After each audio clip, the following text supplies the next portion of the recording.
Jets fans, Happy New Year. Welcome. First Friday night hangout of 2024. I would like to say that I am going to give myself a little Brooklyn Brawler pat on the back for typing 24 correctly and saying it correctly. Usually don't get that shit down till like October, so we're already off to a fantastic start this year.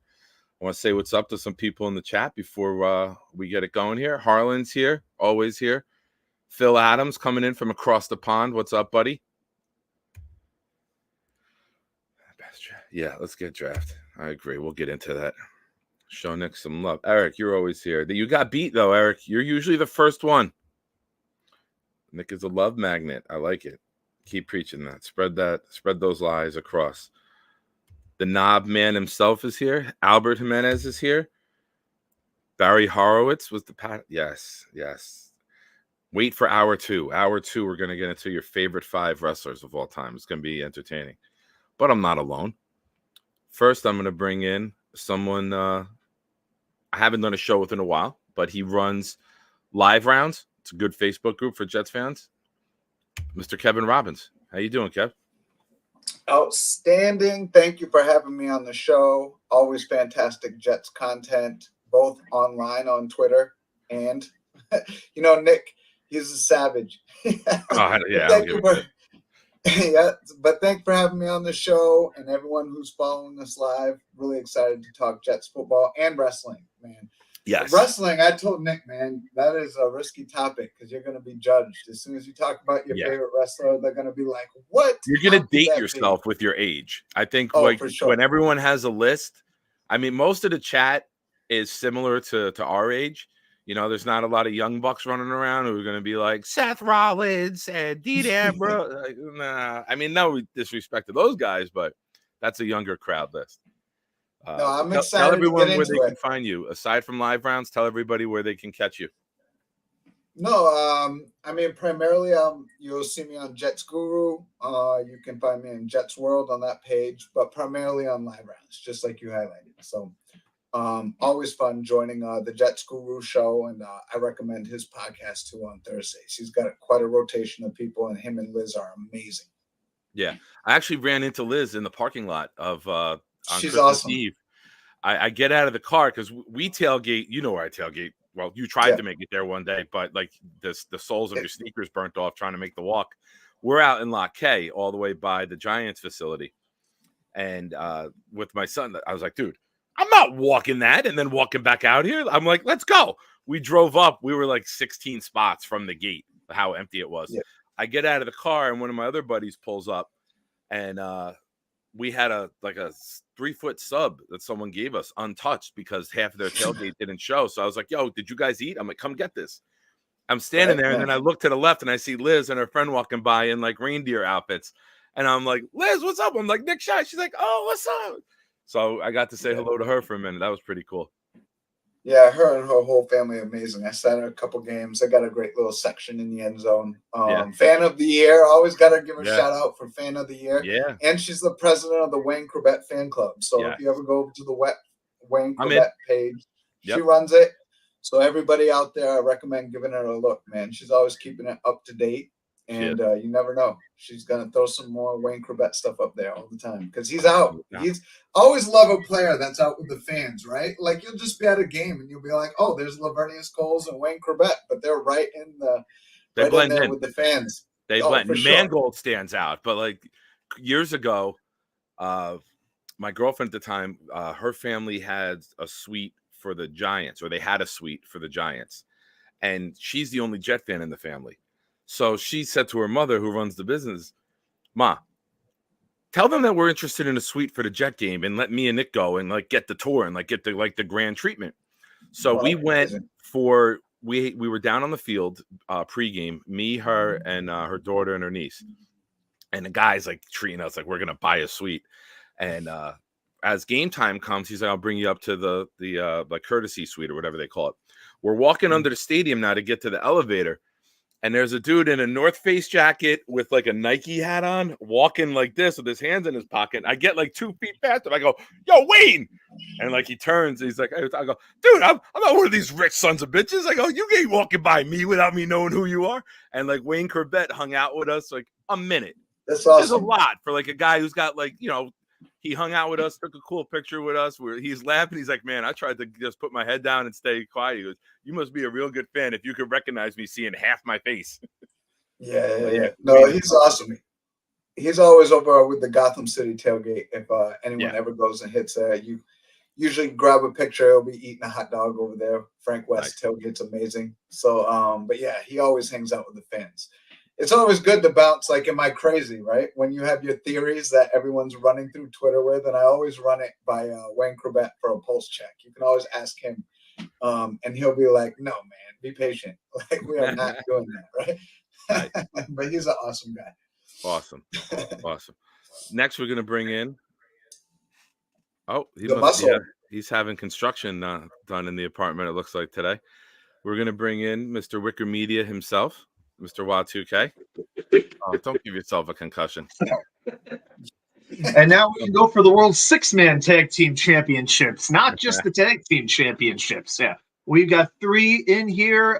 Nick, it's good to see you. Kevin, good to be on with you again as well. And this is going to be a hard-hitting show, so I had to wear the hard hat tonight. That's what's up.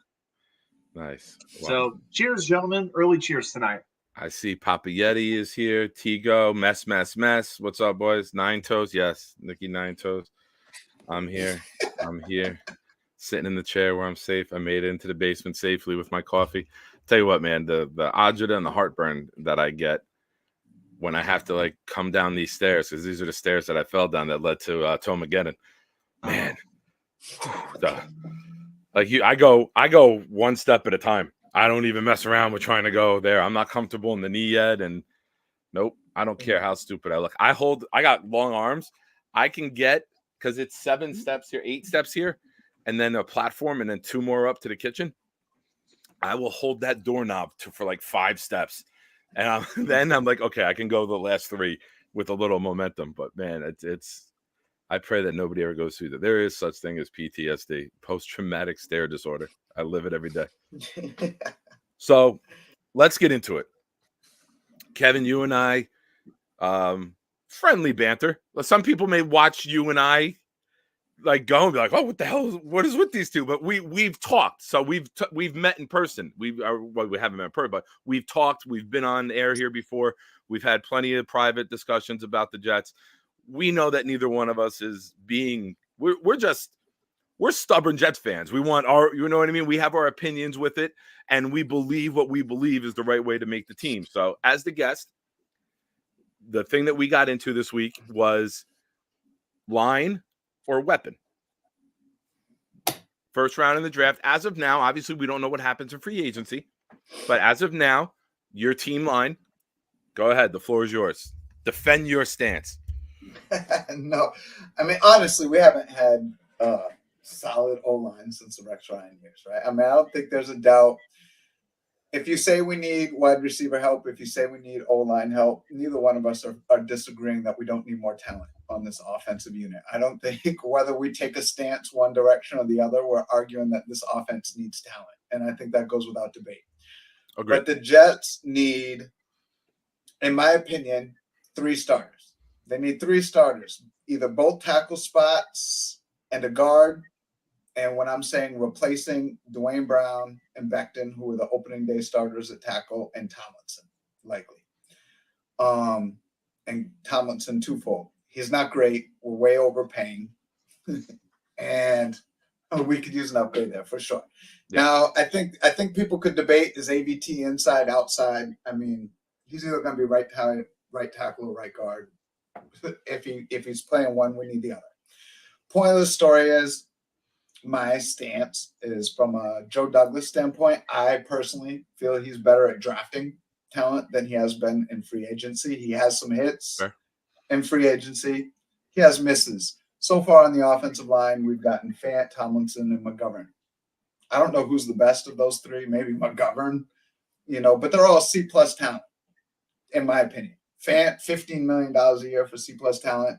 To me, I trust Joe Douglas as a scout more than what he's done free agency, especially on the O-line. I get he missed Becton.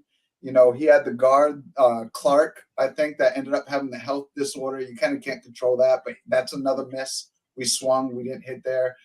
But AVT I love. Tippmann I love. I'm giving him 2 offensive linemen in this draft. I'm not saying it has to be back to back, but I would like 2 offensive linemen. Yeah. And I think this is an offensive tackle deep draft. Whether we win the Patriots game and pick 12, or we lose the Patriots game and pick 6. I love Alt from Notre Dame. I think that's a cornerstone left tackle.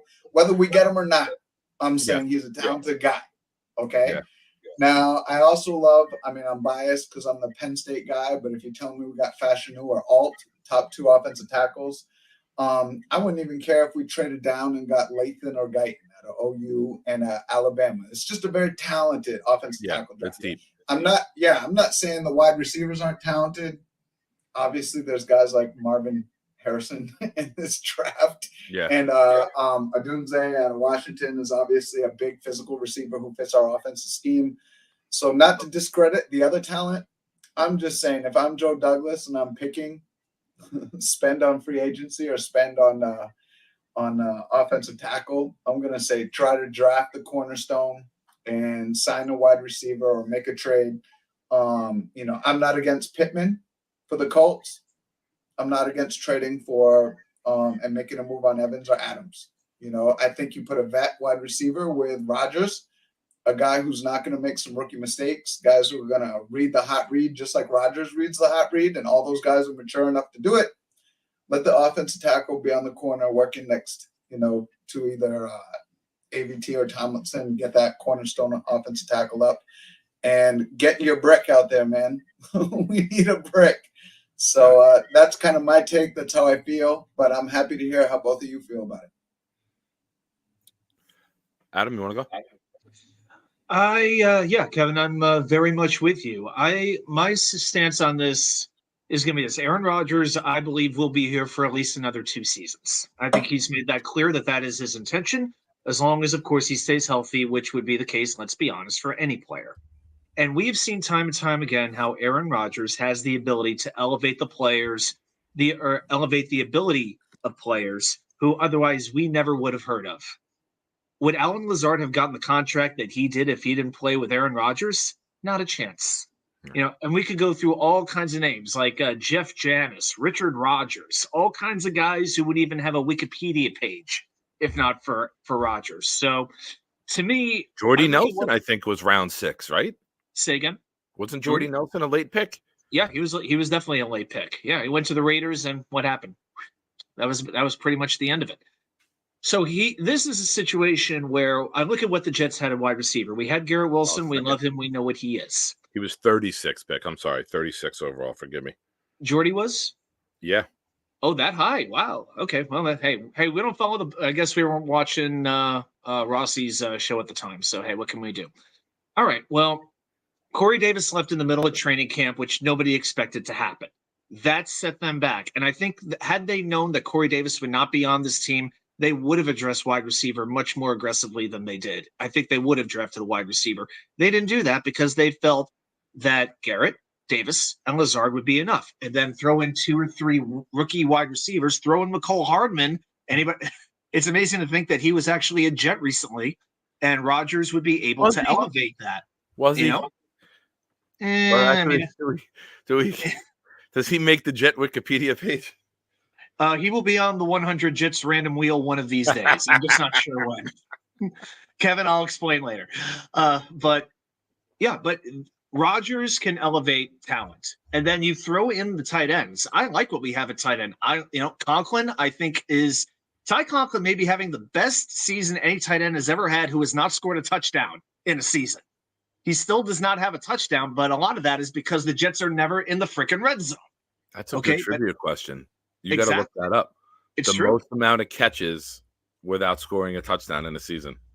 It would take a minute to research, but I'm sure we could figure it out. But then you throw in Jeremy Ruckert. We've seen him take some very positive steps this year. Yabo is more of a special teams player. And of course, we have the eventual greatness that will be Old Dominion University's Zach Kuntz. At least we hope one day. I hope he gets a few snaps this Sunday. Coach, can we please get Kuntz on the field just for a couple of plays? I'd really like that. So the point is, I think Rodgers can do that, but it does not matter if you don't have a wall in front of him. And where things are right now, you feel confident in the center. AVT, thank God, he's like the Swiss Army knife. He could go to pretty much any position. And Kevin, to piggyback on what you said, what if we let Tomlinson go but put AVT at left guard, which I think is the idea of where we wanted to put him all along? He could play right guard, he could play right tackle. We know this. But what if he actually took Tomlinson's place, and then you have that really good, reliable presence who's next to what very well may be a rookie left tackle? Because maybe a rookie left tackle will need that really good presence, which AVT can provide. So that's something I'm thinking about. I would not even mind bringing McGovern back on another 1-year deal if that's something he's open to. Because McGovern, he's okay. He's not a liability. If McGovern is the worst starter that you have, you got a pretty good offensive line. Yeah, you can't have you can't have 5 All Pros. You can't have 5 first-round picks. You can't have 5 free agent stars. You got to find a serviceable guy who just fits in there and works. And I love the idea of McGovern 1 more year. And that way you don't have to overhaul everybody. There's experience in the middle. You'd have McGovern, AVT, Tittman, and now you work with finding tackles, right? 1 vet, 1 rookie. Right, because I don't mind finding – here's the thing. I don't mind finding 1 tackle, but to find 2, that might be a little more challenging. I don't think this is a great free agent class for tackles from what I'm hearing. Was it Jonah Williams, Tyron Smith, who's, 33 years old? I mean, maybe, but then again, how many of these guys are actually getting free agency? Yeah, I feel better that you could get a guard. He's missed more games the last 4 years than Becton has. Exactly. So he's missed a lot of time. How can you go for a franchise that can't keep offensive linemen healthy? Do you want to bring that injury history to do you want to bring that injury history to MetDeath Stadium? I don't think so. You give him a 2-year, $6 million deal? Okay, that's worth it. There's not a huge investment. I can't trade for him. I can't give him double digits. I can't give him the Dwayne Brown contract with his injury history. There's no way. Let Rodgers give him some of the money on the side. Who cares? Throw him a couple mil for coming in and moving in with you, for crying out loud. But I can't invest big money in that. No, I couldn't either. So I think one of the things is they are going to have to be upfront with Vera Tucker where they want him to play. And hey, as long as he doesn't go back to Denver again, I think he's in a pretty good shape.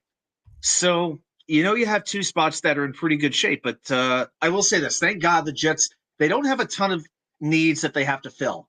It was only, 3 years ago that it literally was best player available in that draft, when the Jets could have gone after any position and the fan base would have been, okay, I can see the need there. It's not that way anymore. There are certain needs, but they are pronounced.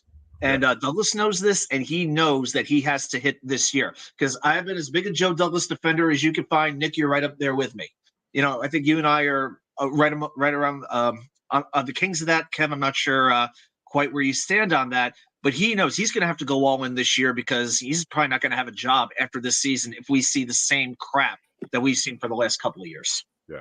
No, eventually winning's got to be important, guys. And I say that across the board. I think Saleh is a very competent leader of men and communicator. I think you got to win, though. We cannot be 0-9 against the Patriots. We can't be 30-0 against the Miami Dolphins without Hill. You got to compete. And same thing for Joe Douglas. I said, he's missed in free agency.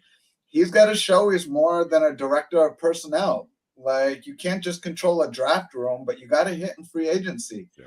And even with these contracts, guys, and I'm not saying there's pros and cons to everybody, right? So even though I speak very poorly of Saleh and Joe Douglas at times, they do good things too. Yeah. But we did some pushing out money to make runs at guys like Hardman and Cook this year. We're going to have almost $7 million in dead cap for Dwayne Brown on this year's, even though he won't be playing with us. And, we're going to do some options and we're going to move some money, but we're going to start moving to the credit card phase of building this roster, which you do when you have a 40-year-old quarterback. Nothing he's doing isn't what the Rams did when they got Stafford and the Bucs did with Brady and the Broncos did with Manning. You're going to have to gamble the future a little bit and eat some dead money in the future and make a run. Yeah. So it's all in on these guys. I think they got to look in the mirror, Saleh and Douglas and the coordinators who are staying, and say, how do we get better? Because our careers and our position are on the line in 2024. It's win or go home. Yeah, that's valid. I just want to give a shout out, Thomas Cahill. Thank you for coming in. And this is something I'm going to address right now. Hey, Tom. Saw him on Twitter today. He commented on something. I'm like, where the hell you been? I'm like, I miss you. Like, we haven't seen you in a while. I'm like, come on tonight. And he's like, I'll be there. So, Tom, welcome back. Good to see you back in the chat. Here's why I'm big on getting an elite weapon. When you look at the top teams in the league, you look at the 49ers offense. They got 2 elite talents at wide receiver. They got an elite tight end. They got an elite running back. They got elite line. You look at the Eagles, you got Devontae paired up with Brown. You look at the Dolphins, Waddle and Hill. The Chiefs, when they were winning, they had Hill and Kelsey. You got to have 2 elite weapons to win. The Bengals went on their run with their receiver core to the Super Bowl, right? They didn't have the greatest line, but they made it there still with that trio with Mixon in the backfield. We don't have enough at wide receiver. I think part of the problem with the New York Jets offense is that besides Garrett Wilson, nobody scares anybody. Nobody's staying up. Breece Hall's pretty good. You're leaving running backs out. I'm talking up on the front right now. Just the wide receiver core. You know what I mean? Lazard, they're going to put their worst cornerback on Lazard and say, okay, you're not throwing it to him anyway. We'll just put a special teamer on him. You know, our fourth safety. You're not even going to look that way. You know, you got Gibson. Could evolve into a nice little weapon. I think you don't want him as your main guy at 3, but he could be a 4 or 5, a special teamer who then gets some reps here and there. I need another guy that scares the shit out of a defensive coordinator, whether it's Neighbors, Odunze, Bowers. I need a guy that is a mismatch and that Rodgers can exploit. I need another guy that if they want to walk a safety up and you want to try to stop Breece, now we're checking right to a pass, and whatever Rodgers likes, whoever's open, we're going to you on a check right away. That's something we lost out on this year too. Somebody who could just change the plays, see what he wants, knows the read. He was talking shit in the joint scrimmage against Carolina. You guys remember from Hard Knocks? Back up. You're not even coming. He's like, you're not even coming. I'm not even worried about you. Because one of the safeties tried to walk up to show a blitz, but he knew exactly what they were going to run. We didn't miss out on just the arm. We missed out on so much more that people don't even, you can't put a price tag on when he went down. Zach learning behind him. When I look at this offense, and somebody brought this up on Twitter, and those of you who watch the show often or see me know that I always bring this up. Somebody brought up a comment that said, maybe our offensive line keeps getting all these injuries because there's so many more defenders in the box than other teams have to deal with because we don't have a credible quarterback threat. And we've had the 32nd ranked quarterback play the last 2 years. Maybe when you don't respect our pass, there's 8-9 guys in the box. Buffalo ran a play where all 11 guys were up in the box. Their safeties where linebackers should normally be, like 5-6 yards off the ball. You can't run the ball like that. You're going to get rolled up on more. You're going to get other injuries. You're straining because now guys are blitzing and there's too many guys to deal with. And maybe you can't get to your second block in time because you're getting eaten up. We need to take the pressure off of the front. How do you do that? You create pressure down the field. That's my take. I know I'm not saying we don't have to address the line, but I'll add this. The last 2 years, with the worst quarterback play in football, we started off 5-2 and 4-3. And then we got the injuries 3, 4, 5, 6 on the line. And no team is going to sustain that amount. I just want a healthy line. I think they've done an okay job with finding players. It's just been unfortunate that they can't stay healthy. Schweitzer wasn't awful when he was in there, but unfortunately he got hurt right after McGovern. 2 other guys went down in the Giant game. Same game. Yeah. So no team is going to overcome that. Philadelphia Eagles are not going to be talked about as the best line in football if Kelsey and Dickerson and Lane Johnson all go down. And then those backups go down. If Kansas City loses Humphrey and Thuney and Trey Smith, they're not going to be very good. They're not going to be able to run the ball at all. So whatever we get, we need an impact offensive player. And my depth chart goes Harrison, Fashanu, Alt, Neighbors, Bowers, Odunze. Get me one of those 6. You get me one of those 6, the New York Jet offense is instantly better. You can argue which one you want more. Some people say you can't take a tight end. Go watch Georgia tape. Brock Bowers is not a tight end. Brock Bowers is what Dallas Clark was to the Indianapolis Colts. Go look at that year when they added Dallas Clark. He was a mismatch. Safeties weren't big enough. Nickels weren't big enough. Linebackers weren't fast enough. And Dallas Clark was the perfect complement to open up Harrison and Wayne. You need guys who can destroy man-to-man and get open within 5 yards. And Bowers is one of those mismatches. He's not a tight end. It's not like we're drafting Kyle Brady, number 8. You're getting a guy who, in this day and era, is a mismatch. He can just go find an opening in his own and sit. And then the best part about him, like every time you see Conklin make a catch, 90% of the time Conklin's tackled right away because he gets no separation, right? Now, he's got great hands, and I think with Rodgers, he will be much improved. But you got a guy with Bowers who can catch and get yak. He can run. Like, they go to him on 3rd and longs, and they clear it out for him to catch, and he's getting 30, 40-yard gains. So whoever we take has to hit. That's the most important part. But they got, I think, there is a fear, right, of guys not hitting. Like, Zach didn't hit. Vera Tucker hasn't played much. Becton hasn't played much. There's a fear, right? So I think we can all agree that whatever position, we'll have a better idea after free agency and the trade market of where we might go. But I don't think you can go wrong with any of those guys. And the fact that you mentioned free agency and the trade market, that's the thing. To me, the wide receiver market will be better, much better than it will be for offensive tackle. When you have, and I'm not even thinking about trading for Devontae Adams. I don't know if that's going to become a realistic possibility. But when you have Higgins, Pittman, Evans, guys like that, very much expecting to hit the market, because just because they're free agents, a lot of times about half of the guys we want get signed by their own team, like in the hours right before. From what you hear, these guys are going to hit the market. So to me, if you get one of those guys, I think that gives you just a better chance, like in the free agent market, because you were just talking about the draft. I think in free agency, you add the wide receiver there, somebody who already knows the NFL and can kind of step in, and also somebody who could show some of these young kids the way to go, because Jets have a very, very young wide receiver core. So maybe we need somebody who could kind of show them the way a little bit, because Mike, do you remember when Malik Taylor was getting 50 snaps a game? It was actually happening at one time. You wouldn't know because they would throw to him one time a game, but that was what we were dealing with. And it was Zach freaking Wilson throwing him the ball. If only Alan Lazard could have learned from him on how to fucking line up the right way. Oh, my God. How many? Alan Lazard, 5 penalties. He had like 5 penalties, 4 drops, and 1 touchdown. Oh my gosh, so frustrating. That's why I named him the least valuable player. One of the nicest plays of the year got negated. The pass to Garrett Wilson to get inside the 10-yard line against Philly gets negated. That was like a Zach highlight play. Rolling left, throwing right, put it right there.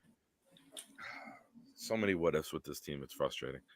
I couldn't agree more, though, on your point about the wide receivers. I mean, you have names, and these are guys that will be free agents. To Nick's point, some of them will be tagged. I'm going to drop my favorite name before you go.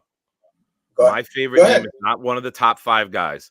I love Curtis Samuel. Out of the Commanders. Washington. Yeah. I loved him when he was with Carolina. And the Panthers. Yeah. And I thought that he was the type of guy that fits. And he's a smart receiver. He could play the slot. He could play outside. He's a guy who gets a lot of yak, too. He can work the middle. I think all positive. I think that's a guy you could see us target where we don't have to give $25 million a year. And we're giving a little less, but you're getting a guy, maybe you give him a 2-year deal, pair him up with Rodgers and say, now you'll still be young enough to go get one more deal. I think one of the wild card receivers who I didn't mention who could hit the market, but I don't know, is Calvin Ridley. If he's eligible, if they don't tag him. He's had kind of a weird year. Like he's helped Dex. But so is Trevor Lawrence. So I'll be interested to see one. if he hits the market, and 2, what kind of contract he would get. Yeah. Good. All right, Kev, go ahead, and then we're going to bring in somebody else. Perfect. Well, my favorite, and I don't know if he'll really hit the market, will be Pittman Jr. I like Pittman. I liked him coming out. I think he's just a very savvy, very mature player. Say the name. Obviously, with his Michael Pittman Jr.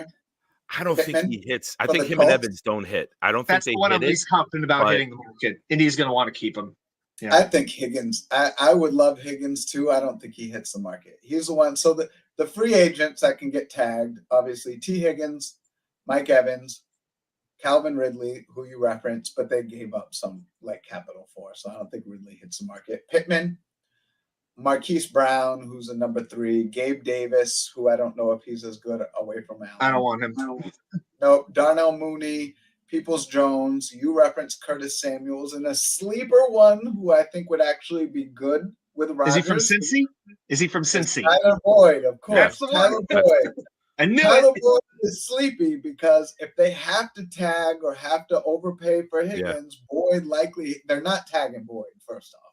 Boyd can hit the market, and him in the slot mix matching with Rodgers.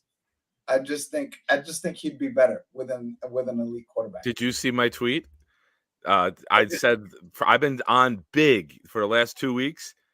Don't go for Higgins. Don't go for Evans. Don't trade for Devontae. Go Samuel and Boyd. And push Lazard to a 4, Gibson to a 5, Brownlee to a 6, and then Irv Charles could be your special teamer. If you got Samuel and Boyd, you would be cooking for sure. I agree. Now Gibson you go as a number 5 trick player that you're also. Now you go line with round 1, round 3. There's no question that's where you go. But like I said, we'll have a better idea, right? And Kevin, I made this comparison to Nick. I'm sorry, go ahead. Yeah, let's bring in whoever the mystery number 4 man. We have on a night where we will discuss our favorite 5 wrestlers of all time. We have someone who has gone out of his way to bring on the look and the persona of a wrestler. He was a professor also. We are bringing in the one, the only, George, the Animal, Chaos. Ooh. He doesn't have green. Here's the 10 hours. All I want is Wingstop. What's up, buddy? Jeremy, that's Kevin. Kevin runs live rounds on Facebook. Kevin, Jeremy, Jets Chaos. Nice to meet you, Jeremy. Nice to meet you, man. I hope you get your wings, man. Oh, he'll eat. Don't worry. He'll eat. He'll eat. He does the Irish dip, Kev. He was good because I called him out on it. He's been good with saying goodbye when he leaves the show now on Friday. But for a while, he would ruffle the camera, be like, and click. What happened? Oh, power went out. I don't know what happened. Meanwhile, he's just eating. But he is infamous for the Irish dip. Me and my wife used to go to our best friends are in a small garage band type thing in the city.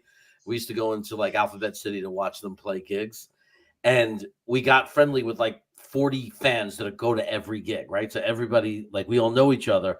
And we realized that 1:30 in the morning, walking around the bar and having to find everyone and say goodbye sucks. So what we started to do is we just started disappearing. We would just run outside, jump in the cab, and go home. Yep.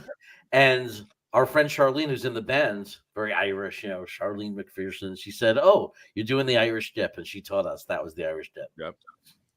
Nice. I've done it. That was in my irresponsible days of driving home when I shouldn't have, and I didn't want to deal with the, "Are you okay?" And it was just, I'm going to go outside and piss. There's a line in the bathroom.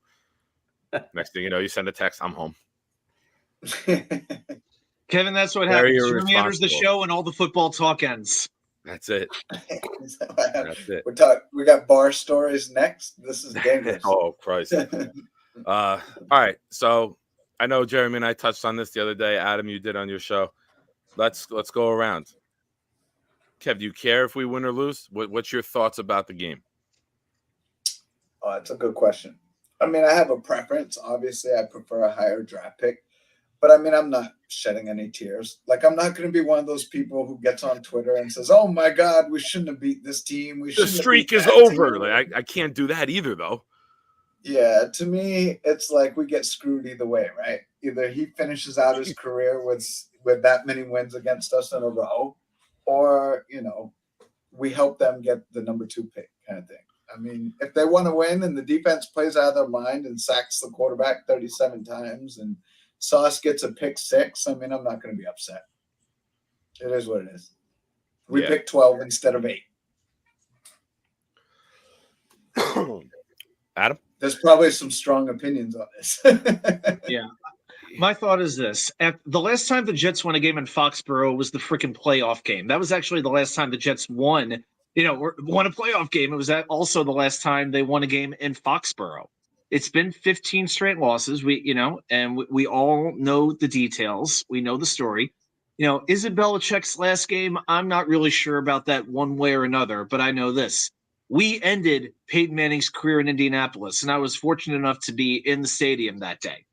One of the best sports moments I've ever had. Top 3 probably for me to be there for that game when Nick Folks, as the kick was literally coming towards me, standing like in the end zone on the second level as it was coming, looking how I thought the ball was going to the side first, and then it straightened itself out about halfway through. Even now, I watch the replay, it freaks me out.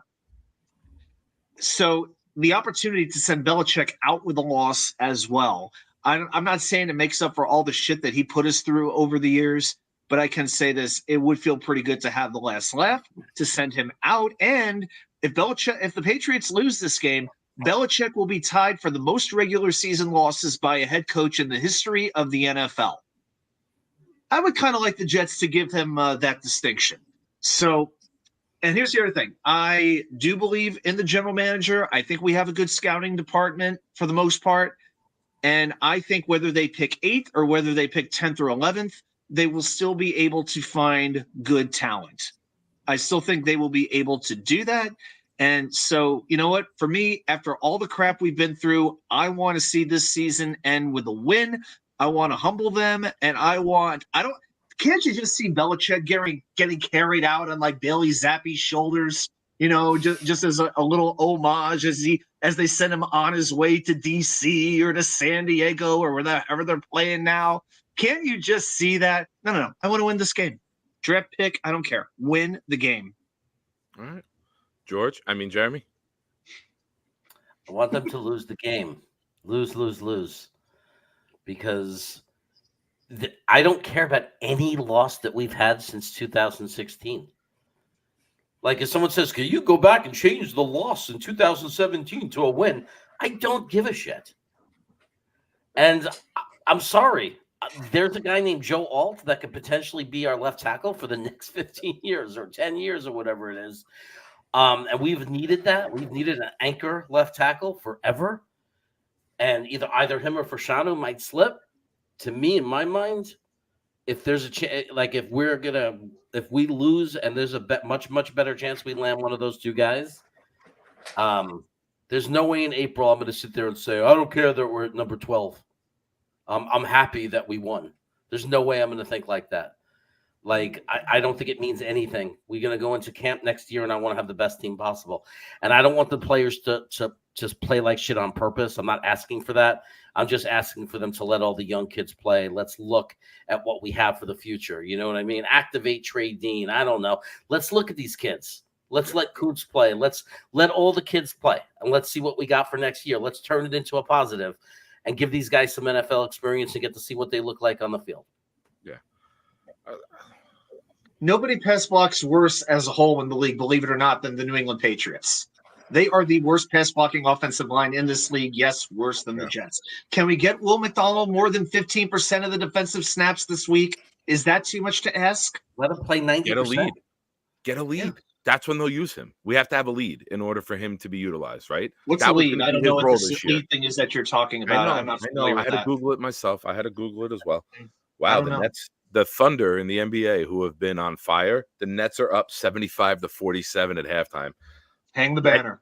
Bet the Thunder money line right now. Thunder coming back, baby. All right, here's my take on Sunday. First ones to bring up basketball tonight. Okay.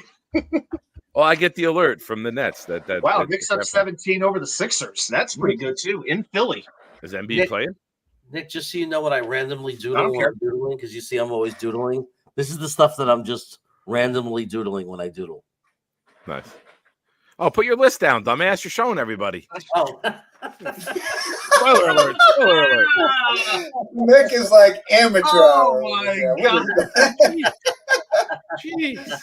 Somebody was screenshotting that, I'm sure. Oh, my Lord. I saw that. I know I saw The Rock. I know I saw Hogan. No, don't say the names. Yes, Joel Embiid is playing. All right. Now there's supposed to be here's my list. If Miss Elizabeth isn't on your list, it doesn't count. Elizabeth.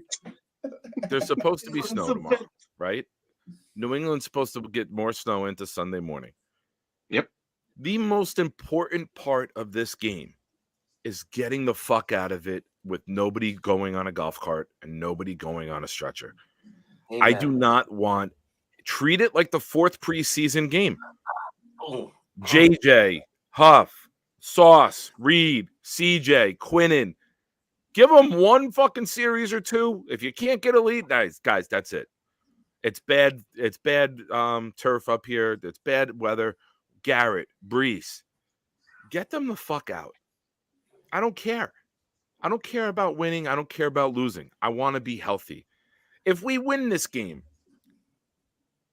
I'm not going to pump my chest out and say we ended the streak. In a game New England wants to lose, I can't get happy about beating them. So I can't take that angle. Do you think Belichick wants to lose this game? I don't think Belichick and this team are capable of winning. That's the part that I don't care. I think we can beat them with our backups. That's how bad I think they are. I think with our defense, bad weather, if you're giving JFM, Clemens, McDonald, if you're putting in 97 Clark, Holmes, who's the defensive tackle? Jalen Holmes. Let them be the main guys. Like that's. I don't want anyone getting hurt. I don't want another leg injury. I don't want a muscle tear.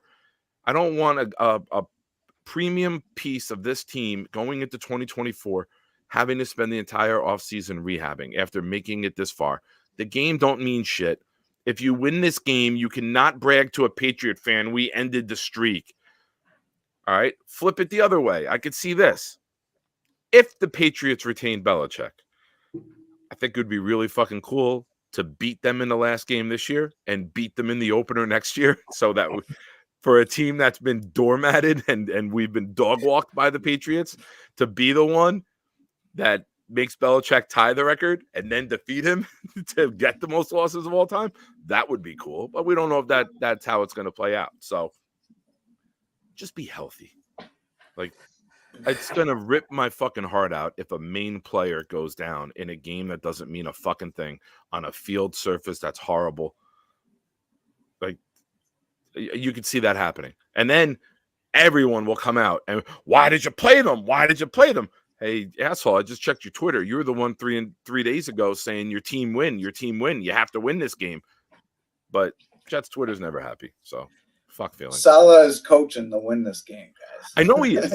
That's the part that scares me is the injury side. Quinnen is playing. Sauce is playing. Reed is playing. Mosley will start. Salah is going all in. This is his Super Bowl. He has never beat the Patriots. They own him. I know. He is coaching this like the Super Bowl. You will see Sauce before quarters. Hey, we're seeing that improvement on offense, especially since the Atlanta game, per the coach. So it's got to all click this week, right? Against the second best run defense in the league. Yeah. I'm telling you, man, you're going to see Brees all game. They're playing the wing. Something I said to Jeremy on the phone the other day.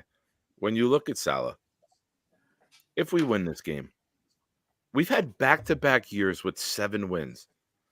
There's been times the Jets haven't gone 5 years and won a total of 14 games. We've had a 2, a 4, a 2, a 6. To win 7 games in each season with all of the injuries and the worst quarterback play in football, I think there's something to be said about that. How's that?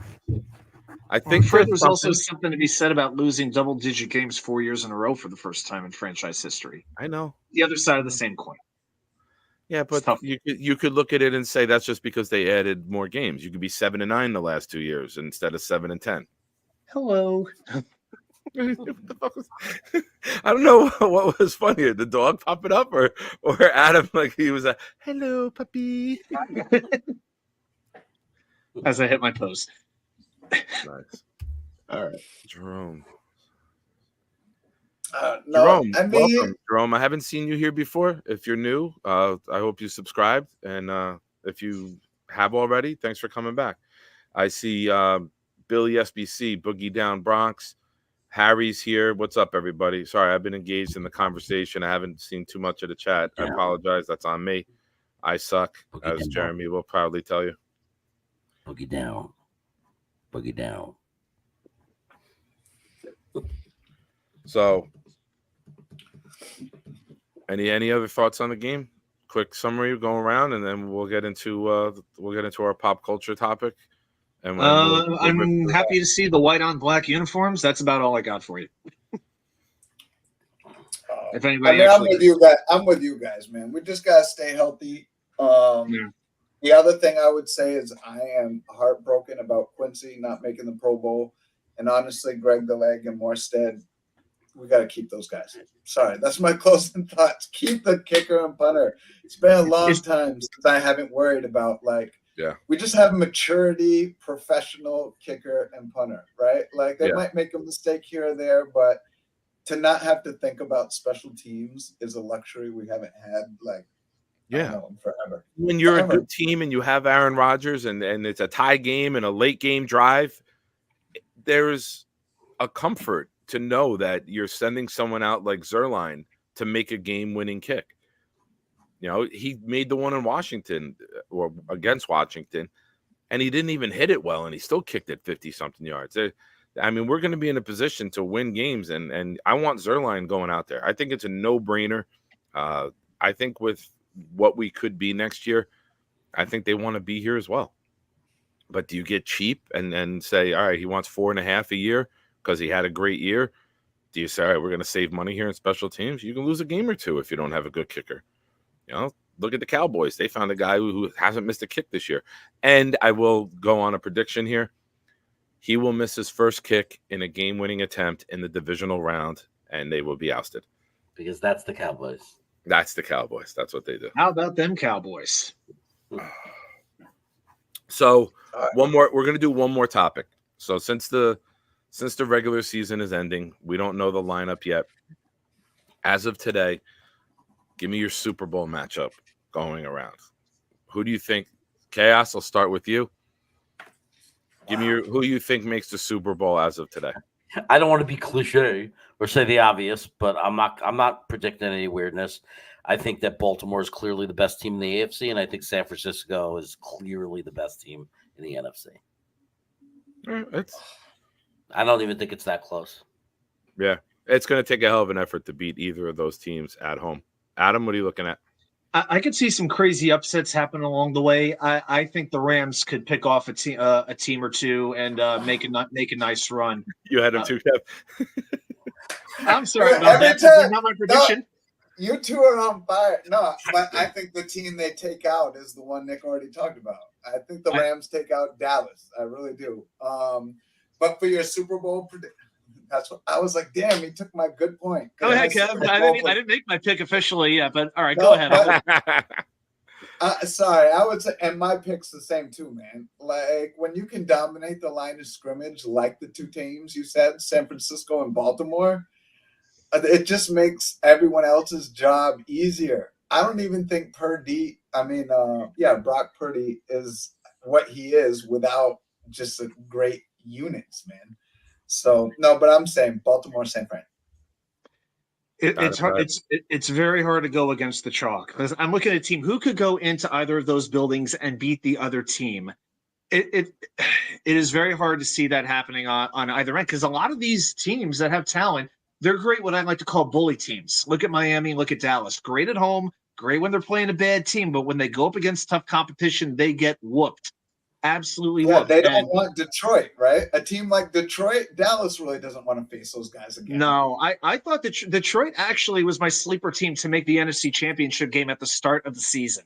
I had a good feeling about them because I thought they were much better than the rest of their division, and I like Dan Campbell as coach. So I'm not saying that's going to happen, but yeah, it's hard to go against the chalk. But if I had to go with some sort of an upset, I mean, Buffalo's hot, and believe it or not, I like Cleveland's defense so much, man. And Kevin Stefanski's got something going on.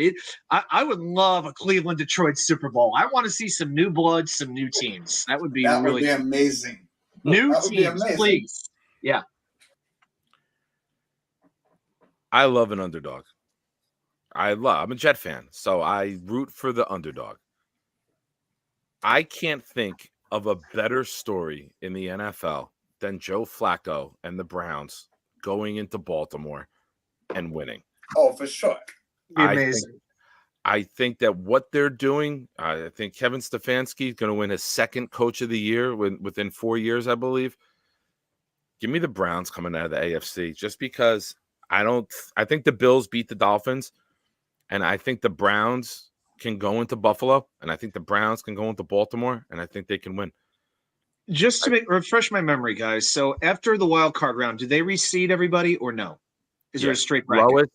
Lowest seed after round one goes to the 1 seed. Okay, then it could happen because otherwise Cleveland would be in the 5 and they would have to face Baltimore in the divisional round. But okay, so that wouldn't necessarily have to happen. Okay, it could if I got Miami beating the Chiefs too. Wouldn't shock me. That we can definitely see that one happening. Wait, hold up. Dolphins would be Miami will either be the 2 or they will be the 6. That's all they can be, 2 or 6. So the Browns have 5 locked up. Yes. Okay. Kansas City is your 3 and Cleveland is your 5. That's confirmed. Okay. Yeah. Yeah. Give me the Browns coming out of the AFC. And in the NFC, the only game the Rams have lost since Kupp and Kyron Williams have been back together is in Baltimore, 37-31 on a punt return. Give me the Rams. You got one of all right, Jeremy, you do what you need to do, bro. Can we bring the dog Sean back? McVay. Is this on OnlyFans now? We're on OnlyFans? It might be. With Jeremy, it's only fats. Only fats. Oh. So give me this the is why Rams. Nick never won that. You got an elite coach, an elite play caller, and this time of year, I don't think it can be looked down upon. Gunny, we're hanging out for a while. But you have to have your top 5 favorite wrestlers of all time. We're starting at 9 o'clock. Adam, you joining the Village People in the band or something? You got the construction. Oh, that's the hat. Oh, did you just notice? Now I've got the green one for game day. This is my home helmet. You actually look like you're gonna pull out a bucket of popcorn and watch a movie. That'd be great. It converts. Yeah, so you flip it over and popcorn in there. I do have some Pop Secret that I got as a Christmas gift, so maybe I'll pop that up a little later tonight. We'll see. There you go. All right. Come on, wrestling. Let me finish. Gunny's got to finish his studio upgrades. Oh, he's upgrading. I really want to know what Gunny's favorite wrestlers are. That's funny. Well, I hope the guy I'm going to let him go before you, Jeremy, and I hope that he saw your list and just says all 5 guys. If Gunny's favorite isn't The Rock, I would be very surprised. I'll put it that way. He's like the Rock of he's the Rock of Jets content creators. He's the Rock of the Marines. Mm-hmm. If you But yeah, I'm going, and I'm a gambler. I love the odds. The odds of the Rams-Browns Super Bowl as of Wednesday, $10 for them to win the conference is paying 54-54. How can you not just roll the dice on 2 hot coordinators? This is the time of year where coaching matters almost as much as play. You look at the Giants when they were the 7th or the 6th seed, and what's his face, the defensive coordinator, Sparano? Oh no, yeah, it's Tony Steve Spagnuolo. Spagnuolo? Yeah. Who are you talking about? Spagnuolo. There you He go. was hot. Tony Sparano was our awesome offensive coordinator. The Miami Dolphins. He was awesome. Sorry, yeah, he was great. Sorry for bringing that up. Sorry. my bad. No. Yeah, give me the two hot coaches right now. And as much as I respect Andy Reid, I just don't see the Chiefs having it in them. They're 4-5 in their last 9 games. Only 2 of those games they've scored more than 21 points. That ain't going to be good enough to beat the Browns the way they're playing on offense, the Dolphins, the Bills. Even if the Dolphins have to go on the road into Kansas City, I think they could find a way. I actually question the decision to rest nearly every starter, Andy Reid's decision. Maybe they need a mental break. You can make the argument, but as badly as they have played the last 6 weeks, I think they got to be playing and work this stuff out, especially against the lousy Chargers. I mean, are they going to be ready for a playoff game against what will likely be, it could very well be Miami? That would be the most likely scenario. Could be a number of other teams, but if I'm them, they need to play a couple of plays this week, a couple series. I mean, treat it like you said earlier, the 4th preseason game, but this team ain't ready yet for playoff football. They're not going to magically turn it on. Maybe keep Taylor Swift out of the stadium. Maybe that'll work well for them. I don't know. I think they're out of gas, man. I mean, they're that Buffalo overtime game away from going to 3 straight Super Bowls. I just think that their long runs, they're just a team out of gas. Like they got to go back. I think other teams are hungrier too. Yeah, other teams are hungrier at this, but they want to knock them off. Yeah, I mean, I think it's a changing of the guard. They're going to have to go back, reset, retool. But I think Kansas City's a wrap. With you, I think that's going back to Nick's betting lines over there. I don't know what the number is, but that's one to watch, right? I could see them get walloped around one. Johnny, I don't know if you know, I named my first dog after Hulk Hogan. So Terry, except no Balea. Yeah, he was blonde and he was charismatic. We'll put it that way. But yeah, I was in 5th grade. I named my first dog after Hulk Hogan. So I'm going to tell you right now, one of the funniest things I've ever done as a parent. When my daughter was a baby, she was the best baby in the world. But there was one night she would not stop crying. And she was at my mom's and I was in the area. And my mom's like, next, she won't stop crying. I'm like, all right, I'm on my way. I get there. She's in her little bouncy chair. I pick her up. I put her on my shoulder. Now, I will admit I was a little intoxicated, but I'm sitting here. I'm like, okay. And all of a sudden, I just start singing to her. And my mom's like, what the hell are you singing? And I'm like, when it comes crashing down and it hurts inside. And I'm like bopping her. And my mom's like, what the hell is that? She's like, she's going to sleep. I go, it's Hulk Hogan's entrance music, Mom. Fuck your lullabies that you sing at daycare. It's my kid. It's embedded in her genes. I'm going to send you guys a video. She was about 3 or 4 years old and she had a wrestling belt. It was the European title. And she cut a promo. And my ex-wife, they sold out of the hardcore title. Wait, my kids had all the wrestling stuff. My ex-wife recorded her and she cut like a 1.5-minute promo about the title and how, Rusev, you don't respect this. I just keep looking at it. And it was the best. And then she goes, oh, are you recording me? When she finally figured it out. But I'm telling you, it's better than half the promos you see on Monday Night Raw today. I actually have a Happy Rusev Day shirt. By the way, Happy Rusev Day to everybody. It is always Rusev Day still. Nice. Yeah, girl I was dating at the time, even though we're not dating anymore, we still wish each other a Happy Rusev Day from time to time. I will say that. Great. Oh, yeah. Awesome. All right. Let's Barney Miller says my favorite wrestler is Andy Kaufman. I'm the king. I'm the king of Memphis, Tennessee. I knocked that Lawler out last week. He was hysterical when he showed up on the talk show. The next, Ablab is here. What's up, Ablab? He was so funny when he had that neck brace on. He had the neck brace. Did you guys see the Pat McAfee show with Rogers? Everyone knows the Epstein and Jimmy Kimmel comment. But what they were talking about when that happened, Rogers said I don't know the logo for next year's Super Bowl, but if you look at the last 3 Super Bowls, the color scheme, orange and blue was Bengals versus Rams. Chiefs and Eagles was red and green.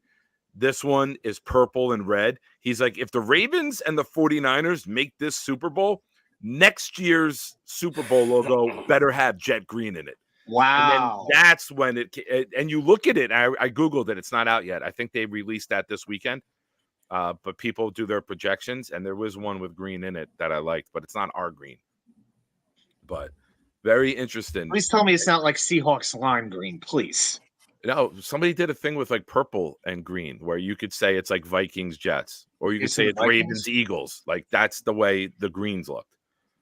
So, all right, we're gonna go around the table. We're gonna do. I'll leave it to you guys. You want to go around one at a time, or do you want to do all 5 at once? I don't think I want to do all 5 at once. I think, yeah, Right. I think we should kind of. I liked what we did last week, where we did 5, 4, 3, then 2, and then 1. I kind of like that way of doing it. My opinion. No, I think that's good.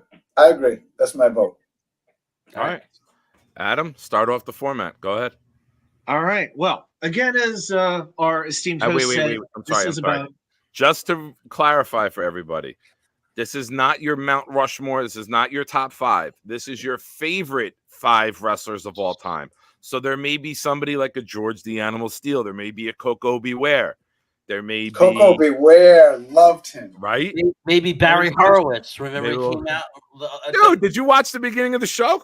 I did that in the beginning. Yeah, he called him the Brooklyn Brawler, the Brooklyn Brawler hand pad. He actually said. Did I? Weren't they the same guy? That was Steve Lombardi. Steve Lombardi. But Barry Horowitz won the match once, so the next week he came out as an Hasidic Jew. And he was running around the ring. Allah, Megillah. Nagila, yeah. With the sparkling suspenders. He actually ended up having a very good career in wrestling. He became all of the wrestlers' agent. Oh. But is that true? No, it's the Jewish name, the Horowitz. Johnny with a very good mention, I will say that. Okay, so as I was saying, yeah, maybe the best baby face of all time. Very, very possibly, because he never had to work heel. So before Nick made his disclaimer announcement, I was just going to say this is about our 5 favorite wrestlers. Thanks, Nick. I was going to make the same point. Modine, wrestling is scripted just like the NFL. Football's fake. The difference is in wrestling, sometimes the good guy actually wins. That's the difference. Sometimes the good guy wins a friggin' championship, or at least gets to a championship match. Is that why we keep moving? Yeah. So I know I'm going to aggravate a few people with some of my picks, but again, I looked at it this way. Who are the wrestlers I would want to see if I was watching their matches, listening to the promos? You know, who would I want to watch for like hours at a time and I would not get bored? So I had a very strong debate with myself whether to put this particular person on. But as far as a favorite wrestler goes, this is the person that I would want to watch his matches as much as I would want to watch anybody.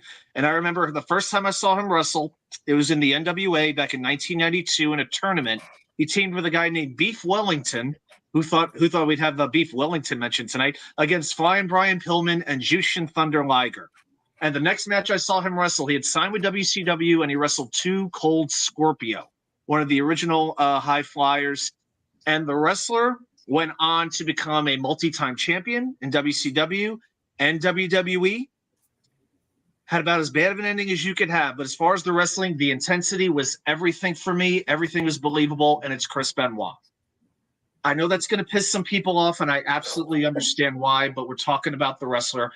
His matches, no matter who he was going against, he could get a great match out of anybody, from a Sid Vicious to a Rey Mysterio to a Kurt Angle, and everything looks so believable. Like, he put everything he had into every single match that he had. So if the ending hadn't happened like it did, I might have actually had him higher, but I have to put him in my top 5. So Benoit is my 5. All right, cool. I'm giving my 5 right now. No, I'm fucking with him. That happens every week. You think it faces me? Hey, it's your 5. It's your 5. I You know. can appreciate the art and not appreciate the person. I understand. That's the way it is with a lot of professional athletes as well. So yeah, entertainers, not same thing. All right, go ahead. Number 4, I'm going to go with a guy who I would tune in to watch every single week back when he was in ECW. I've actually met him a couple of times. One time was actually when I was a senior in high school. We were doing our senior trip from Chicago. We were out in Colorado. And we're going back through the Denver airport, and our flight got delayed about 2-3 hours. There was about 100 of us trying to get on this plane. I'm walking through the Denver airport, and all of a sudden I see this guy with a ponytail and like a 5 o'clock shadow, a little taller than me, and like these really big biceps. I just take a look at my Rob Van Dam. And it was Rob Van Dam. I'd never seen anybody wrestle like him, combining the martial arts, the wrestling ability, the ingenuity. His matches with Jerry Lynn may be the best series of matches I've watched for two guys who went at it for several years. They would do this move, then the next week there'd be a counter to that move, then a counter to that counter. And it was really cool to see Van Dam have this like gradual rise to where he finally won the WWE title at One Night Stand when he beat John Cena. I wish I could have been in the crowd that night when they were booing the living shit out of Cena. Like Cena throwing his T-shirt into the crowd. They kept throwing it back to the ring. He threw that again. They throw it back into the ring again. 5, 6, 7 times this happened, and that crowd just wouldn't be quiet. Nice. But Van Dam was like the kind of guy because he was a little bit countercult. He was different. He was very braggadocious, but very laid back. He wasn't like screaming, "I'm gonna kill you." He'd be like, "Hey, dude, I'm the best, and you can't stop it." Rob Van Dam was very different. There was nobody else was like him. So I made him my number 4. Number 3, and this will be my last one for this round, will be Nick. I know you could cue the music because we once had a funeral for Greg Van Roten, so I know you got the music. But it is The Undertaker. I remember him back in the days as Mean Mark in WCW. We did have a funeral. We did have a funeral when they cut him. I did play that. We did. I can think of a couple other guys we could have the gong for as well after this offseason, but we'll deal with that at another time. But I remember Mean Mark when Paul Heyman was managing him at the time, and I'd never seen a guy. He's like 6'10", 6'11". He's walking the top rope. You know, he was just this big guy who was incredibly agile. And I still remember watching the debut of The Undertaker Survivor Series 1990. Nobody else in the world could have pulled that off the way that he did. And the fact that he managed to keep reinventing himself and do that for 30 years? Absolutely a testament to the performer. The fact that he was ingrained in that character as he was. Like when he would go out, he was dressed in black. He was as close to being in character as you could be because he knew with that persona, with the death persona, he had to make it as believable as possible or he would lose his credibility. And for him to do it as long as he did, to gain the respect he did, and to go on having the kind of matches he had later in his career with Shawn Michaels, with Triple H, with CM Punk, these guys. Because early on, he didn't do those. He never sold. You know, he'd have a shot, he'd take his shots, he'd sit up. That would basically be the end. But he didn't really wrestle until years later. So he could do just about any kind of style. And again, the fact he kept evolving and staying relevant is an absolute testimony to why he could very well be the best ever. So Taker's my number 3. All right. Yeah. By the way, when Mick Foley went through that cage, that steel cage, they asked The Undertaker, you know, in real life, like it was, you know, not part of the show, but they asked him, they go, "What went through your mind?" And he looked at them and he said, "I thought that he was dead."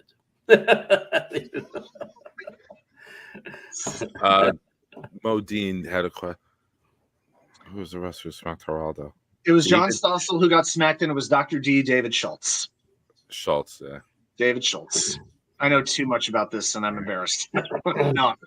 Oh, it's amazing. It's amazing because I'm like, dang, I'm just going to say my list of wrestlers, and I can't say where they grew up, what their favorite food was, you know, who they went to the enjoyed prom long walks with. on the beach. And I don't know any of that stuff, but I'll actually, guys, I'm probably going to shoot through my list and then have to peel off. But definitely thank you guys again for having me on the show. No worries, man. Anytime. But so I'll go from number 5. I'm going to cheat a little bit and pick a tag team, but I love this tag team every single time they were on. Man, the Road Warriors or Legion of Doom, man, they were amazing, right? And seeing them on, I've seen them at Comic Cons, I've run into them, I've seen them live in both Boston and Portland. Just the energy in the interviews, the face paint, they were just cool. The shoulder pads, I mean, come on.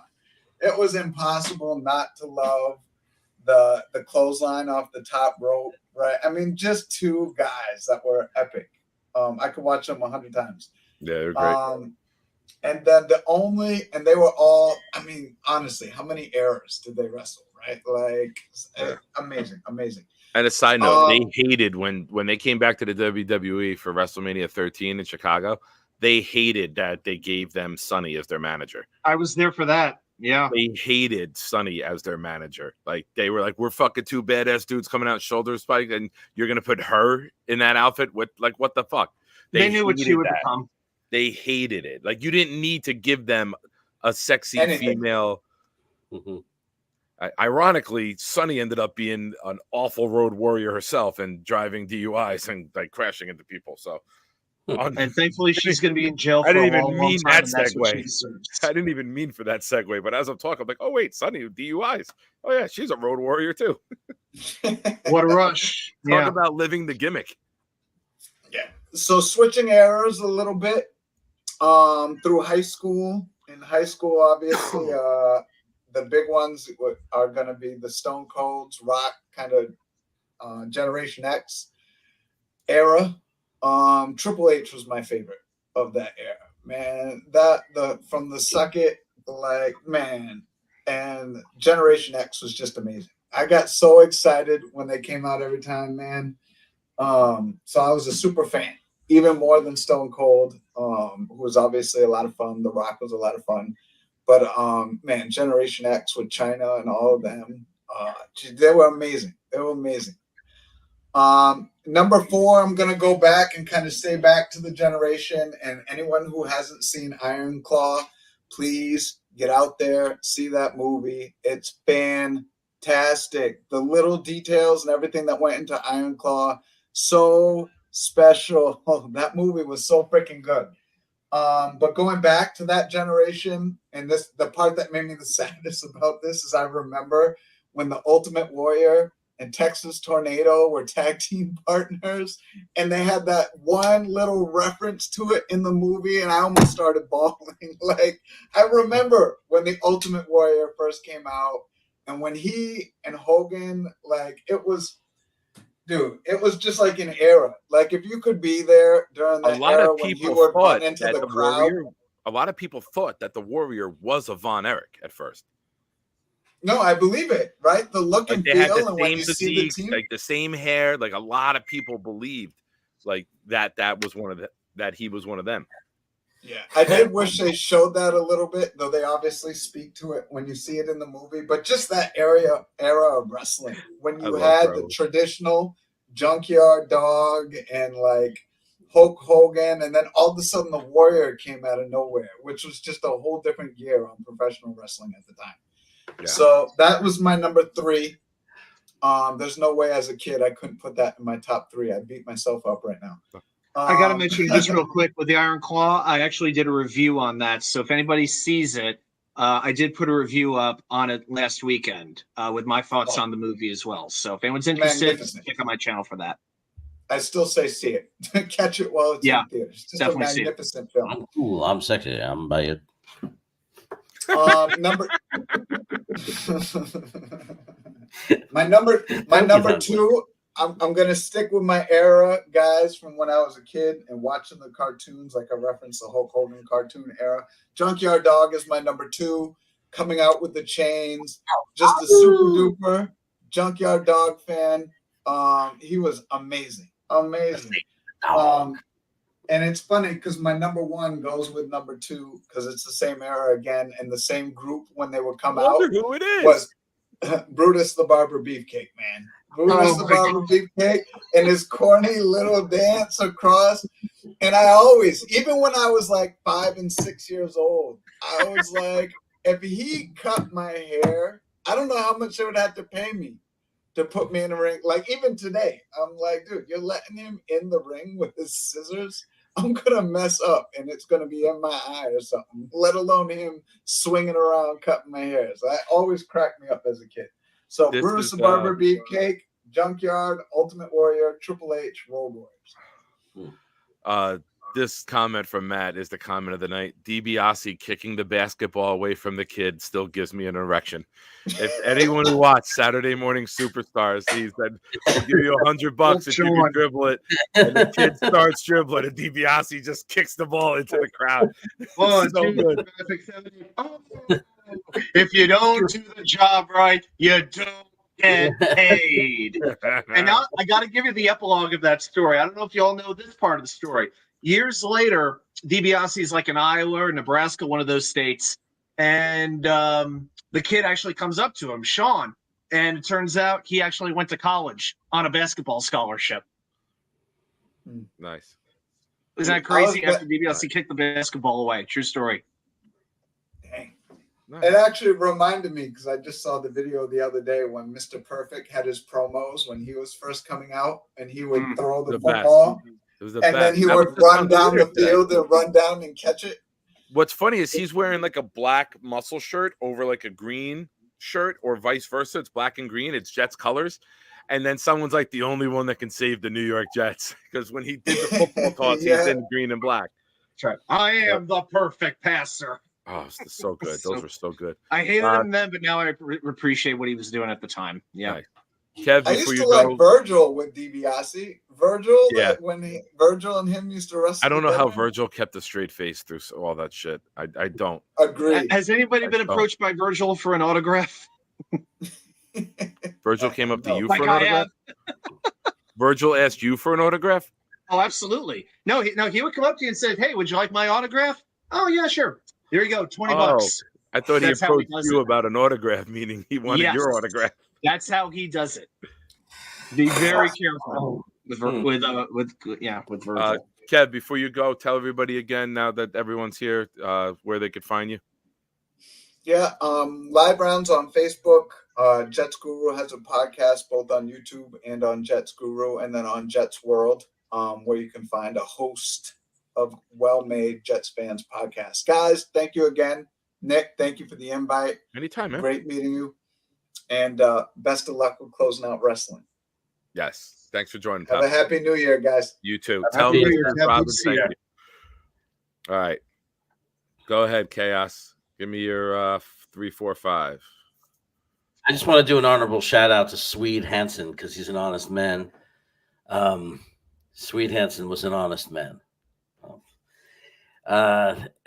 Who's Swede? I'm gonna go. You don't know Swede Hansen? Oh man, I know the name.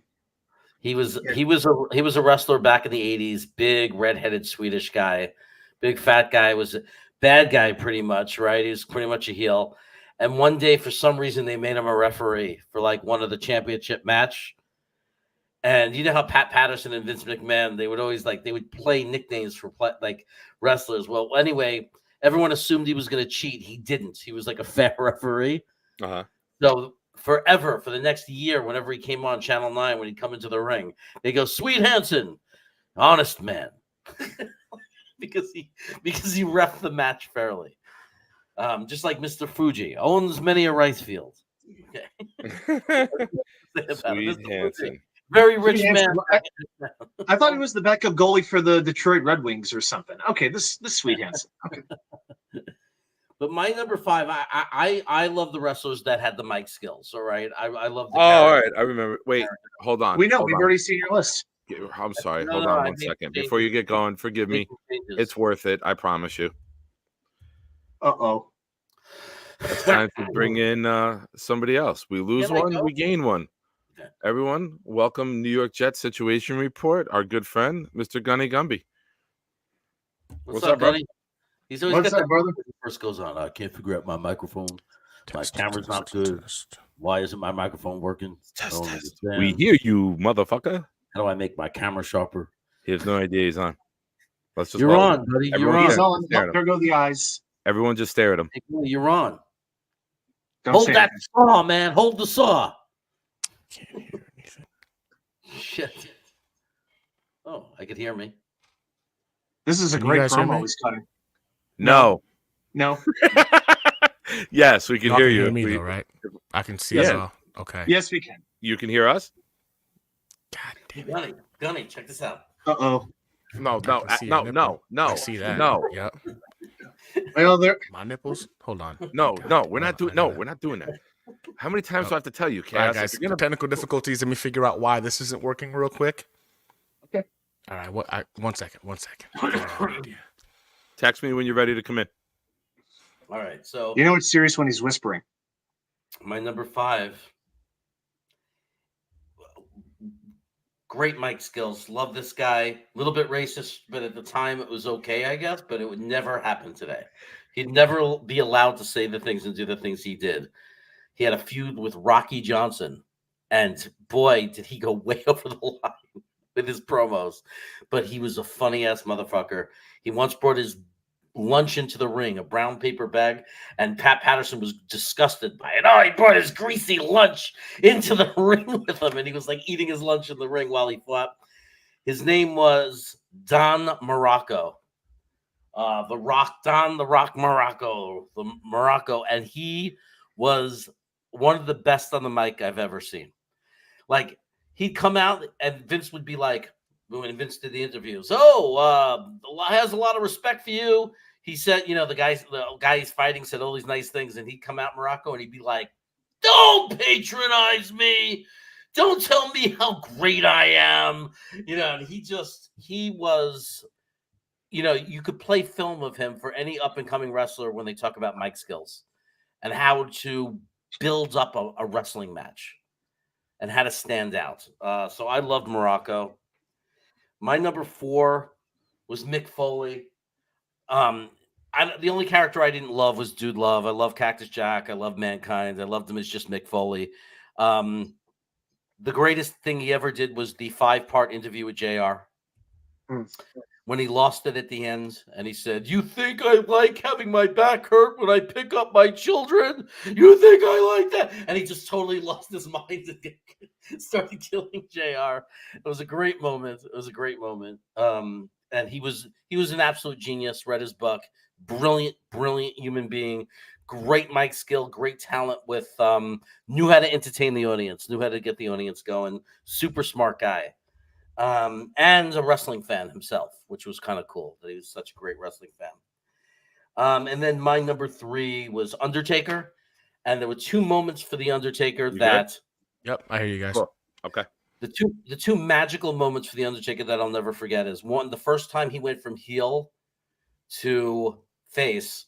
There was no explanation for it. He's had a match. He was a bad guy. He came up and he was lingering around the curtains for some reason. He was just kind of hanging around. And somebody, I think it was Jake the Snake. It was Jake the Snake Roberts messed with Elizabeth, and he was harassing her. And there was no reason for the turn. For some reason, he was still kind of backstage by the curtains. And when Jake the Snake came up the aisle, the Undertaker had jumped him and beat the shit out of him and kicked his ass for messing with Elizabeth. And he was just a face at that point. And it was such a great turn. And then the other moment that he had was once he had a giant feud with Paul Bearer, right? They had a falling out and they had this big feud. Kane. And with the Kane thing and whatever. And then like 6 months later, all of a sudden, no explanation, the Undertaker comes out and there's Paul Bearer holding the urn and comes out like it's his manager. But they're never in the storyline had made up or anything. And Undertaker gets into the middle of the ring, takes the microphone and says, "There has been a reconciliation," and then he gives the microphone back, and that was it. It was never explained beyond. I remember the promo. It was never explained beyond that. It was just so that's my 3. I never knew the word reconciliation can make you laugh like that. But it was just such it was so cool that they just did. Like, I love the way they made fun of what wrestling was in a way. You know what I mean? Ivan Putski was a linebacker for the Jets, the Polish Power? No, it was Wahoo McDaniel. Oh, okay. I mentioned that in chat. Of course you would know that, The tackle was Adam. made by who? Wahoo! Yeah. No, that was it. So that's my 5, 4, and 3. Nice. Cool. Gunny, do you have a list ready? I got it. All right. Go ahead. Give us 5, 4, and 3. All right, 5, 4, and 3. So if I've got to go with 5, I'm gonna have a brain fart here, but he was the big dude that used to put his ass on everybody's face. Rikishi, bro. Listen, that was the funniest wrestling move I've ever seen in my entire life. A man that was literally putting his ass cheeks on people's faces, and a big dude too, huge, massive dude too. Yeah. To be that big and be able to move the way he did Usos too. Father. That's the Usos' father. Yep. Really? Yeah. See, I did not know that. But and Roman Rafiki Reigns' is uncle. See, hey, listen, man. Rafiki was definitely one of those dudes. This is one of those dudes. You know what, though, I love that you brought him up, because if there was a Rikishi of the Jets content creators, it's Jeremy. He's already trying to pull us up. If we had a Rikishi of the Jet content creators, it would be. We've gone nipples. Let's not go ass cheeks. Looks like George the Animal Steel, ass like Rikishi. Like, he's one of those guys that it was entertaining to me, man. Just like when you watched him, you were like, man, who's going to get some ass cheeks in the face today? This is going to be hilarious. So that's a guy that is definitely one I enjoyed watching quite a bit, man. He was just funny. Did anybody say Ric Flair? Number 4, Ric Flair. How did we not mention Ric Flair? I mean, that dude was entertaining, man. Like the dude to be that old with the silver hair and again, I think I'm more impressed with these individuals because at his age, him being able to move that way, impressive. Rashiki being that big, moving, impressive, right? So like Ric Flair is definitely somebody I used to always, if he was on, I was watching it. There was no ifs, ands, or buts.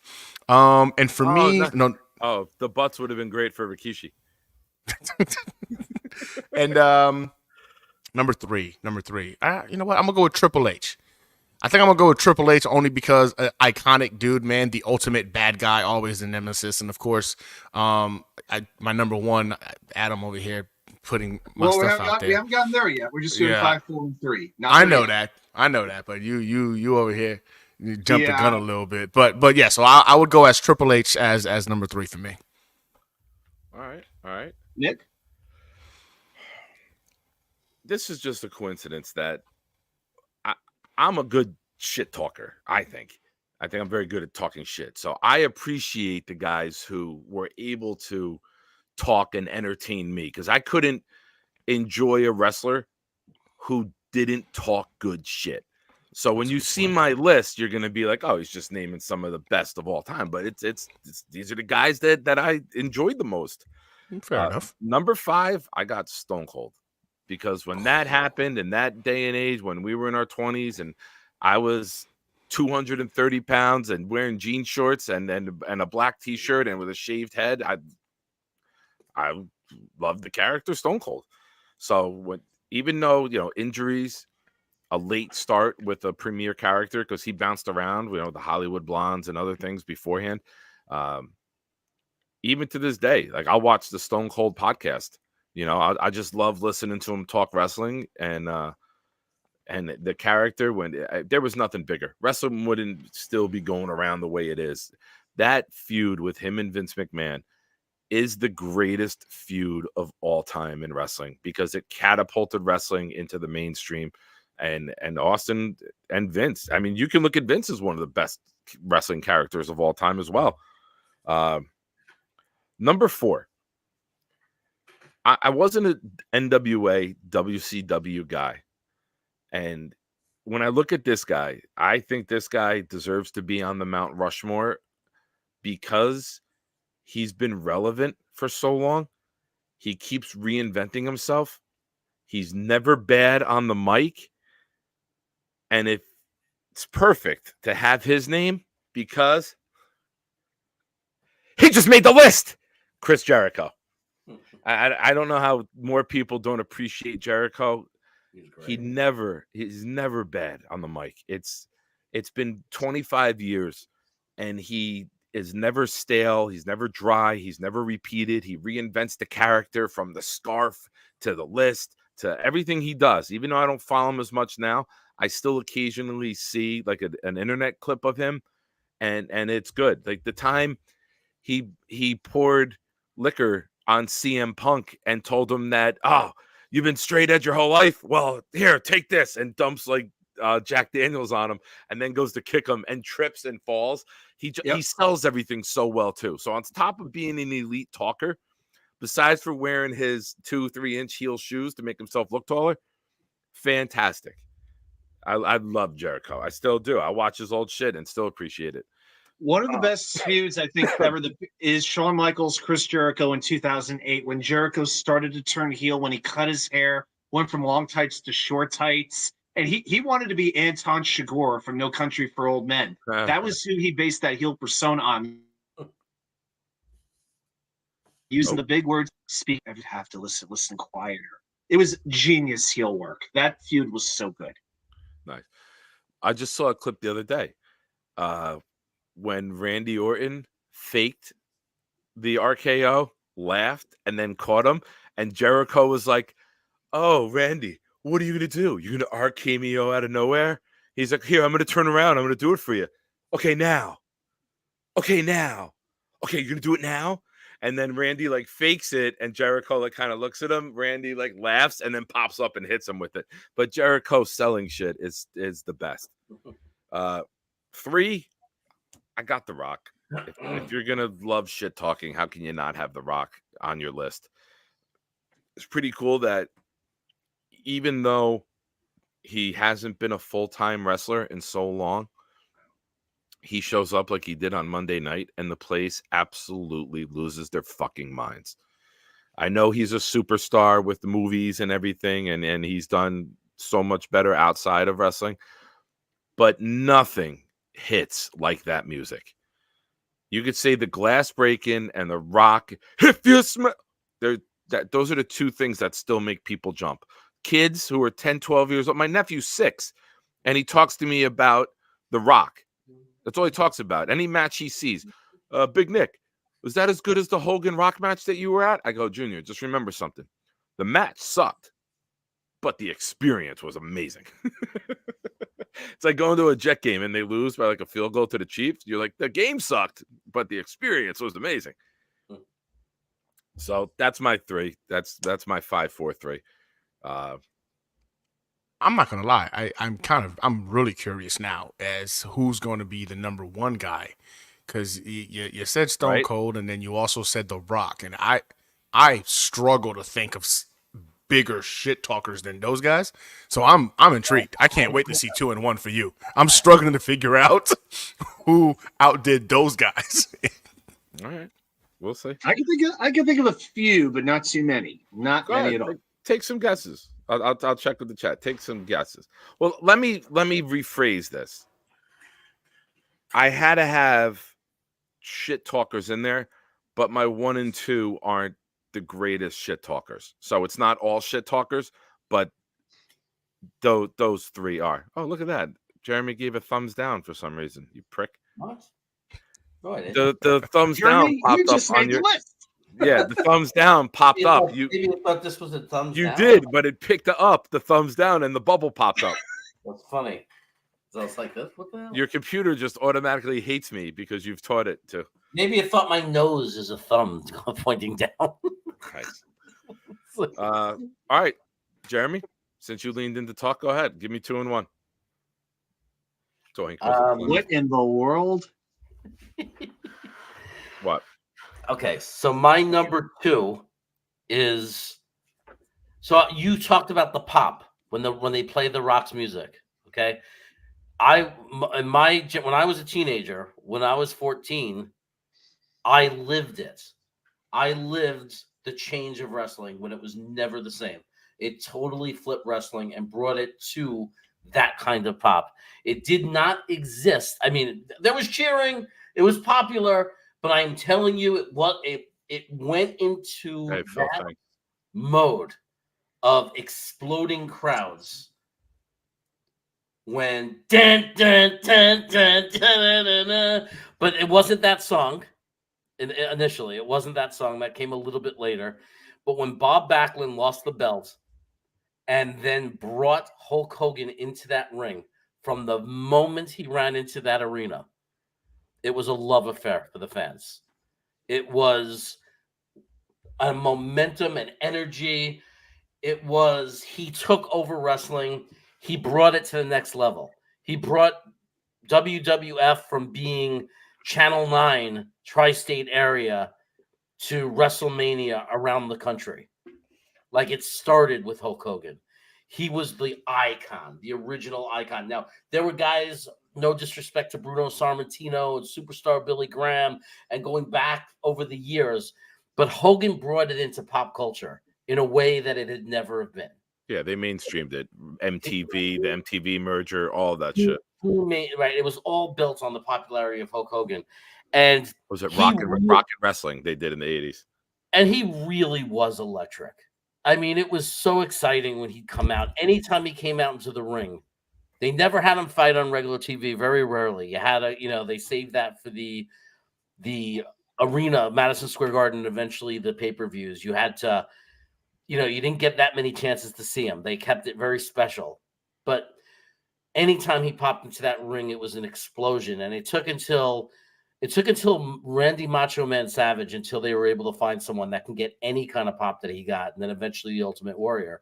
But he was special. So that's my number 2. I loved him. I grew up with him as the champion after Backlund, for all my teenage years. It was great. And my number 1, because he was the greatest mic wrestler ever. No one worked a mic like he did. No one had the personality that he did. If you looked at him on the street as a regular guy, you'd think there's no way that would ever be a star. There's nothing about him that suggested he could be a superstar, except his mouth. And that was the rowdy one, Roddy Piper. Yeah, the greatest performer to ever live, the greatest talker, mic guy in my lifetime that I've ever known. He was just the best, and I loved him, and I loved watching him wrestle. I loved when he was getting his ass kicked, and he would just poke the guy in the eye. And like his attitude, the way he did it, like he was the great one. And I'm so mad that he never got to be the champion. I'm so mad that he didn't that always bothered me. Didn't he get it in WCW? Didn't he beat Hogan once? No, he beat Hogan, but he didn't become. Here's the thing, though. Piper didn't need to be champion. That was the thing. That good. Yeah, he was like Andre the Giant for most of his career. Like you didn't need he was such an attraction. He didn't need the belt. Yes, he made the champion more lovable. That was his role. Right. Hogan wouldn't have been what he became without the villain, without Piper. I can't let this joke go. I'm sorry, Adam. I'm sorry to step on you there. I cannot let this joke go. It's fitting that Jeremy loves a guy with a great mouth. All right, Gunny. Well, I just want to say one thing that he did that I'll never forget. Okay, he had Jimmy Snooker in Piper's Pit. Oh God, we know. That's all you had to say. Banana, and then he took that coconut. And he goes, "Do you want the coconut?" And then the whole set folds down like it's a cardboard box. That's my favorite part, is the way the set collapsed. Oh, man. My favorite 2 talk shows as a kid were Arsenio Hall and Roddy Piper's Pit. Those are the best 2 talk shows. I mean, I know the one's not wrestling related, but as a kid, I loved Arsenio Hall show. But on a Saturday morning, I could not wait to see if Piper's Pit was on that week. Nick, you're not throwing in Morton Downey Jr.? I thought you'd be a Morton Downey Jr. guy. Okay. I didn't really see too much Morton Downey Jr. All right. I mean, I know of him in wrestling with what he did with blowing the cigar at Piper's face and all that shit. Right. And you got to mention Brother Love if we're talking good segments. I love you. Yeah. Tom Pritchard, right? Bruce Pritchard. Pritchard. Yeah, Thomas's brother. Yeah. All right, Gunny. Man, all right. So they've already been mentioned before, but I got to go back into it, man. So number 2, I'm going to give an honorable mention. I don't know if we've brought up, the great one, Hulk Hogan. This is a guy that I think was iconic in the wrestling world. Everybody knew who he was. He was probably the first global wrestler, like WWF, WWE wrestler, if you ask me, because we knew about him in Haiti. So that goes to tell you right there, we don't even have TVs out there. So we knew who Hulk Hogan was. So Hulk Hogan would be probably an honorable mention for number 2, but I got to go with Stone Cold, man. Stone Cold is that dude with the whole beer shenanigans, dog. Like, I used to love watching this man just crack a beer open. I mean, nothing more American than Stone Cold Steve Austin. This dude was the epitome of I guess for all wrestlers, the American embodiment of what that looked like.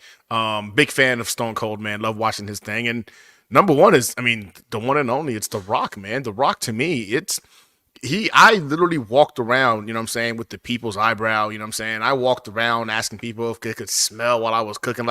I think the majority of us in that time frame was going around doing that. Everybody at some point or another did the people's eyebrow. We all did it. Everybody did it. Somebody got under your skin and you gave them the people's eyebrow, right? Like, exactly. Like we were all just walking around giving even it to if people. You couldn't, like me, you tried. Even if you couldn't do it, you still tried it. So The Rock to me is iconic, man. Like, he's just one of those guys who I don't know. And then the story as well also kind of like elevated him as an individual wrestler. So for me, it's just goes to my damn Stone Cold stunned my wife. Bullshit, I don't know if that's Johnny. real. He stunnered you. But those are my guys. I had to throw the honorable mention in there though for Hulk Hogan though. Nice. All right, without Adam, I'll go. Number. I'm back. All right, I'll go. Yeah, go ahead. I got to go to the bathroom anyway, so I'm going to pop up and go.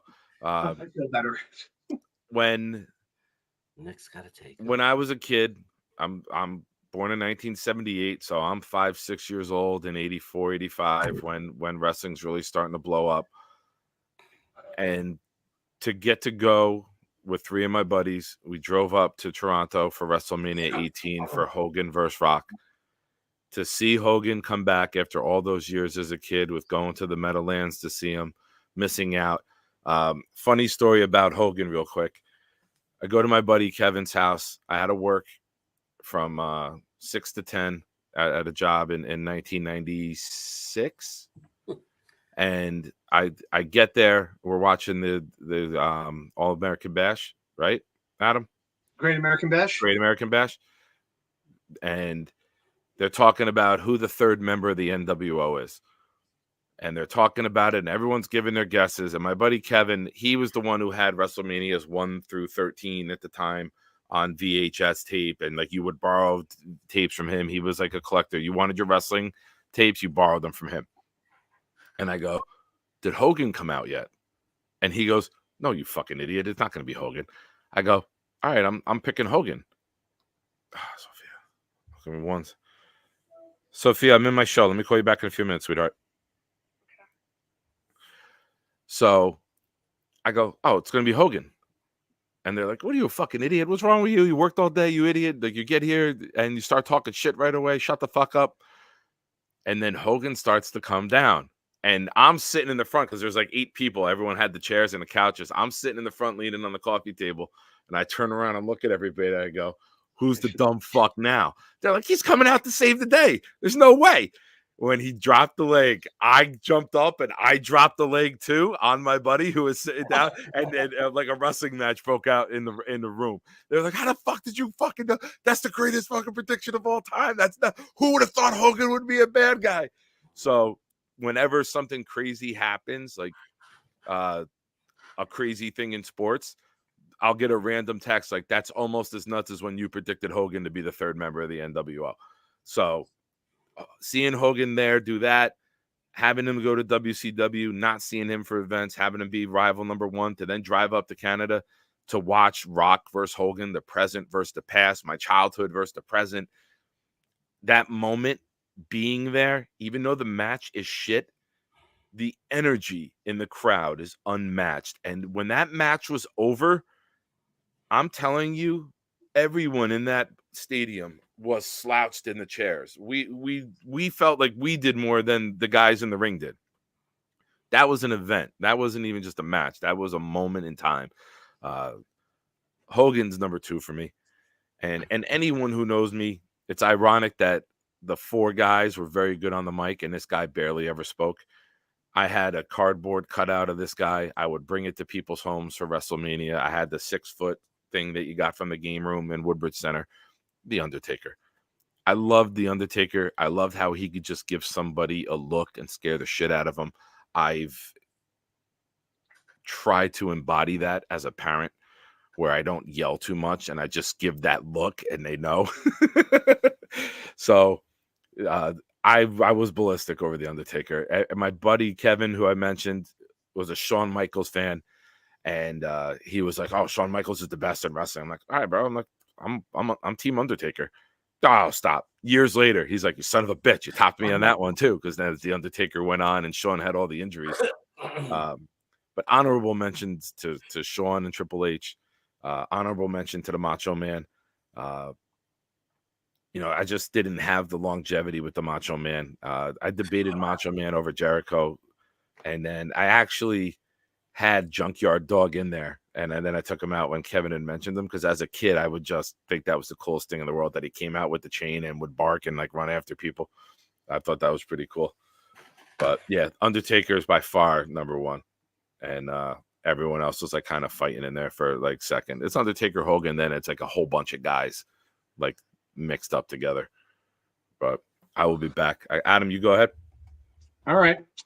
So a couple guys who just missed my list. Taz from ECW. That guy legit scared me. And one more. Forgive me. Big Papa Pump. Big Bad Booty Daddy. That's another one. You got a 33 and a third chance to win. Not twice the man you are. Did you ever see the person who wrote that out on the bar napkin? You ever see that picture? I think Somebody wrote out the Steiner math on a bar napkin. It's good for about the first 15, 20 seconds. Then you need to like get drunk or drop acid to make any sense of the rest of it. It's unbelievable. Nice. But right, go ahead. Yeah, a couple guys who just missed for me were Taz, amazing wrestler, the suplexes he threw, and the promos were scary. Like that guy from the Red Hook section of Brooklyn, New York, man, he was 5'7", but you felt like he was 6'8". He had such a presence. But Scott Steiner, another one of my all-time favorites, Jake Roberts, Ricky Steamboat, The Rock was probably the one who was just outside my top 5. But there's something about, as a pro wrestling fan, I've been a fan of pro wrestling now for 35, 36 years. So my memories kind of go back to the very beginning of when WWF was expanding and when the late days of Jim Crockett Promotions. Like, I don't really remember the territory days. So I never stopped watching, but there was a long period where I did not go to a wrestling show.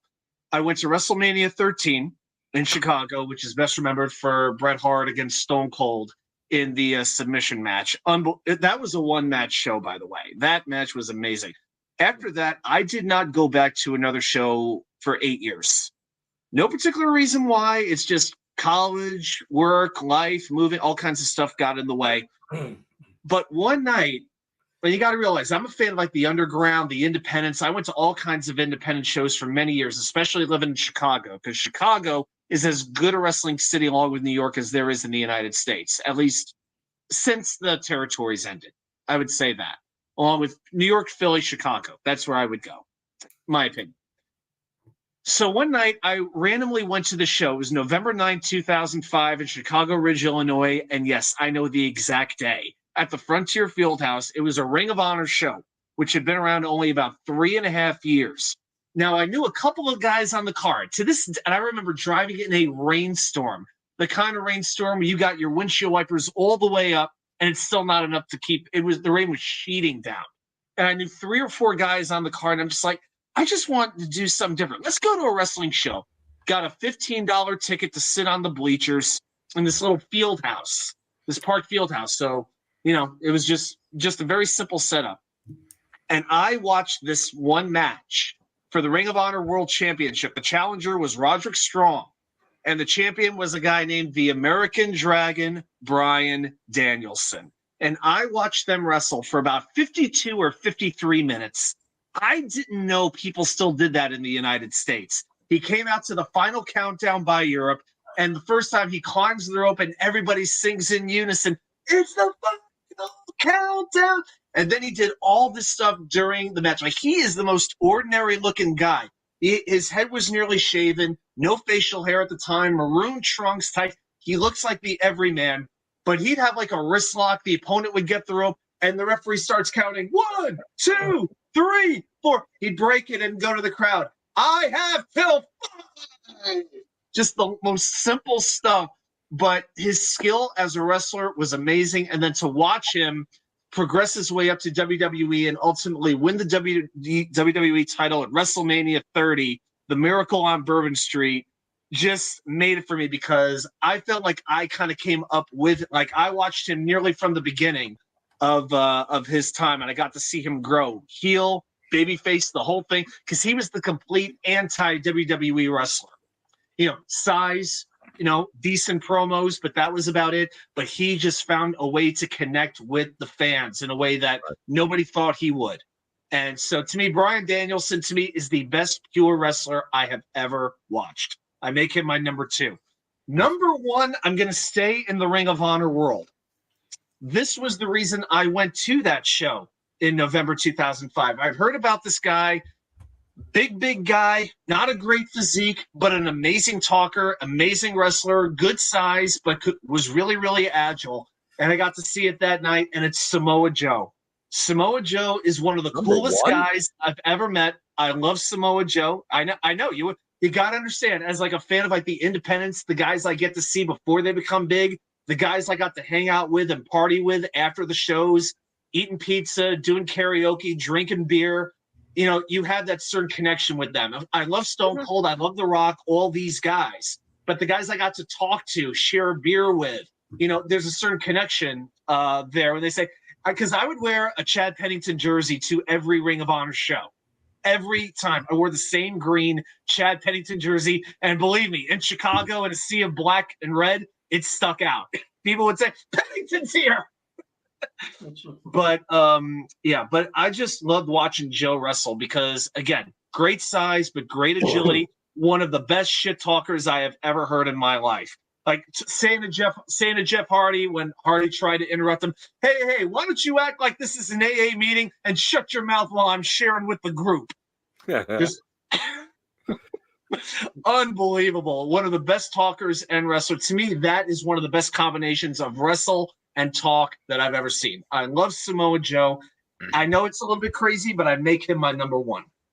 All right, nice.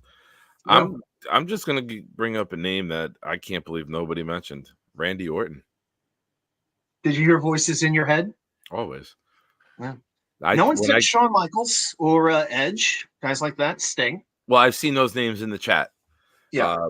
When I got into the chat, when me and the kid's mom got introduced at our wedding, we came in and we came in from up top. There was a staircase that came down in the reception hall. And when we came out, we got married in 2007. And when we came out, they're introducing us. And we got married 2 weeks after The Sopranos ended. So we came out too, and her family's Italian. Mine's half. Hers is full Italian. There's Simalucas and Kazurkis everywhere. And we come out to Journey, the same song that Sopranos ended on. We came out to because it was topical at the time. That show ended the beginning of June. We got married June 29th. But when we came out and they're introducing us, I stood at the top of the stairs like this, just soaking it in. And it got to the point where she nudged me. She goes, "Let's go." I'm like, "Not yet." She goes, "Let's go." I'm like, my buddies are going nuts. Everyone else was like, "What the fuck is he doing?" But the people who knew, and I just stood there like Randy Orton. I'm like, and then I lowered it. And I looked, I go, "Now we go." But it's only fair. I mean, the bride gets her entrance music. Now, I've never been married. You all have. But should the groom not get a little bit of entrance music? Isn't that not only right? Nobody cares. Nobody cares about us. I wanted to do it's her day anyway. She would rather us not be there anyway at a wedding. But hey, we got to be there. I had wrestling songs for every introduction. I wanted to do Shawn Michaels for my buddy Kevin. My buddy Glenn, who is very well off. I wanted to do Shane McMahon. Here Comes the Money. Like, I had a song picked out for everyone. And she's like, "Well, what about the girls?" I go, "It's not my fucking fault. You have people with no personalities." Or, I mean, what fuck? Gotta figure that out. That's on you. My sister sucks. Like, who gives a shit what she comes out to? But that was awesome. That was good. And it almost took up the whole hour. That was awesome. And the chat, you guys were great during that with a lot of old wrestling names. I know I couldn't get every comment up, but a lot of them were making me smile. Some of the names that you guys brought up. I just got to visit the grave sites of Eddie Guerrero and superstar Billy Graham in Scottsdale when I was in Arizona. They're only about a stone's. They're about 4 markers away from one another. So I actually got to visit those grave sites in Scottsdale. Yeah. Wow. My mom couldn't really understand why I would want to go to a cemetery and see the stones of two wrestlers, but I didn't care. I went. Save me, Bob Backlund. Save me. I love when you don't know what's going to come from you. All right, let's get back to the Jets. Let's do a random question on the Jets.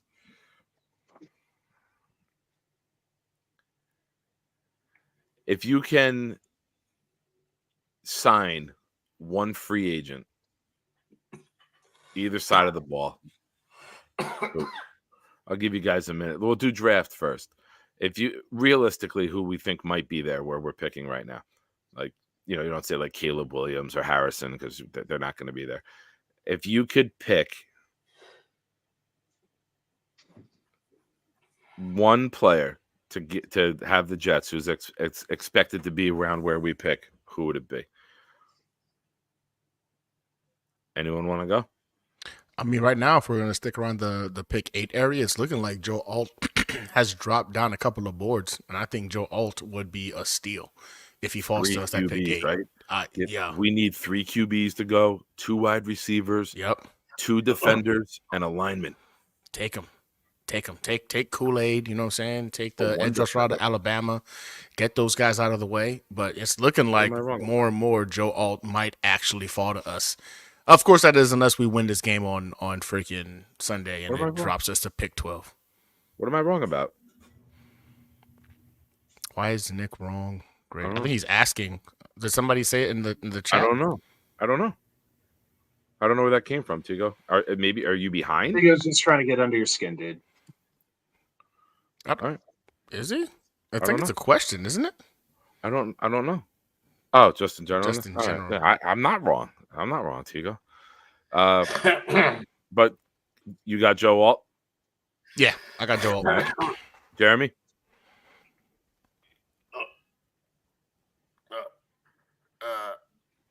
You're leaving. This is where he leaves. Yep. That was so obvious. That's him doing a couple of gummies while we weren't looking. Did I miss something? Maybe he does the Irish dip. It's almost 10 o'clock, and they usually do dinner around this time. Let's skip. Yeah, I would agree with Gunny. For what I've seen, the scouting reports I've seen, I would have to go with Joe Alt as well. I think the biggest advantage from what I'm seeing that he has among these other tackles is he's a plug and play, and he's got the strength to hold up. Like some of these other guys, they may not have strength to play left tackle immediately, but Alt definitely seems to. So, yeah, that would be my number one hope for the Jets in the draft. God willing. All right. I'll be different. That's why you're wrong. Give me Neighbors. If Neighbors could fall, and you team up Garrett Wilson with Neighbors, that's fucking electric. With Aaron Rodgers throwing the ball, Conklin, a reliable tight end, Breece Hall coming out of the backfield, now you're looking at elite weapons. You're looking at what the 49ers can put out there talent-wise. You're looking at what the Eagles have put out there. You're looking at what the Dolphins have out there. You're looking at an elite team. So, give me Neighbors. Adam? What? I'm sorry. Free agent. You got a free agent that you want? Expect a free agent because we know a lot of guys are going to be getting tagged. Yeah, and there's only certain positions that we're really looking at. If he were to hit the market, as far as skill set goes, I would go Mike Evans, but T. Higgins is a good deal younger. Because I think with Evans, I mean, he's 30 years old now, 30, 31, but he's still very, very productive. And he's playing with Baker Mayfield as his quarterback. But I think he's a good counter to what we have with Garrett Wilson. You want different kinds of receivers.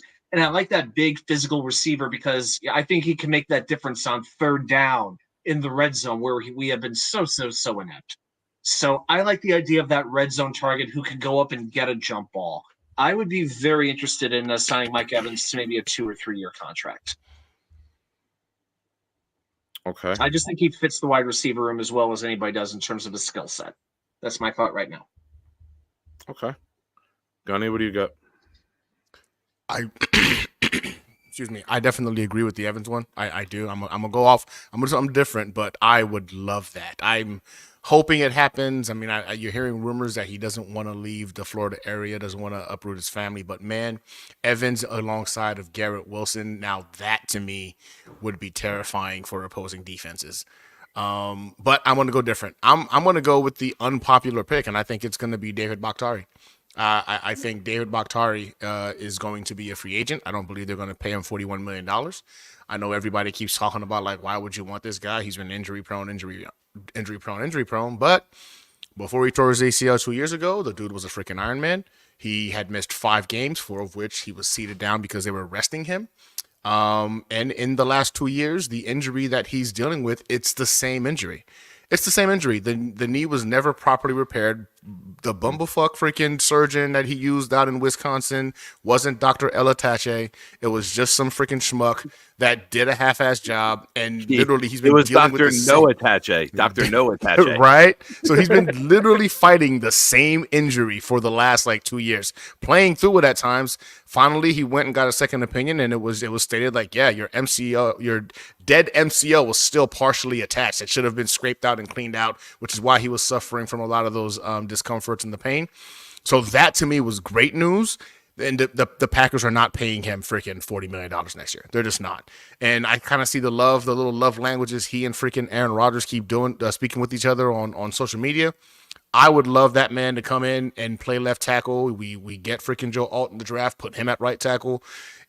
Hopefully AVT can survive next year. And if we're playing at Denver, he does not have to go. We will not be in Denver.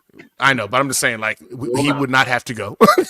But I think that is the way to go ahead and switch this offensive line around real fast, and potentially go from being the crapshoot that it's been to not just serviceable, but potentially one of the top lines in the NFL. So Tippmann has definitely shined quite a bit. So yeah, I'm all in on bringing in David Bakhtiari.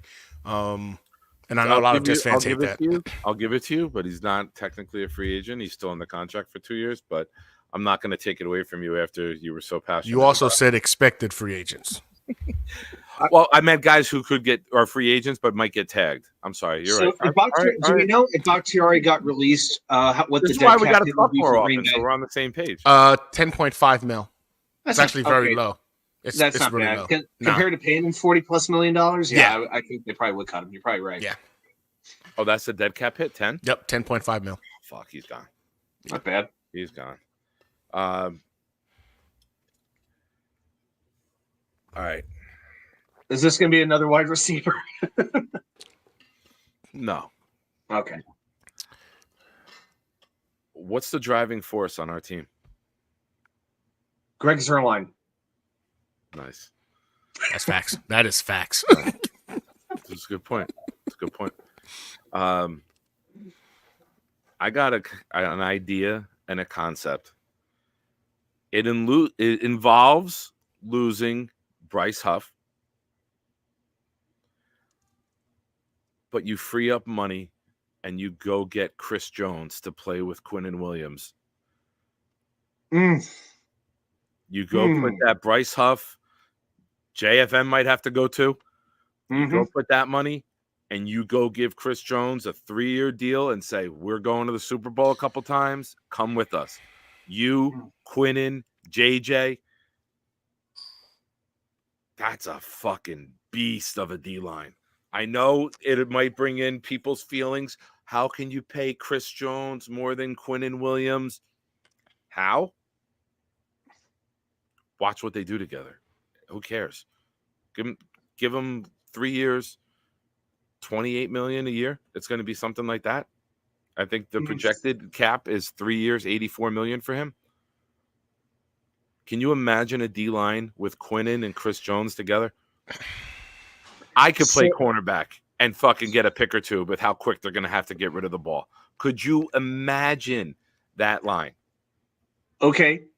So what you're proposing is wide receiver with the first pick. We don't have a second-round pick, and our premium free agent money is going to a defensive tackle. Where are we addressing the offensive line? Oh, I'm not saying it's a tandem. I said my dream pick. My dream is to get that. Okay. Not both of the dreams together, but offensively, Like you can still get a Bakhtiari. I don't think Mm-hmm. he's going to be $25 million. Nah. You No. can give him a Dwayne Brown deal. You can give him 2 years, $22 million. You can backload shit. You can put it in bonuses. You go get Chris Jones and put him on that D line. You're looking at what the 49ers have. You're looking at that impossible line to block. That is quite might have to sacrifice Huff, but I think that's worth it financially. If you sacrifice Huff, but you add Chris Jones for 3 years or 2 years, you give him a 2-year deal so he can hit the market again at 31. Go big. You want to go big? Go number one free agent. Number one free agent expected right now is Chris Jones. We're definitely going to need a defensive tackle, maybe two, really. And he plays edge. And he lines up at edge. Right, but Quinnen's under contract. Solomon Thomas actually had a very good year. Yeah. He's a free agent. Quentin Jefferson, a very good free agent signing that people overlook quite often. He's a free agent also.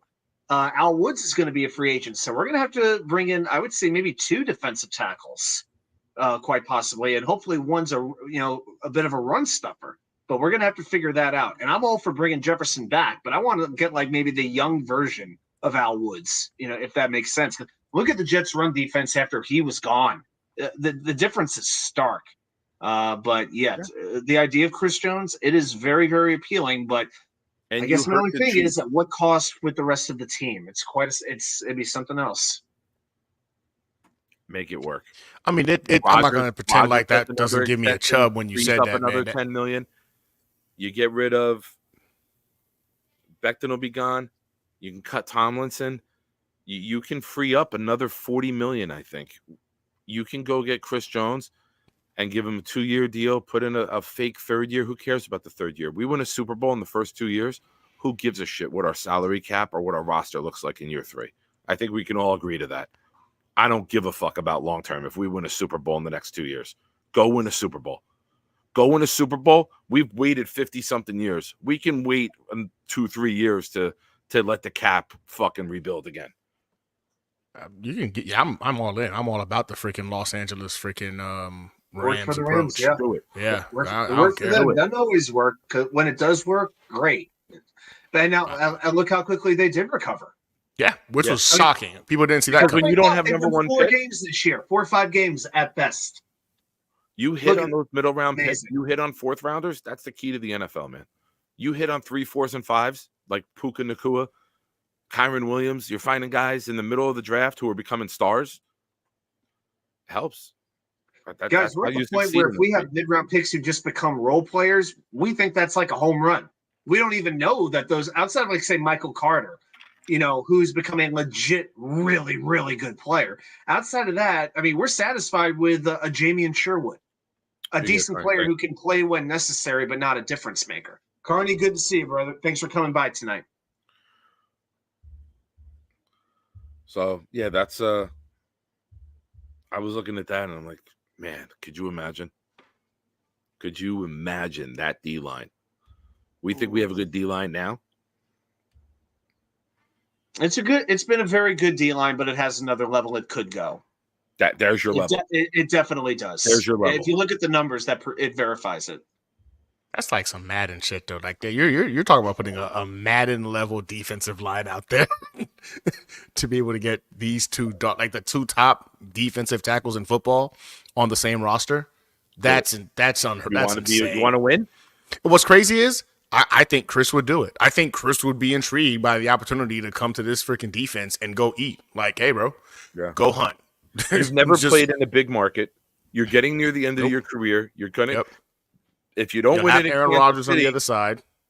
Why are you going to run it back with Kansas City if you don't win? They're not winning. Kansas City.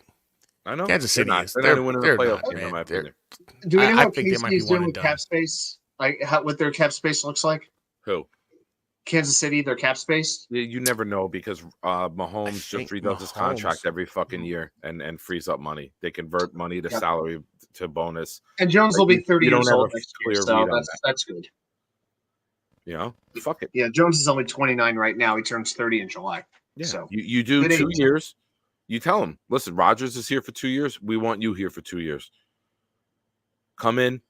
Let's go on a Super Bowl run. You want to be a legend? I know you've played at other places.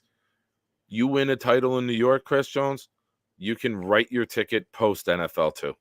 You win here, you will be able to do anything you want. Man, I don't know. He's already restructured, and you can see the restructures. He's got the next 3 years of restructures. He's due $60 million next year. Dang. No, he just. I'm looking at it with the restructure. He pushed some of it back, right? So $63 million in 2026. So he's at $57,358,000 for next year, and then in 2025 it's 60, damn near 61 million. Then it jumps to 63. So they rolled, I think about 3 million and kicked it down the road. But my gosh, good Lord, that's insane. What does that say? What? His cap number is $80 this year. What? $80? If you look at over the cap, who's it might be the Los Angeles Dodgers? It might be. I don't look at over the cap. If you look at Kansas City for 2024, his cap number says $80 on the site. I'm looking at it right now. That's gotta be wrong. I'm looking at Spot Track, and it's got him at $37 million right cap. There. Yeah, that's barely working, but okay. Well, I'm looking at Spot Track. It's got him at $37 million cap hit this year. Okay. $80. I don't think that's feasible. I mean, his workout. Yeah, I see the $80 for 2020 for next year for 2024.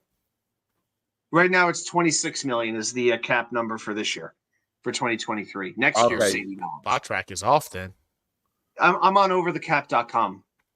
All right. So Over the Cap has 2024 at $80, and it would it's like 5 million if they would actually cut him. Not that they'd ever cut him, but still.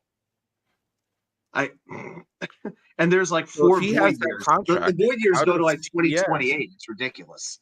These NFL contracts can be so hard to figure out sometimes. You look at 5 websites, you get 5 different, ways of looking at it. It's so crazy. But yeah, I see the $80 number, but I see it for next year. So I'm reading an article on CBS from Tyler Sullivan on January 4th, 2024, that says NFL 2024 free agency, and the number 1 free agent is Chris Jones. He signed a 1-year, I think, $25 million deal for this year, as I remember. Josh Allen. They restructured the tag for him. There you go. Because he was tagged, and then he didn't show up in training camp, and they restructured it, and they can't tag him again too, apparently, with the new deal. So he's going to be a free agent. Yeah, and I think Jets fans were too nuts with the Bryce Huff contract expectations. According to CBS, projected is 4 years, 36.8. It's only a little bit over 9 million. Under 10 million a year, man. I'd sign him in a heartbeat. You can't turn that down. No. But I mean, listen, all right, let's talk about this. Okay. I mentioned this the other day. Pass rushers for the New York Jets have been so fucking bad since John Abraham that we are literally coming in our pants over Bryce Huff and Jermaine Johnson, and neither of them has double-digit sacks. Right, that's how bad it's been. That we're losing our minds over 6.5 sacks. I think the double-digit sack thing it's one of those things where like not everybody gets those. Not everybody gets that. Correct. Right? Like. And the pressure rate. Some Jets fans talk like it's Bosa and Garrett and Watt, and we're like, no, they're nowhere near. But no, you talk to the amount of pressures. Okay, Bryce has a lot of pressures. I mean, having the fastest get off 2 years in a row in the league is nothing to sneeze at. I'm just saying some fans think he deserves $22 million a year or $18 million a year. Let's calm down. He's got 6.5 sacks. That's not going to happen. If he gets above $10 million a year, I'll be shocked. This is still a situational pass rusher, right? And he's still going to be a liability in the run. And he's not getting to the quarterback at the 52 a couple months ago in our DM chat. I said 4 for 52 and was like laughed at that. I was like with like 35 guaranteed, right? That's what you said, 35 mil guaranteed. And That's I was fair. like laughed at, like, no way, he's going to get way more. That's a starting point. I'm like, oh, all right, guys. Let me give you a couple of names here. Okay, Brian Burns, Daniil Hunter, Chase Young, Joshua Allen. You know what those 4 pass rushers have in common? They are also free. They're also free agents after this season. Bryce Huff is not going to be on that top tier. He's going to be the next level down because those are premier elite every down pass rushers. I'm not saying Bryce Huff can't be that, but teams aren't going to be like falling all over themselves on the first day of free agency trying to sign Bryce Huff. There's no need.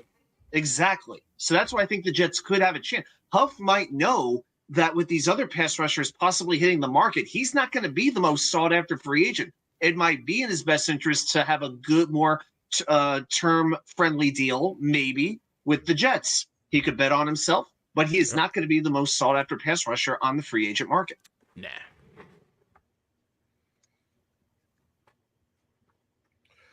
I would be happy with getting Bryce 3 years, 27. Still leaves him at a good age to get another deal after that. I don't think he's going to get, because I don't think he. Listen, when we stopped winning games, our leads went away.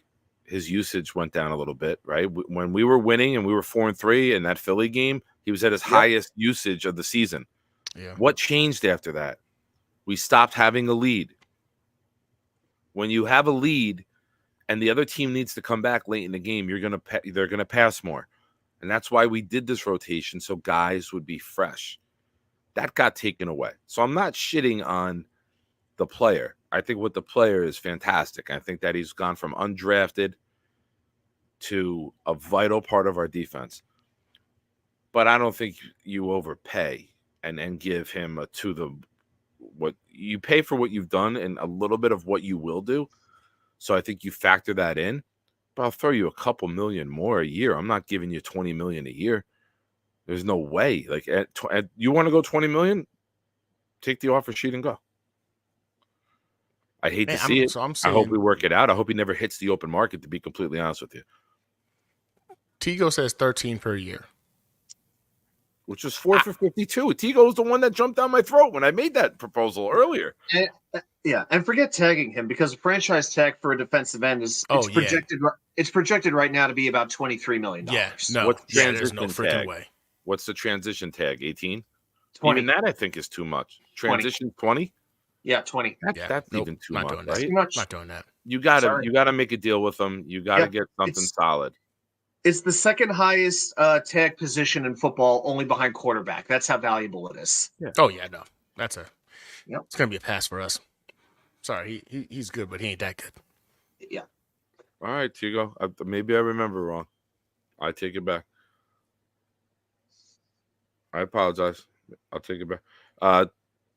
Gunny, how much longer you got to hang? I know you said I gotta go feed these kids. I can do like 10 more minutes, and then I got to jump off. Tigo and Johnny, I'll shoot you guys the email as soon as Gunny has to bounce. I don't get to talk to Gunny too much. Yeah, I feel like it's been a minute. I got back from collecting all my new toys, and the alert popped up, and I was like, "Oh, I always watch the show, so I just jumped on." You going to adult convention? No. I went to got jokes. Stop being serious. Yeah, you answered that seriously, and I'm like waiting. I did, and I was like, "Wait a minute." You were just so excited to talk about. I just realized, you didn't even. Bro, I'm not gonna lie to you. My studio is finally complete. I've got everything that I want now. I can stop spending money. You know what I need? I need you to send me a picture from your point of view of what the setup is. Oh, I'll send you. I see the back all the time, but we never see the front. Nah, I got you. That's how I like it, though. I ain't gonna lie. I like seeing the back and not the front. It's like you got mood lighting going on right now. I'm expecting like a slow jam in the background. Oh, I mean, I might as well put the song on, bro, because like this is. Yeah. I'm done. This is complete. I'm finished. Don't let wifey come in there. You guys got enough kids. Don't let wifey come in there. That's bro. You're right. We don't need any more Packers fans in that It's all good though. I'm snipped. I ain't gonna be having no more than babies, dog. I made sure of that. I was not having another accidental discharge.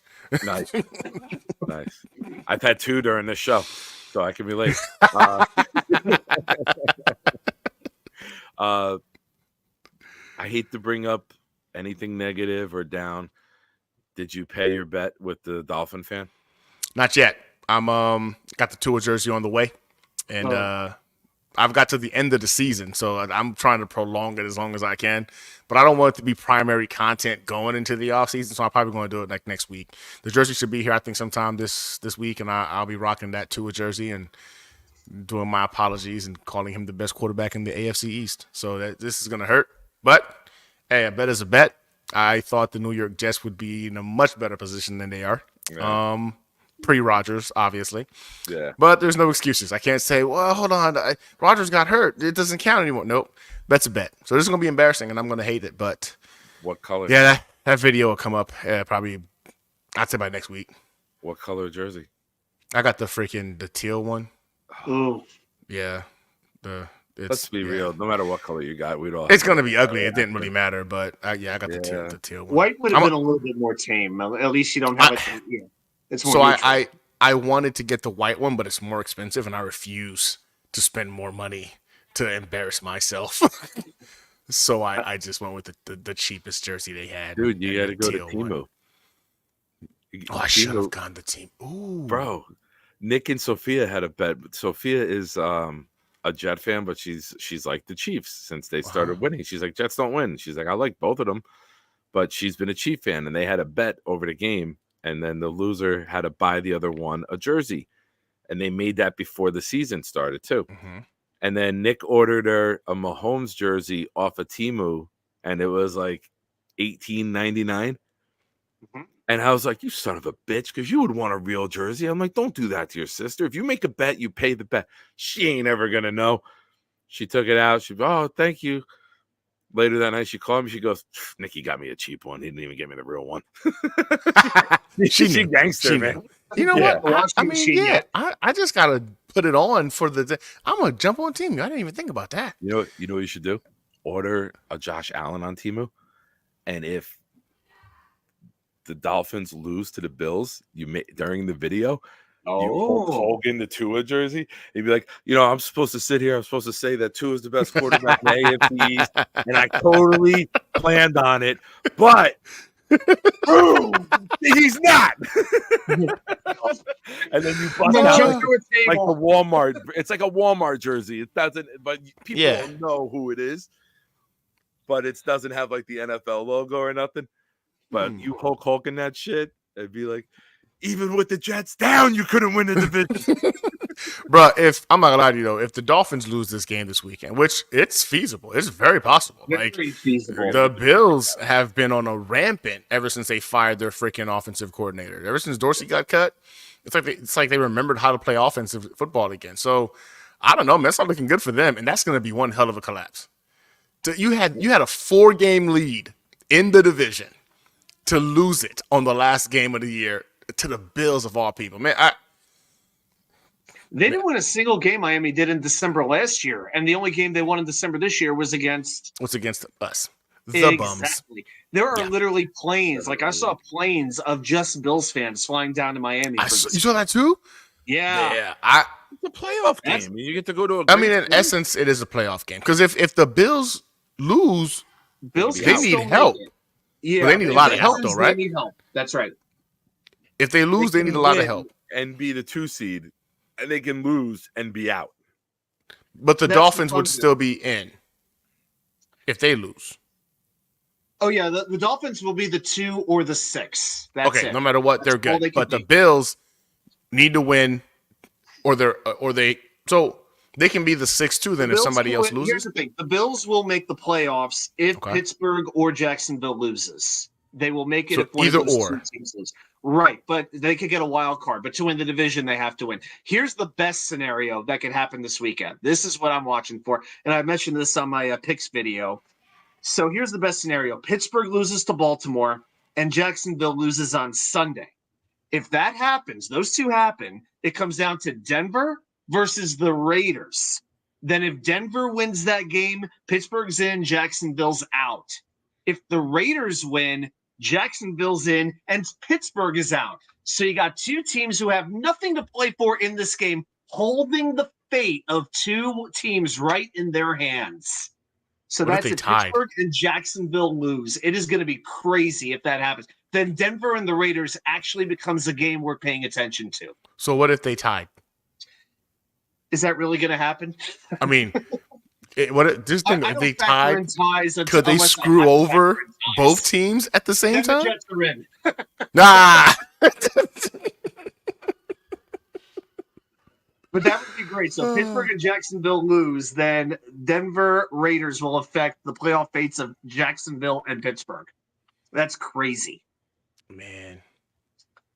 How can we not be in this somewhere in this picture? My God, guys. Because everybody's one of these years, I want to get to the final week of the season, pull off the playoff scenario generator, and figure out a realistic way that we can get in or have a high seed. Is that asking too much? I'm not even asking for a freaking Super Bowl. I just want to be in the generator in week 18. Our season actually ended like 4 snaps in. It just took us a while to realize it.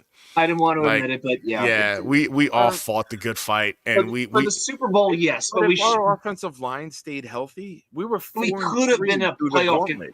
We could have been up there with freaking Indianapolis. There's no reason we could have been 9-7 going into the last week. If that line stayed healthy and we never lost Vera Tucker and McGovern, and you had AVT and Tittman playing on the right side together, there's no reason that we couldn't have held up, and we couldn't. I know, man, but we would have won Atlanta. We would have won Atlanta. We would have won Vegas. Yep. You know, Cleveland and the Jets. What's the difference? It's the same team. We're 7-10. The Jets and Cleveland are the same team. Only difference is they had a viable backup quarterback and a better offensive line. Or let me rephrase, a healthier offensive line. Yeah. And now they're on Jeff Driscoll. They're on their 5th quarterback this week. What happened to Joe Flacco? Flacco's not going to play this week. They're locked in a 5 seed. They can't. Have nothing to gain. Oh, they can't risk him. I got you. Yep, that makes sense. That makes sense. May as well sit him. Yeah. Week 18 is definitely the hardest week to pick. I mean, I've been doing well with my picks, but this week it's like I only have 3 games, maybe 4, where I'm like I feel confident about this game. Yeah, same here. My pick'ems it's been rough. I'm like I have no idea what to expect. Did anyone ever waffle stomp? What? Luminosity, dare I even ask what this is? Thank you for joining the show. Y'all don't know what a waffle stomp is? If you're new here, please subscribe. I would appreciate it, sir. I'm Googled blue waffle, but I don't know what a waffle stomp is. I think the waffle stomp involves you shitting in the tub, like while you're in the shower or whatnot, and then stomping your shit down the drain. It's like you take a shit while you're in the shower or whatnot, and then for you to get it down, you start stomping it into the drain. Why is this a waffle? Because the drain has those little vents, those little fucking drains. The drain has the hole, so you're pushing it in. It's called a waffle. Then out first of all. But anyway, it's just I don't know why anybody would shit while they're in the shower. I'll say this: I had a package of those Kodiak waffles. Yep. That's it. Blueberry Kodiak waffles, delicious. I'm glad I finished them today because now I can't eat a waffle for at least 6 months. Oh my God! I mean, I don't know why this. I'm afraid to shower. Yeah, right. Like I'm like, oh God, why are we talking about waffle stomping? Luminosity, you subscribe to the channel. I'll give you a story. Luminosity, I'm 3 away from 800 subscribers. Come on, help your boy out. All right, gents, I'm gonna jump off and go feed these savages. I appreciate hanging out with you guys and letting me test out the new gear. Nothing but love for y'all. Love you too, brother. I'll see you guys next week then. All right. Sounds good. All right. Sounds good, man. We'll be here. Be good, man. Have a good night, man. Tell everyone we said hello. I got you. So Johnny Jimenez says he remembers in college. I guess that Johnny Jimenez is an experienced waffle stomper. That's the only interpretation I can make out of that. I will. I guess if you do it in Brussels, then you're a Belgian waffle stomper, right? I need Luminosity to subscribe to the channel before I give. You want to get the wheel ready? I'll bring in Johnny and Tigo, and then we'll do the wheel. Yeah, whenever you're ready, I can maximize it. Yeah, just depends which wheel we want to do. Whether it's the players, the coaches, the Jets seasons, the Jets draft picks, or the Jets quarterbacks. I feel that you did 100. I feel that's all right. We'll get that going. Johnny, check your email. I believe I just sent it. It's from Proud NYJ. All right. Yep. Whenever you're ready, I'll go ahead and share my screen and I'll max it out. Yeah, well, I'll get these guys in here first. We'll say hello, and then we'll do that because I kind of want to get off by 11. I know we're gonna go a little bit later if we're starting the wheel now, but that's okay. If we still got people watching, I don't care. Yeah, I feel good. Tigo, compose.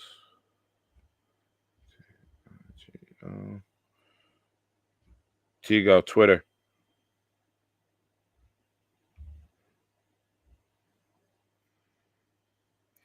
So Johnny, it's sent in your email, and Tigo, it's in Twitter.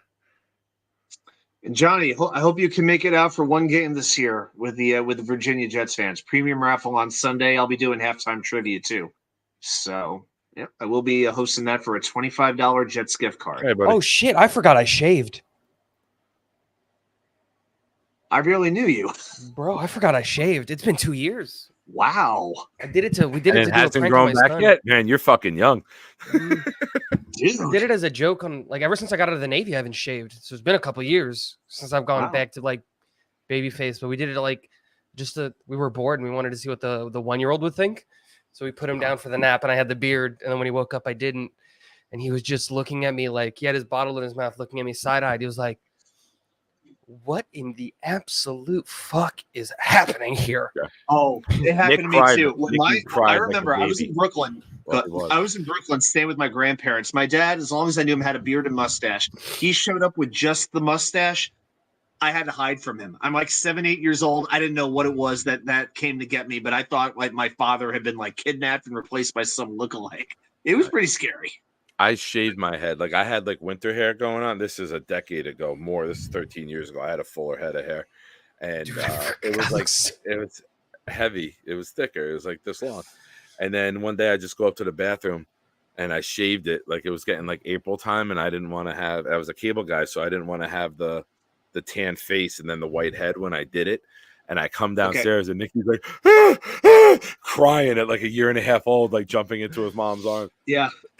Oh, hold up. Let's bring in our other friend. Let's bring in Johnny. What's up, Johnny? JJ. Where you at? I'm downstairs with the little one. She's playing video games. Hi, sweetie. Hi. Daddy, Josh, is that the goat of the Halloween story? Yeah, that's That is the goat right there. Very good job. We're also very good parenting job. Warning me that you have a child in the room. So that was very smart of you right away to say, "Hey, Nick, there's a kid here. Watch your mouth." She watches all the games with us on Sundays, so she hears me and her mother go off on the Jets every Sunday. So okay, she's heard it all, man. She's already scarred. All right. So we're gonna do the wheel. You guys know how the wheel works, right? Hey, New York Jet fan 4, Wild Wave. You've been Nick, here. real quick, because this is for you, because I know this is something that because I think you and I are in the are in the same kind of boat of you give Huff the I would do like a $10-11 million contract over the next 2 years, and if he doesn't want it, you just let him walk and you just take the 3rd round pick or whatever it is that you're going to get for him, because I'm not risking the tag at like $19 million. Yeah. And one of the things that goes in that favor, like at least the argument that I've used is, well, you drafted Will McDonald, right? Like that has to mean something. Yeah. And in true pass rush sets, Bryce Huff leads the New York Jets with pass rush win rate. We know that, right? He wins 27.6% of the time. Well, the person right behind him is Will McDonald, 2% points worse at 25.6. Now, small sample. It's an insanely small sample size compared to the already small sample size that we get from Huff. Right. But if you're going to compare the two, right? And you're going to sit here and you're going to say, you know what? Can they do the same things and all that stuff? I'm more willing to bank on the New York Jets coaching staff to develop an edge rusher because they've done it. We've seen it. We've seen them do it, and say, let him walk versus letting him stay, especially because Will McDonald can play the run and Bryce Huff absolutely cannot. So, hey, Hank, what's up, pal? There you go. Where did the time go? Right, this season. Not yet. I mean, Huff isn't exactly a great run defender his first 2 years or 3 years, and we've seen McDonald get some explosiveness and get into the backfield a couple of times.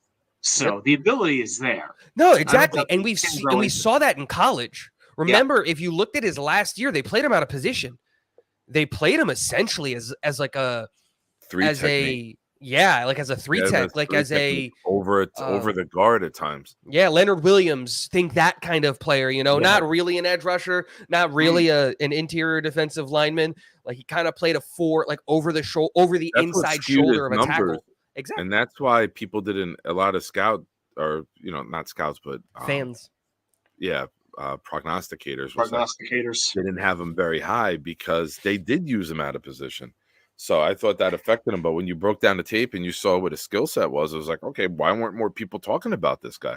But I am getting close to empty. So I know this takes a while. Adam?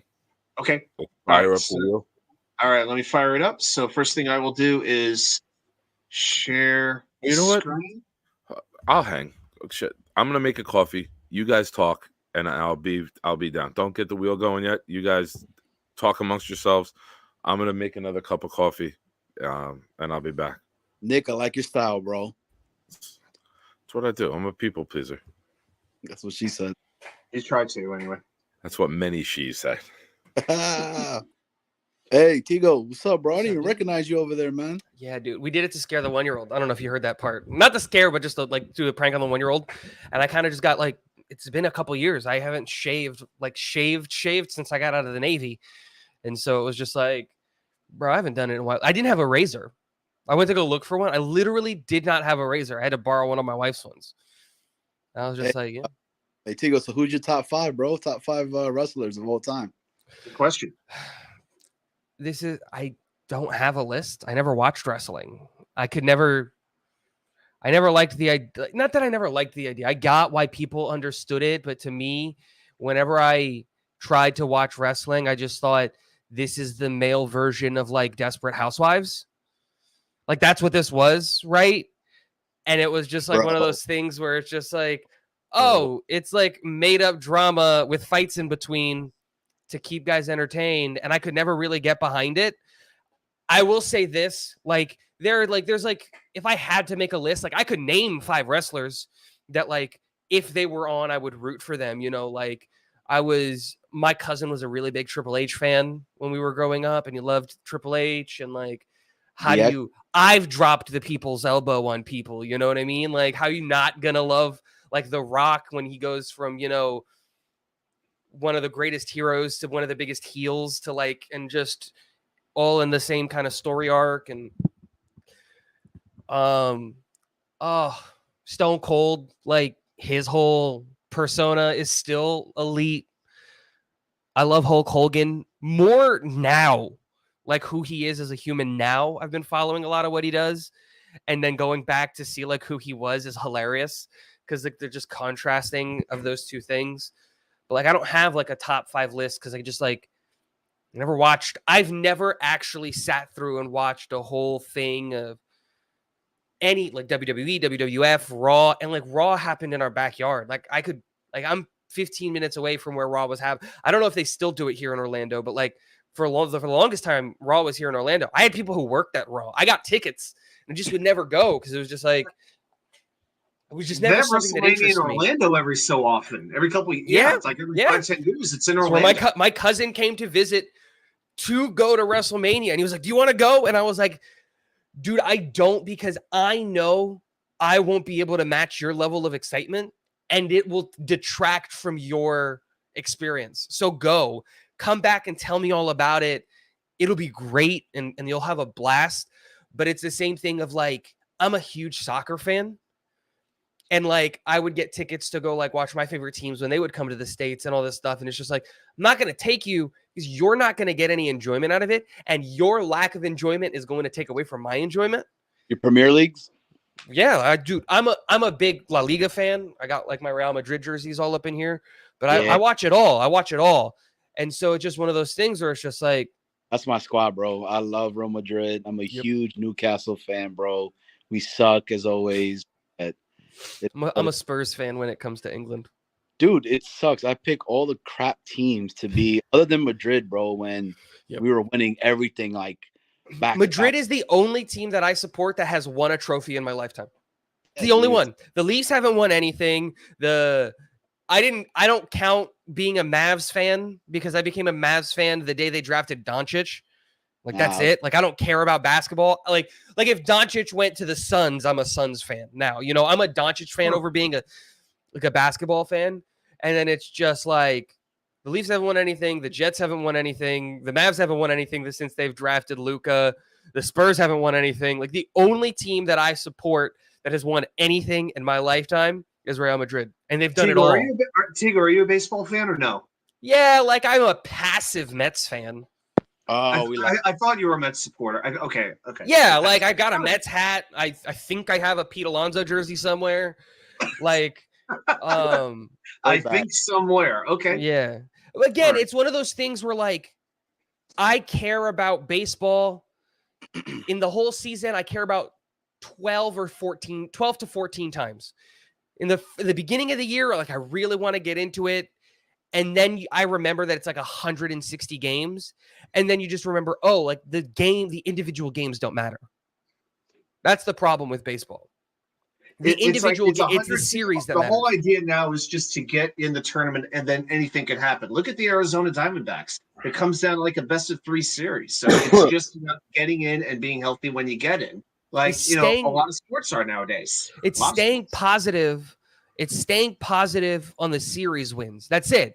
Like if you're winning your series, you'll make it into the tournament more often than not. If you're going 2 of 3, 3 of 4, 3 of 5 in a series against a team consistently, great, you'll make it in. And like in the end is what matters. So like that's my biggest problem. I've had this shout out to Lincoln Park. Shout out to Lincoln Park with In the End. Rest in peace. Doesn't even matter. Hey, rest in peace. That's what you get for going to out pedophiles. You know that, right? What? Chester was part of like putting a documentary together who was going to out pedophiles, and he hung himself. Oh wow, I didn't know that. But I don't want to get too deep into that, but yeah. Is this a new conspiracy theory that I can like hop on board? It's not new. It's not new. This is new to me. Yeah, it's new to me. I didn't know that. Yeah, I'm gonna. I knew he was depressed. Come on, just listen to his music. Of course he's depressed, right? Like, But we'll save that. I gotta tell you. You ready to get the wheel? I'm getting cold. I'm old, man. I get cold and I get tired at like 10:30. Put on a hoodie. I sat down. I'm like, I need a jacket. Yeah, I got a Jets micro fleece over my feet and legs right now. My feet were so cold, so I feel much better right now. I'm in Florida. It's warm outside. Must be nice. Johnny, are you home or are you still down south? No, I'm home now. Wifey's Stone Cold Stunner her into bed. Ah, nice. The king was that baby Stone Cold Stunner to bed. Thank God you told me your daughter's there. Thank God you told me your daughter's there. The king was announcing my my wrestling match with the wifey, which I'm sure will go to a time limit draw. Sticking with the wrestling topic, you Stone Cold stunned her tonight, but a couple months ago, I power drived it. You know it. Val Venus, Big Valboski. Hello, lady. Hey, what was Rey Mysterio's thing called? The 619. There it is. I was gonna Prince Albert her without the one. Jesus Christ. Yeah, that was. I was trying to make the joke. I couldn't remember if it was 6 or if it was a 3. I couldn't remember if it was a 6. I couldn't remember if it was the 319 or the 619, and I was just like, "Let me ask," and then somebody will get the joke. Not the 69. That's a whole nother move. Okay. That's the highest I could count to actually, and I stopped. Of course, Rey Mysterio also had a move called the West Coast Pop. That was another one he was famous for. Hey, he's in my top 5. Nobody talks about Rey Mysterio at all. He's fucking midget wrestling personified. Dude, Rey Mysterio. Best thing that ever happened to Rey Mysterio's career? What? Eddie Guerrero. Kevin Nash long darting him into the side of the trailer. Rey Mysterio would have never got the heavyweight title if his best friend Eddie Guerrero didn't die. passed away. And like, I'm not saying that to be an evil fuck. I know it sounds that way, but let's be real. They would have never put the heavyweight title on Rey Mysterio. Well, that's what I have in my top 5. I got Rey Mysterio. I was a huge Eddie fan, right? I mean, Oh, wait. Let me guess your top 5. Hold on. All right. We're going Rey Mysterio, Eddie Guerrero. We're gonna go with La Parka. Nope. We're gonna go with Chavo. We're gonna go with Vicky Guerrero. Hey, I was a huge the Hardy Boys fan, bro. Them dudes jumping off of the top of the ladders and everything. I went to that. I was at that WrestleMania in Orlando when it was the Undertaker's final match. When the fireworks came down and everybody got burned. Oh yeah. No, not that one. Oof. That was Orlando, right, Adam? I believe it was Orlando. That was like when yes, that was Orlando because it was in the news afterwards. Event, right? Yeah. I think it was him and Edge. Yeah, they had fireworks, like streamer things, and then like the cord broke and came down into the crowd and people got burnt. That's right. Yeah, I don't remember. I mean, if it happened, I wasn't. I guess I didn't pay attention to that part of it. You look like a boot. Is that a military reference? Yeah. Oh, you're boot camp? Like fresh out of boot camp. Yeah. I'm Hulk Hogan. Next time you want to scare your kid, Tigo, don't shave. Just have me walk in to get the kid from the nap. No, my kid, my kid is super friendly when it comes to like new people and all that stuff. Yeah. He just takes a second. So it was just funny to see his reaction. I did it myself. Because I was sitting there under the blanket, and like being like, "Where's Dad?" And then he pulled it down and he looked at me and he was like, "What you talking about, Daddy?" He was like touching my face and he was just like, I don't know how I feel. Yeah. Shawn Michaels, man, was my guy, bro. That kick to the face, Sweet Chin music, all day, every day, man. Oh, hold on. We got a late entry. We got a late entry. Hank, I don't think there was any doubt that you told me you're from Canada and Bret Hart is there. I will say this. I loved Owen Hart more than Bret because Owen entertained me. Bret was too serious. Dude, Bret couldn't laugh at himself. Bret was a wrestler who should have been with Bruno Sammartino, where it was about the wrestling and little bit of personality. Bret was just all about the ring. He couldn't excel in the personality shit talk era. It was bad. It was forced. Better and better though. Like when it was the Canada USA feud, when he like turned heel, he started to lay out some really, really good promos in those years as a heel. Did I ever tell you I'm in the Bret Hart documentary, Wrestling Behind Shadows? Did I ever show you the video? A couple of times, Nick. Yes, you have. I like bringing it up when Bret Hart comes up. I know. Hey, I'll never forget watching that live with the Owen Hart thing, dude. That thing was crazy, bro. Like you didn't know, and it's wrestling, right? So you're like, is it real? Is this a work? Is this? And they're like, this is not part of the show. Yeah, they had to cut off. Like they cut it off. Like it was crazy.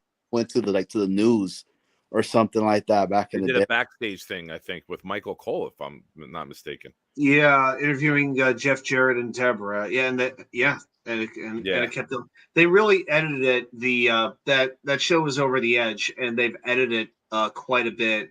When you go to the WWE Network and watch it now, yeah, they've really cut out a good portion of it, and understandably so. Yeah, that was wild, man. That was so wild. I'll never forget. I couldn't believe. True or false? Did they cut out all of Benoit's matches from WWE Library? No. You can still find all the Benoit matches. Okay. Before they transitioned from their own network to Peacock, you could kind of click on timestamps, and it would be like Bret Hart versus Owen Hart or Hulk Hogan versus Andre the Giant. With a Benoit match, it would say something like Triple H defends the WWE Championship. But you can still watch the match. I mean, you just have to know where to go to find certain matches. I mean, there are just certain matches he had that are just unbelievable. I mean, him against Kurt Angle at that Royal Rumble match was one of the best wrestling matches I ever watched. Hey, Adam, who is one person that he should have fought that he never fought? Who is one person he should have fought that he did? Your mom. Well, I don't know if he ever fought Shawn one-on-one. I know he did in the triple threat at WrestleMania, but I don't know if you have a certain person in mind that I should be thinking of here. I was gonna say Shawn, but They did the triple threat. I don't recall them wrestling 1-on-1. You remember the he was did he end up fighting Taz? Because you brought it up. Benoit and Taz, they wrestled quite a bit in ECW, as a matter of fact. But Taz had such a short run as a wrestler in WWF. I mean, literally, the injuries, they caught up. Yeah, I know. Yeah, they caught up to him way, way too quickly. Right. Yeah, Taz just did not have a very good run over there. Yeah, the best moment he had in WWE was his debut against Angle in the Garden. And after that, he knew it was all downhill because he got that unbelievable pop, but it wasn't WWE created. And he said he knew right at that moment that he was never going to really make it that night. All right, I'm going to show you guys this real quick. Let's do I have it queued up. This is the Bret Hart documentary, Wrestling with Shadows, and I am in it. Let's do this. Yes, Goldust. Yeah, they're talking about wrestling and the storylines about how Goldust is like a hillbilly cowboy, but plays this, character. Dude, that dude was so funny, bro. He had the best skits, man. That's me. Oh my God. Is that you? In the background, that's me. Bald... Yeah, my God. Not the black guy. Yeah, dude. What happened? Not the black guy. Hold on. So they're talking about it, and I blurred out, it's a male soap opera. But this was the 1997 SummerSlam where it was USA versus Canada, and me and my buddies went with our faces painted as red, white, and blue, and the flags on as capes. It's a male soap opera. It makes you crazy. Some people holy moly. Wrestling are their real sport, but it's not sport. It's sports entertainment. It's there to fulfill your needs, to give you something extra to look forward to. Yeah. Yeah, no, it's a male soap opera. That's why I could never get into it. Nah, bro, it was real, man. Did you not see the Roman Reigns versus Brock Lesnar fight, bro? That dude literally, Brock Lesnar cut his whole face open. It's real. I'm going to tell you a quick story about that. We're at SummerSlam in 97. Okay. They film it in the parking lot. March the next year, March of 98, this comes out. This was on A&E when it first came out. And my pager goes off 1 time, 2 times, 3 times, 3 different people. What the fuck? They're like, dude, what are you doing? I'm like, I'm at work. What's going on? They're like, you're in the fucking Bret Hart documentary. I go, what? They're like, you're in the Bret Hart documentary. I go, how the fuck did I get in the Bret Hart documentary? They're like, it's you and Kevin and the other guy, and your faces are painted red, white, and blue with the American flag, and you're getting interviewed in the parking lot, and you yelled that it's a male soap opera. I was like, that was SummerSlam last year. They're like, yes, and then everyone was like, it's you. So I had to wait to get it. Now, fast forward to 2002. Me and my buddy Kevin, who were there, are in Canada at a train station in Mississauga talking to these 2 other guys waiting for the train to go into Toronto. Oh, boy. And the guy said, you guys are in the show, in the thing. I'm like, what? Wow. He goes, I recognize you. He goes, wow. We watch that. He's like, you understand, you're in Canada. He goes, we watch that once a week up here. He goes, I definitely recognized you. And as soon as I heard your voice, I knew it was you. Got recognized in a parking lot in Mississauga, Ontario. Yes, it makes no sense, Adam. It's one of the strangest things that has ever happened. But if I always used to make the joke that if I moved to Canada, I could take over and be the prime minister in about 26 minutes. I just have to show that clip. So how many autographs did you sign that day? No, the guy who took a Kodak picture with us. Yeah, the disposable back in the day. Yeah, used to carry the Kodak. Back in the day, we had those at my wedding. Yeah, you had it 24, 36. You were a baller if you got the 36 pictures. Hey, by the way, that's a very smart thing to do, is getting disposable cameras instead of hiring a photographer at your wedding, and you get some amazing pictures out of that. Dude, you know what? That's what we did. Now? Well, we hired the photographer, but we had a bunch of disposable cameras at the table. We still haven't developed those photos. Where you scan the bar, there people put down on their table placemats and shit at the table a barcode, And when you take pictures, you upload it with that barcode, and everybody uploads their digital photos. And then the couple has all the photos to go through that everybody took throughout the night. Yeah, that's cool. You're not paying for the photographer anymore, but everyone is just their own photographer with the cameras and the devices that they have. My wife's cousin did something similarly, but they asked that every picture that you took, you posted on Instagram with their wedding's hashtag, and then they went back through and they printed all of them out. It's a very smart idea. It is. You do your own. Everyone takes their own pictures anyway. They're all going to be on social media that night, so why not just give them the hashtag and work with it? Adam, I think it's time. I think it's time. I think it's time as well. It's time. It's time. It's time. My time. All right. So for those who maybe have not been here before, so what we're going to do is spin the wheel, which is it on the screen yet? I think I'm watching down here in the chat. My full screen is the wheel. So we're going to spin the wheel 10 times, and we will create a top 10 list of New York Jets. But here's the thing. We got to pick our number as we go. So if we have a great player, we want to give him number 1. We cannot use that number again. Last week, we did really, really well up until the very, very last pick when we had to make Quincy Enunwa our number 2 pick overall. But we've got Johnny and Tigo here. I'm excited to hear what they have to say. I know they're always opinionated, so it is going to be fascinating to see 11. What you guys have to say and what the chat has to Johnny say. And Tigo are here. I'm sorry. Well. Let me end the show. Just Johnny and Tigo are here. Let me end the show. All right. 69. All right. Are we ready to spin? Go ahead. Okay, here we go. Spin number 1. Wait. All right, too late. Random player. I'm guessing Brian Poole comes out sometime during this. Zach Wilson's going to come out. Going to be the Louisville Slugger. Foley.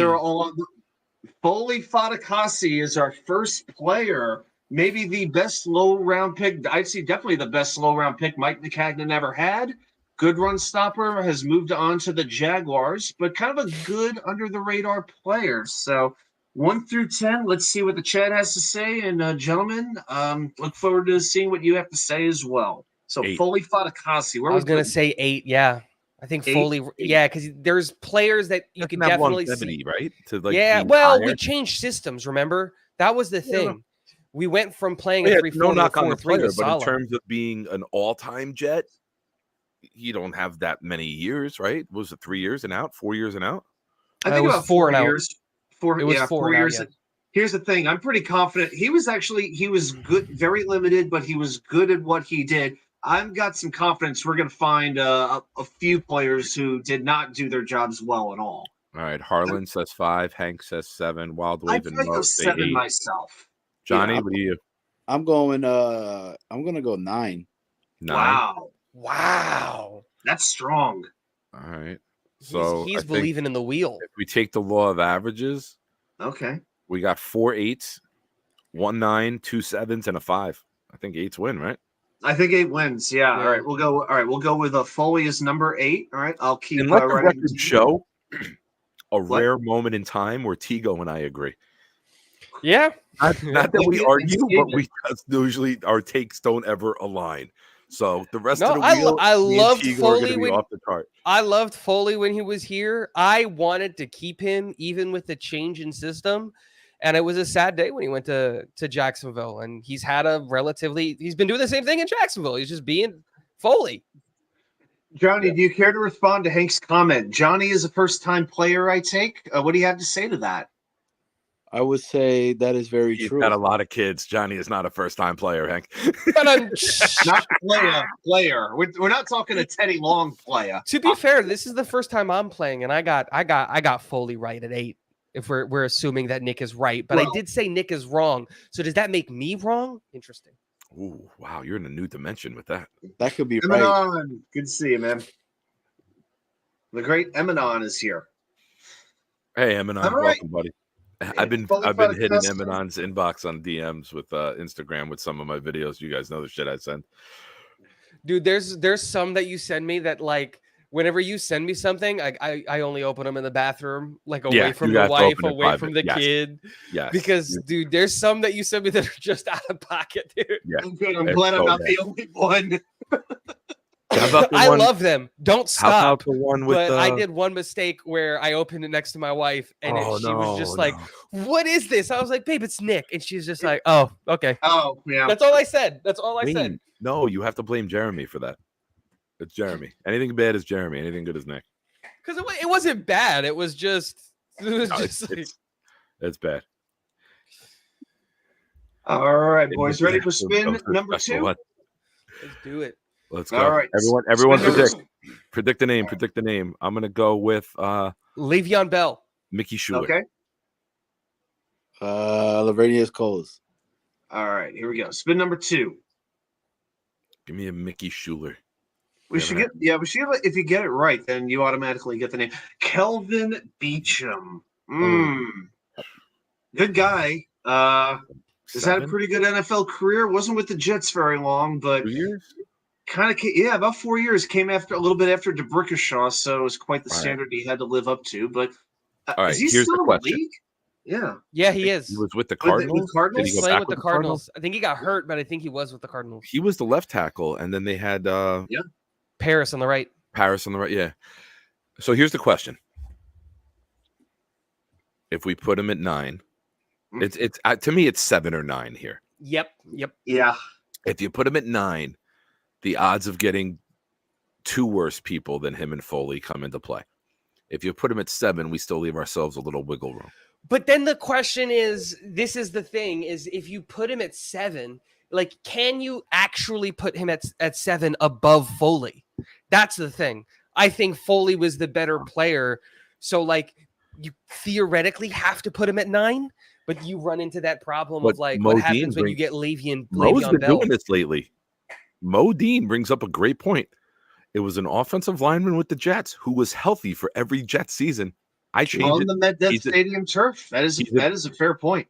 I changed my. He wasn't bad either. I changed my pick to a 3 just for the health factor.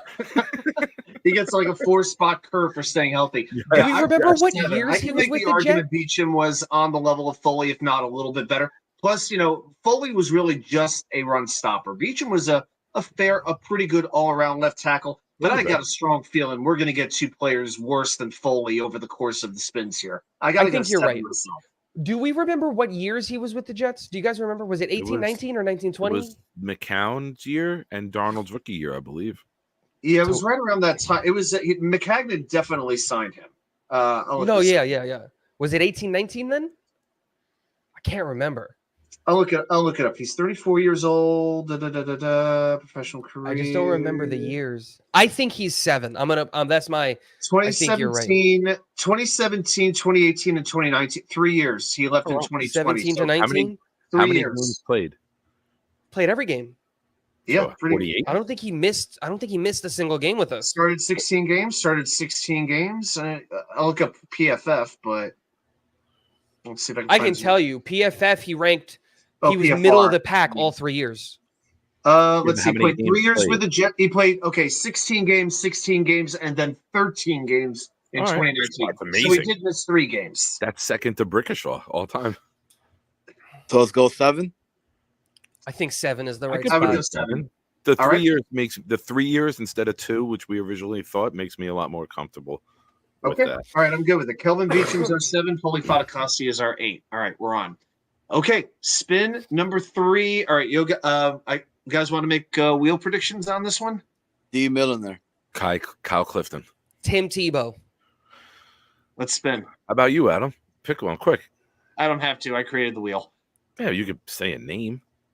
John Riggins. This is a fun one. Yeah, because we're looking at him as I created the wheel. We got some tough ones to start off here because Riggins was a Jet for 4 years, I think. I'm pulling it now. Yeah, 5 years. How am I supposed to be productive in this one? I wasn't alive to watch 1970. What was it? It was 73 to 75. Oh, okay. I don't have a lot of 60s and 70s players, but John Riggins is a freaking Hall of Famer. I Wait, understand, but like, wait. He was not a Hall of Fame player as a Jet. I'm going to give you his numbers. He was drafted by the Jets, yes, and he played his first 5 years here. 769 yards, 1 touchdown, 944, 7, 482, 4, 685, 1005, 8. So, and receiving receptions 36, 21, 23, 19, and 30 as a Jet. So a little bit back then, getting 30 catches as a running back out of the backfield was pretty good. I'll give you a shocking number. I never would have believed this. So we had one Pro Bowl. In the 5 years, John Riggins had 22 fumbles. Really? 22. 6. Also 1,000 rushing yards and 75. He did. This is 944 in another year. That's pretty close. That 1,005 yards with 8 touchdowns. That's pretty good. As a fullback, remember, 4.2 yards per rush over those 5 years as well. Because he didn't become he didn't become a running back till what, Washington? That's where he played after the Jets, right? Fullback as a Jet, yeah. He wasn't a tailback with the Jets. He became that in Washington. Okay, it's 5 or 6, right? I think it's 5 or 6. I would go 6. And I'm looking at the chat now. We got 3 5s already from the chat. I was gonna say 4 or 5. I'd go 5 because he was only here a couple of years, and I can't believe that he had that many fumbles. I'm shocked. But he got a ton of them late. That's the thing. None of them happened with the Jets. In those 5 years, Latigo, in those 5 years, he had 6 fumbles, 2, 6, 3, and 5. Yeah, but he had like a 6, a 7, a 5, a 7, a 5 after that too. So it's just he did, but he did have a 0 and a 1 here and there. But yeah, fumbling was an issue for him, and we don't think of John Riggins as a fumbler. Wow.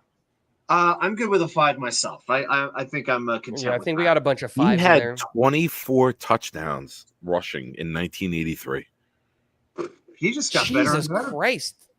That had to have led the league, right? Yeah, and then the next year he led the league again with only 14. Jeez. And he was first team. Well, that might have been a strike. Was that a strike year? Was that why?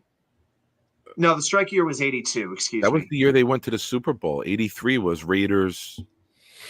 Yeah, that was the Marcus Allen run. 83. Yeah, they went 2 straight years against Miami and then against Oakland. They went 2 straight years. Did he ever go to like a Pro Bowl or an All Pro as a Jet? Pro Bowl in 75 and AP and third in Offensive Rookie of the Year. He was not All Pro, but he was a Pro Bowler once. I was a fullback to get Offensive Rookie of the Year votes. And then in 83, 4th in MVP voting. And also but that's as a Redskin, though. Yeah. I know. It's just interesting I've never looked up John Riggins' stats, so.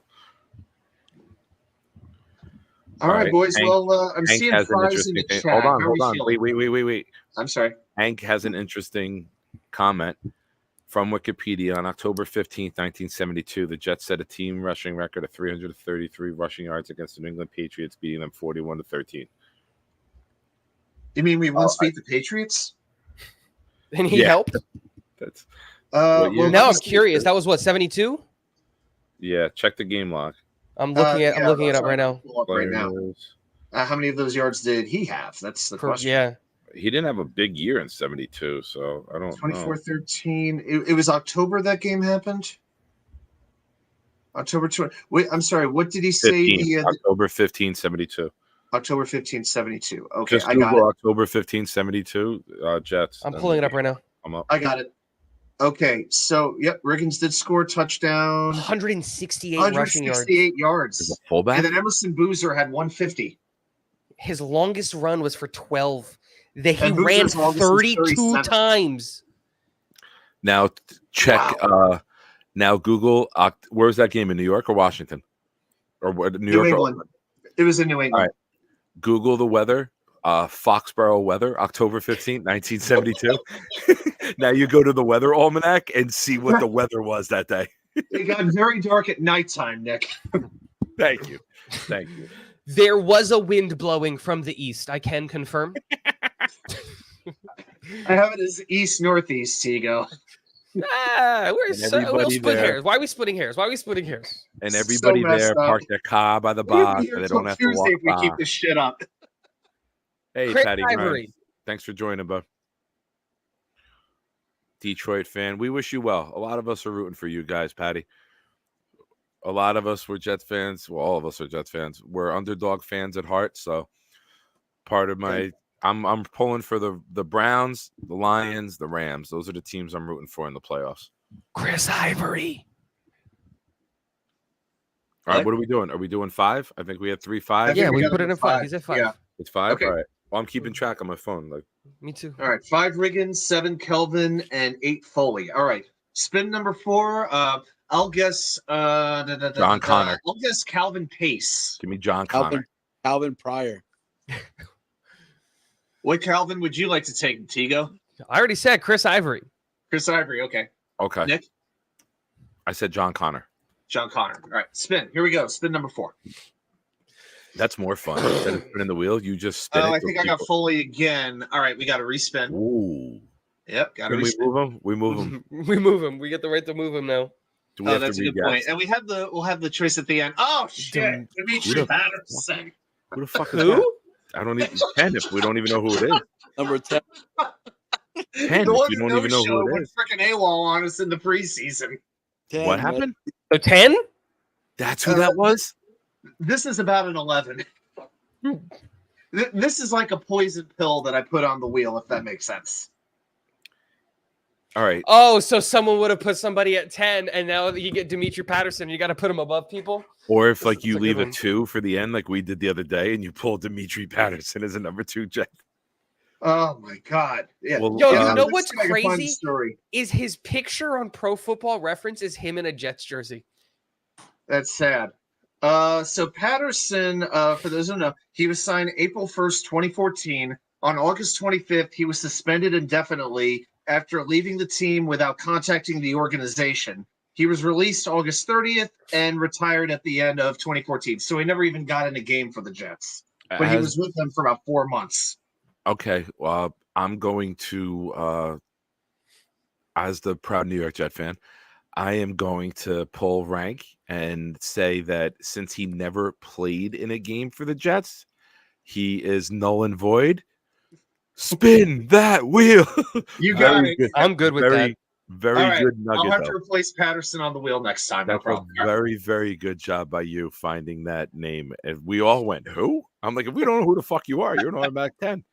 John Hall. Wow. John Hall. We're getting a lot of mid-level Jets here. This is number 3, bro. The mixed match shoes, bro, was always my thing, man. I love it. Yep.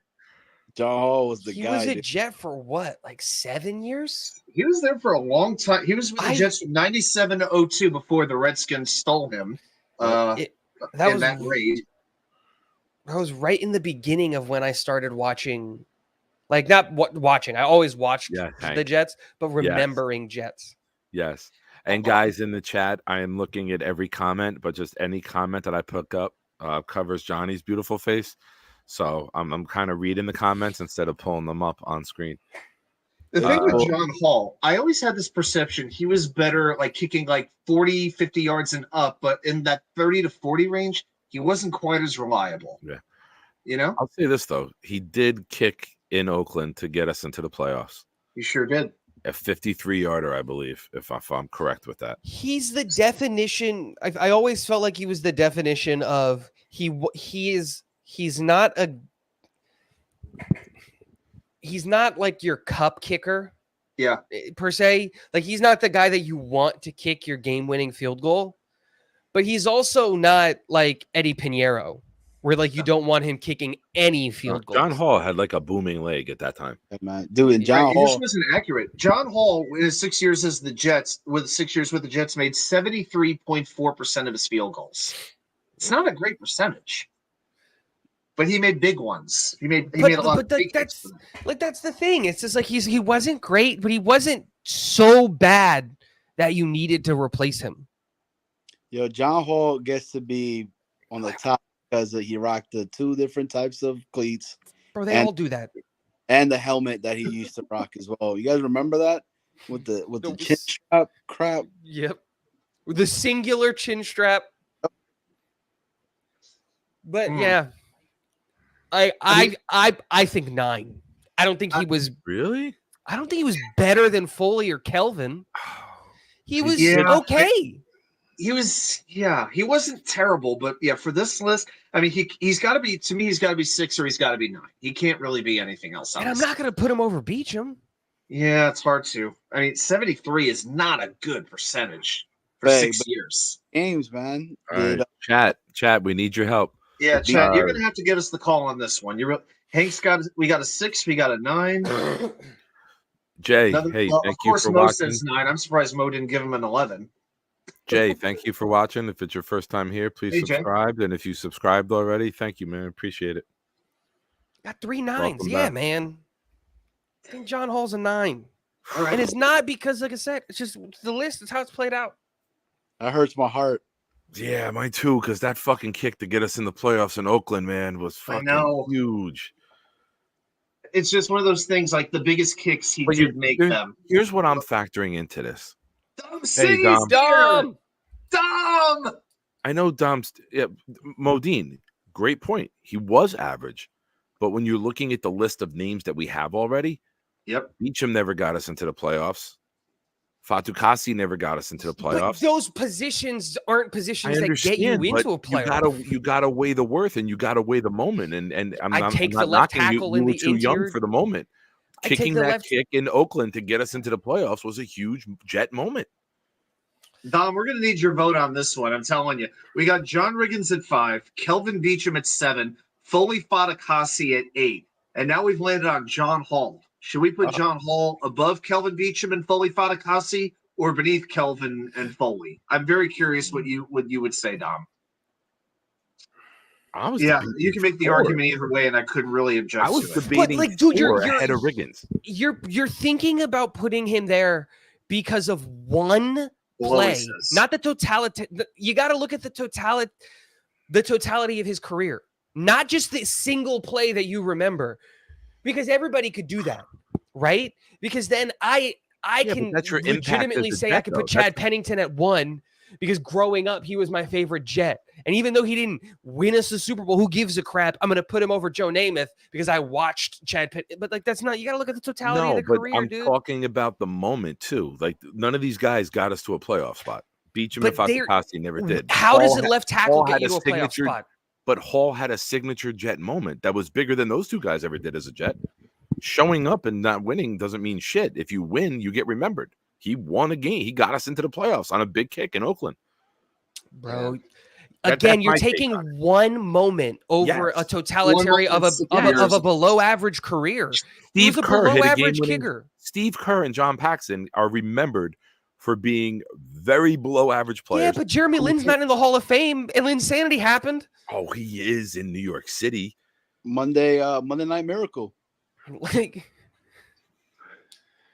yeah, John Hall won that game too. Wildway makes a great point, man. We're talking about an average kicker, and Nick wants to put him at 4 because he kicked one. He kicked one field goal. The other names on the list. All right, go ahead. How many people we've had that's taken us to the playoffs? That's what sucks. Those are the moments. Yeah, but now you're going to put him at 4. Quite often. You're going to put him at 4, and then no, you can't put him at 4. That's ridiculous. No, can't even put him at 6. No way he goes about John Riggins. It's not a chance. No, he's 9. All honesty, we put him at 3 because field goals are worth 3. Exactly. And that's where he belongs. Yo, you asked Dom. Dom was the tiebreaker, and we got 3 9s. Wild Wave, Modine, Jay, myself, Adam, and Dom all said below those 3. All right. I think we should give him John Hall number 9 because he wore number 9. How about that? Boom. Overruled. He's number 1 in our hearts, Nick. and Johnny with you know what? 2 different cleats. Literally every kicker of all time did that. 98. Not Greg. 98. Yeah, Greg. Hey, Patty, we've already got number 7. We have 5, 7, and 8 already taken, Patty, so we can't put him at 7. Sorry. It's 6 or 9, really. That's the only options. I fucking hope. I pray to God that fucking Doug Bryan comes up and you fucking people have to put Doug Bryan, who lost us fucking playoff games, above We still got John 10 Hall. open. 10 is open. I will definitely fucking. got 10 open. I will take. We always have to leave 10 open just Hold on, in case. hold on. Give me the mic for that. I will take me, and since you guys love the number fucking 9 so much, my 9 fucking toes, and walk 9 fucking days to get to Virginia, and I will smash this fucking wheel in Adam's house if Doug Bryan comes out, and we have to put Doug Bryan above John Hall. I'm putting everyone on notice. Yeah, but I can outrun you, Nick. Okay. You love Buster the number 9? Screen. Right, I love you guys. All right. Give me fucking number 9. So where the hell? All right. So we're gonna put him at 9. Which, I want this noted for the record. Begrudgingly, I allow him to be at number 9. This is poppycock. This is straight up shenanigans. Kicked us Ever into a since Tigo playoff game. shaved his beard, he's been. I don't even. I deleted it on my phone. I don't even want to keep track of this shit anymore after this bullshit. John Hall, fucking 9. I will die. All right, but hey, the chat spoke in my mind. Funny how our viewers are going up once we got into the John Hall debate. All right. Yo, he's a Jet great, bro. That's why. Here you go, Adam. That's your next wheel. That is too low of a standard for great. Is Pat Leahy also a Jet great, even though he missed tons of kicks? I don't know. All right, just because. Yeah. All right, here we go. All right, spin number 5. I don't know how we're gonna top that one. Here we go. It's fucking Doug Bryan. If fucking Doug Bryan comes out, no, it's Buster Screen. It's gonna be Buster Screen. Not. It's actually Santonio Holmes. 4. Yeah, 4. Yeah, Santonio goes to 4 immediately. Yeah, that was my first. Yeah, I could even say 3 because how late we are, and the chances of top 4 coming out. I could put Holmes up at 3 because he won us a playoff game. Just so that I don't agree with guys Nick. Don't like that, but he won us a playoff game in New England. And that game against Houston. Just so I don't agree with Nick, I'm going to say 4, but I would definitely feel comfortable putting him at 3, honestly. You got to factor in how many people are left. I think he just threw that ball. No, I agree with you. 49ers player. Nick, I agree with you, but I don't like agreeing with you, so I'm going to stay at 4, even though I think 3 is the right move. I'm like a broken clock, twice a day. Oh, hey, Sean McAteer. I'm okay with 3. I'm 3's okay winning. Hey, Sean, thanks for joining, Buck. Yeah, 1, 2, yeah, and I hate to do this, but like Green Bean says, please only vote once if at all possible. Yeah, 3's definitely got the edge here. All right. Yeah. It was one year, but it was a fantastic year for sure. And he had overtime winners, late game winners, playoff touchdowns. He was amazing more than 1 year. Season. Yeah. He had more than 1 year. Why'd you say 1 year? No. He played more than 1 year, but it was after I think that 1 year where things started to kind of go downhill a little bit. No, I think he had. I'll look it up, but I'm pretty sure after. I'm not going to say that he was out of this world all those years, but it was one really good year and then a bunch of decent years. You beat New England in the playoffs in New England. And 2011 were both very good. 2012, everything started to go down. So he had 2 really good years and 2 not so good years. We'll put it that way. But that 2012, that was the year that we lost Braylon, Cotchery, and Braylon, Brad Smith. Braylon Cotchery, we replaced him with Derek Mason and got Plexico. Yeah.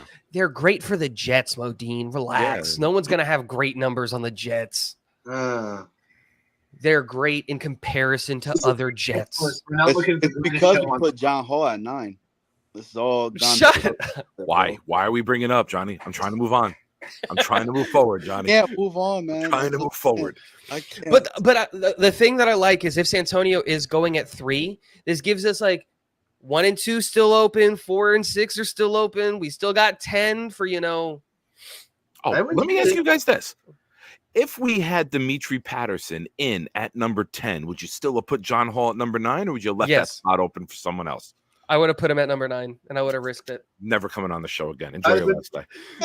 I'd have been more open to 6, but yeah. I would have been, but I would have said 9. Because what are the odds we're going to get 1, 2, 3, and 4 all in a row? We're not. I know. Yeah, but that's funny. All right, so 3. We're doing Holmes 3. I'm good with 3 for Santonio. Yeah. All right, quick recap for everybody. We're halfway done. Santonio's got a 3. John Riggins is at 5. Number 7, Kelvin Beachum. Number 8, Foley Fatakasi. And number 9, much to Nick's chagrin, the great John Hall. All right, we'll do spin number 6. Boys, make your picks. Doug fucking Bryan. Santana Moss. Sam Darnold. Actually, I'm going Jason Morrow.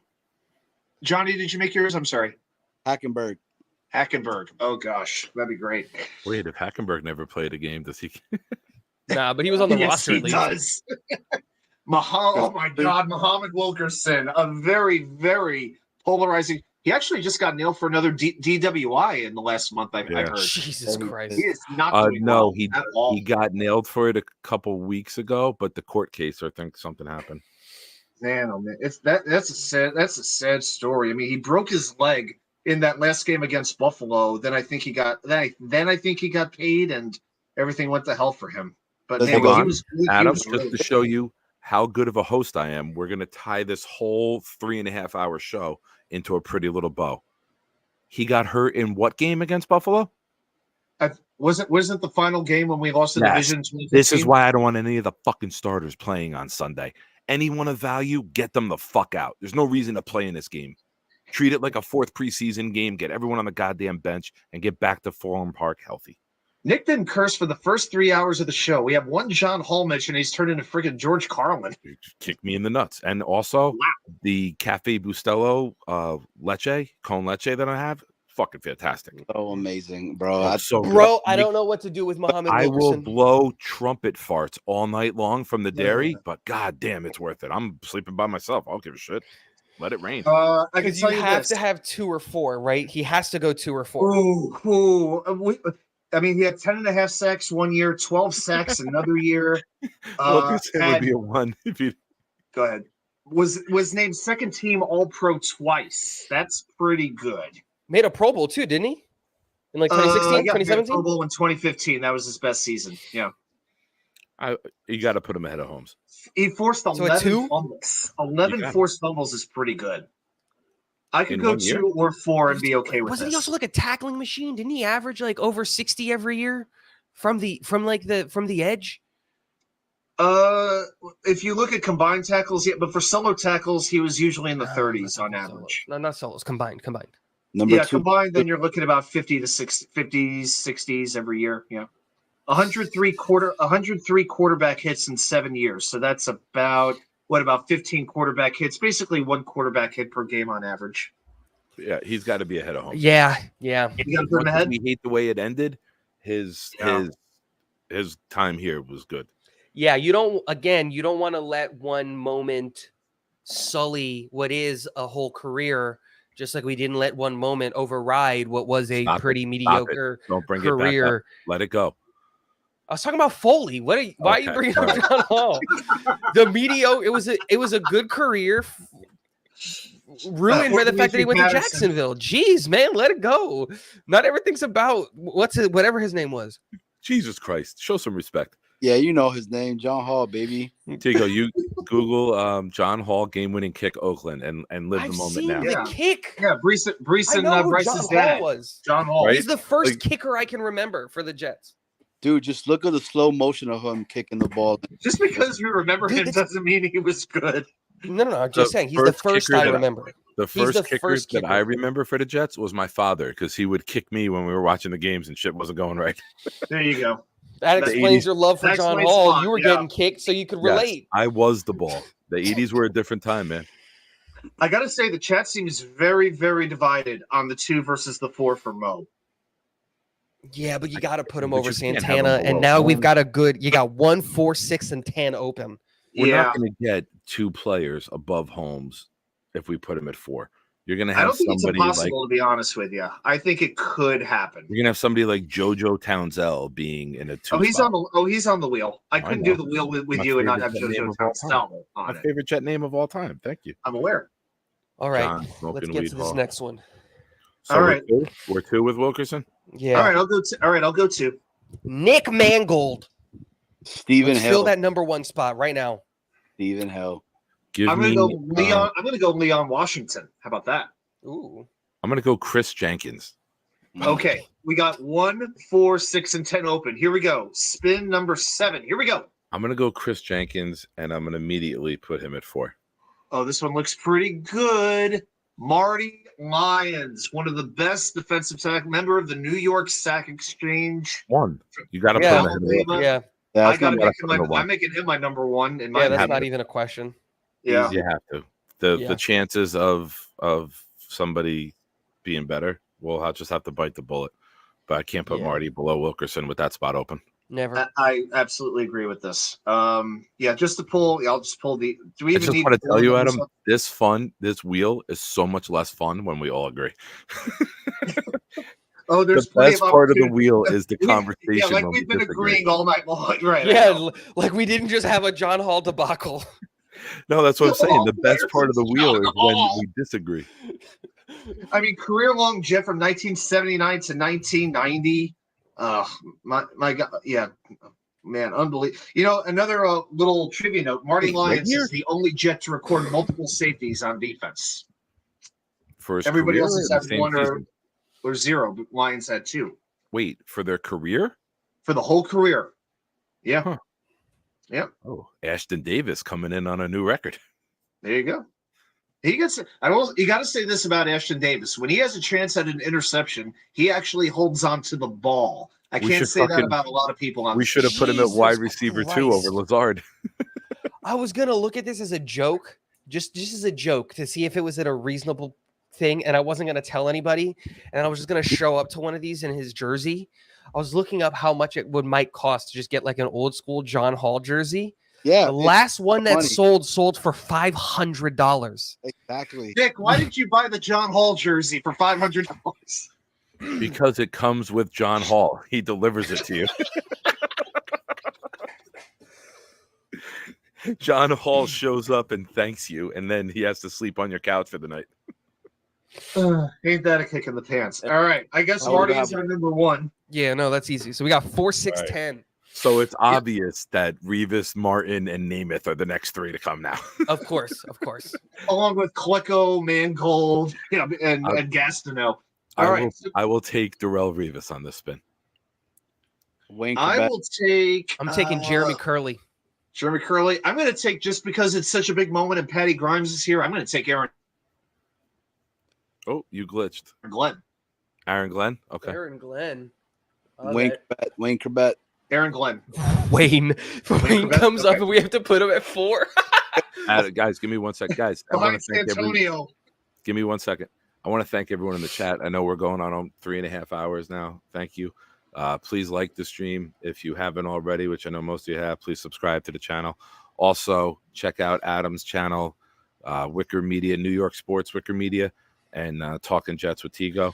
And then in the chat also, Project Prospect with Dom C. Check out those channels and send Johnny diapers. Yeah. Hey, if you need help on how to have a child, I got you. Forget that, Johnny. Bro. Forget that. We all know how to have a child. We need to teach you how not to. That's what I meant to say. That's what I meant to say. Yeah, I'll talk to you, buddy. I got a prank that we can pull. Johnny. What's up? I'm ready. We'll talk about it later.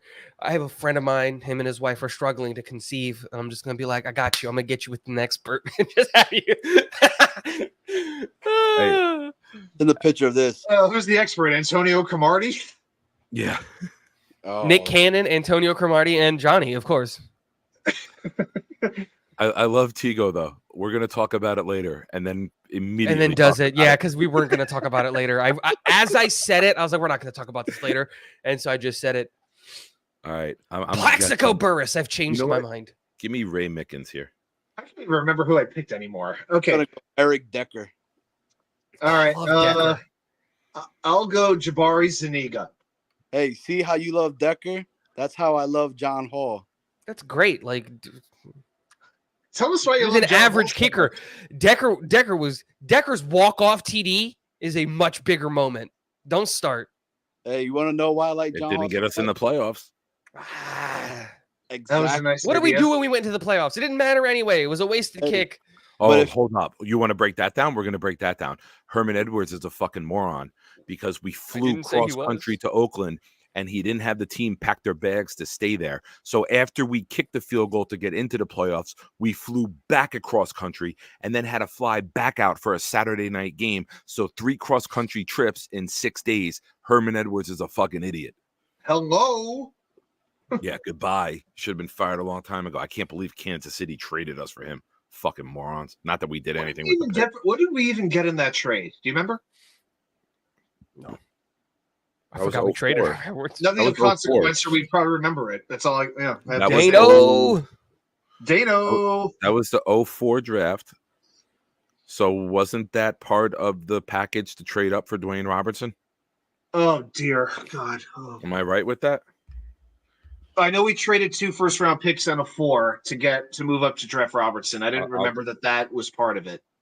This is about Dwayne Robertson, by the way, is on the wheel. Greg Van Roten. I've changed my guess. This is your third guess, dude. Yeah, I'm trying to fill that 10 spot. I want to leave 4 and 6 open. I'm going Tebow. Tim. All right, then I'm going Tim. Kyle Wilson. No, it was only a player to be chosen in the 4th round of the 2006 draft. I'd have to look the 2006 draft up. We got a 4 for a head coach. Teams are getting 2 1s. We got a fucking 4 for our head coach. Yeah, but it was Herman Edwards. All right. Why did we get Tim Tebow? I still don't get that to this day. Why we what? Because the owner loves star quality, and he loves grabbing the headlines and getting the attention. That's it. He did also win a playoff game. He did. Great guy. Don't get me wrong, but Tim Tebow was at the time what people think about Gardner Minshew is what they thought about Tebow incorrectly. That's the whole vibe there, in my opinion. It wasn't a bad trade. It was for a 4th round pick. It was either Brad Smith or Leon Washington. Those were our 2 4s in 2006. Dang. Braylon Edwards. It's actually Leon Washington because that's where we picked. That's where we picked in other rounds, right in the middle. Brad Smith was early. Wow. Not bad. Kyle Wilson coming up. Yep, right. I did say Kyle Wilson. GVR. Right. Spin number 8. Here we go. Ray Mickens. Now that we've all made about 38 guesses of who it's going to be. It is Kyle Clifton, one of the I think the all-time leading tackler in Jets history. Number 4, no brainer. Career, Number 4. He's got to go 4. Guy was a tackling machine in the 80s. Because we were always on defense. We scored so goddamn fast. Man, we either agree on everything or we have or just the most insane disagreements tonight. Yeah, I got to go number 4 as well. Yeah, was a Jet his whole career for 13 years. Dom? What? Dom, 6? Wow. Below John Riggins? No, he's better Jet than Riggins. He was a Jet for what? 12 years? 13 years? From 84 to 96? Isn't he our all-time leading tackler still? Yeah. Oh, he definitely is. Yeah, man, he's got to be 4. And you got Dom makes a good point. Tom's throwing his dick down on the table here and saying, he's I'm leaving Darrell Reeves is about to show up. I'm leaving number 4 open for the stud that's going to pop on the wheel. Yeah, he did lead the league in tackles for 3 seasons. So I'm sticking at 4. Yeah, Harlan Santonio Holmes is already our 3. So Tom, you're leaving it open for Vlad Duclos or Brian Poole. You're gonna end up putting Zach Wilson at 4 because we're gonna have. So in 13 I'm okay seasons, with that. That second half of that Kansas City game is worth it, Tiga. Quick trivia. So let me rephrase. Those 2 drives in the second half of the Kansas City game are worth it. True. So in 13 seasons, guess how many quarterback sacks Kyle Clifton had? 13 years. 13 years? Yeah. 11. He had 3 because he never blitzed. 5.5. Okay. Damn. Hold up. Dano asks, "What's the He's topic?" Like CJ Mosley. We're doing all-time Jets. It's a blind wheel where you have to fill out the 10 without knowing. You have to place a guy when it comes up. So, Adam, you want to give him a rundown of what we have so far to catch him up? And how you been, Dan? Haven't seen you, man. Hope of course. All right. So right now, number 1 is Marty Lyons. Number 2, Muhammad Wilkerson. Number 3, Santonio Holmes. Number 4 is blank. Number 5 is John Riggins. Number 6 is blank. Number 7, Kelvin Beachum. Number 8, Foley Fatukasi. Number 9, say it all together, John Hall. And number 10 is blank. So we got to put Kyle Clifton at 4, 6, or 10. So we putting Clifton above John Riggins or below John Riggins? I think you put him at 4 and you risk it. We're gonna get Buster Screen and GVR. Yeah, there's so many bad names on here, and we don't have a great history. It's not like we're the 49ers, so it's not like we're gonna pop up star after star. Like, yeah, the odds. The odds are not in Clifton our was favor. nowadays what we call a compiler. You know, like one of those baseball players makes the Hall of Fame because they played 20 years and hit 20 home runs every year. Somehow they make the Hall of Fame. They were compilers. Clifton with the tackles, I kind of get that vibe. But Here, let me read off one section of the wheel. One section of the wheel is Denzel Mims, Brian Thomas. Wait, hold on. Where am I? Tremaine Blair Johnson. Thomas, Tremaine Johnson, Ryan Fitzpatrick, Freeman McNeil, Brandon Moore, Brian Poole, Braden Mann, Dustin Keller. Like that's 7-8 people to put them at 4. We're not getting anyone better than Kyle Clifton. If we are, everyone can throw shit at me. I'd be okay with that. I think I will and everyone can roast me for 10 minutes. To get Curtis, I was about to say my prediction's gonna be my prediction is Joe Namath because we're gonna end up putting him at 6. Fine. Well, very overrated quarterback. Extremely overrated quarterback. Worst quarterback in the Hall of Fame, actually. Until Tom Brady goes in. Oh, did I say that? I'm sorry. Eli Manning. Bro, the modern quarterback is literally built off of what Joe did. Come on. I'm just saying, as a passer, Joe Namath is the worst quarterback in the Hall of Fame. Because he was the first passer. That's not true. He kept throwing downfield. It was risk reward. He was like Brett Favre before Brett Favre. Brett Favre before Brett Favre. He walked so that the rest of the NFL could run. Well, that's what John Hall did for kickers. God damn you. Incorrect. Fuck, dude. There would be no Greg the Leg. Next week's top 5, the best John Hall moments of his career. It's one moment, and then the rest are all bum-ass moments. Dude, he has some awesome on-site kicks. Let's reach out to him on social media. Maybe we can get him on the show. Probably. What is he doing? What else is he doing? Probably owns a fly fishing shop in Canada. He has a Jets memorabilia shop there in Long Island. I've seen it with my own eyes. Spin the wheel. Give me fucking Joe Namath at 6. Brian. Give me Doug Bryan. Please, Jesus. You give me anything this year. I will not ask for anything else. John Paulson, so we can all go back and watch this down the road. Darrelle Revis, right here. Okay. Dude, watch. I think we're going to get somebody we got a while back. I think it's going to be somebody like Jeff Cumberland, that kind of a player. All right.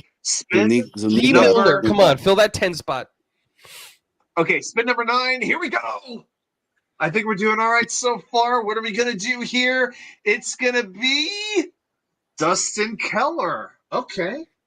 Are we got to put him well, at 6, I definitely don't think we're putting Keller as our 10, but as a 6 between John Riggins and Kelvin Beachum, I don't hate that. Yeah. No, he's right there. Had a nice play in Cincinnati in a playoff game, Tigo. I know that don't mean shit to you, but had that nice touchdown in Cincinnati. Hey, who was Sticky Hands?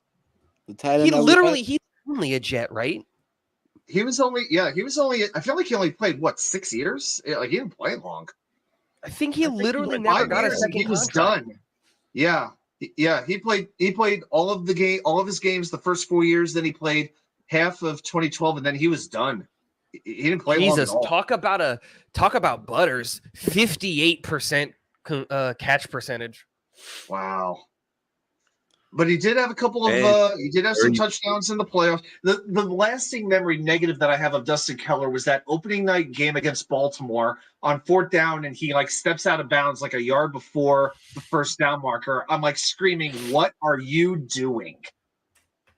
Ugh, I never understood that, what he was thinking. What do we got left? However, am I crazy for saying we don't really have a bum on this list that I think Dustin Keller should probably be at 10? I think that's a little bit let's put it this way. 7, 8, and 9 are Kelvin Beachum, Foley Fatukasi, and the greatest kicker since Adam Vinatieri, John Hall. But that's what I'm saying. Keller was good. Keller below all those guys? Are you confident saying that he's above all those guys? Yes. That's here's 5 why. years? I think it's comparable. Here's why. But we're getting Curtis Martin next. In 6 playoff games, 26 catches, 302 yards, 3 touchdowns. There are the numbers. He had 3 touchdowns in the 2009 playoff run. I'm not arguing the player. You know what I'm saying? Like Dustin Keller, I liked Dustin Keller. It's just a matter of which spot do you want to leave open, if 10 we pull or Brian 6? Poole, it looks bad. If we pull Darrell Rivas, it still looks bad. I got to tell you, if we put Keller at 6, I'm very confident we could get a player worse than John Hall to go number 10. You know what? You guys, obviously, John Hall's the worst shit we've ever fucking had, according to you guys. On this list, he's not better than these guys. Hey, I had him over John Riggins. And you guys Dude, he had 181 yards in that 2009 playoff game. No, never mind. I messed that up. I messed that up. I was going to say, I messed that up. He started one game. I saw games played and then games started. He started one of those games, and then I just assumed that was it. No, you're right. You're right. He's at 6. We'll go with 6. Let's see what happens at 10. Who's ready for Curtis Martin at 10? Yes. Yes. My gosh, Tigo, you're being a fatalist right now. Dude, it's going to happen. I'm going to... worked so far. Greg Van Roten. Maynard. I'm going to say Bart Scott. Give me GVR. Give me GVR just so we can make it good. Or Denzel Mims. I'll take Pryor. I'm going to say Braxton Berrios. How about that? Ooh. All right. That would be a fun one. I think we're all in unison that this is going to be a very good. It's going to be Jonathan Abraham. I wish we had a drum roll right now. It was going to be Joe Namath. This is going to be. This is going to be. I will say this. This will be a top 10. It's going to be Aaron Rodgers. Is he on the list? This will be a top 10. No, Aaron Rodgers is not on this list. The only Jet that's technically on the current roster is Zach Wilson. I didn't want anybody who was currently playing because the jury's still out. Hey, Chad, I want to see what you all. Yeah, Barney Miller, we're still up, and yes, we are crazy MFers. Chad, who do you think we're going to land on? I want to see who you think it's going to be. Let's see your opinion. I want to see it. Come on. Hank's got a good point. If Patterson would have been a 10, it would have been a very consistent list. It would have been a great list. This would have been a win. This would have been a great. It would have been perfect. And as the proud New York Jet fan and on this channel, we now allow Dimitri Patterson back in. And Nick, let's see what happens with this spin. One more spin after it, and then we can. What was the deal? Like we do one more spin, and we can replace someone or replace someone in if we want. Yeah. And if we could, all right, just to give it a fair chance. I will say this though, this will be a top 10 all-time Jet, guaranteed. With our luck, it's going to be Altoon. Alton. It's gonna be Toon, Welker, Curtis Martin, Revis, Namath.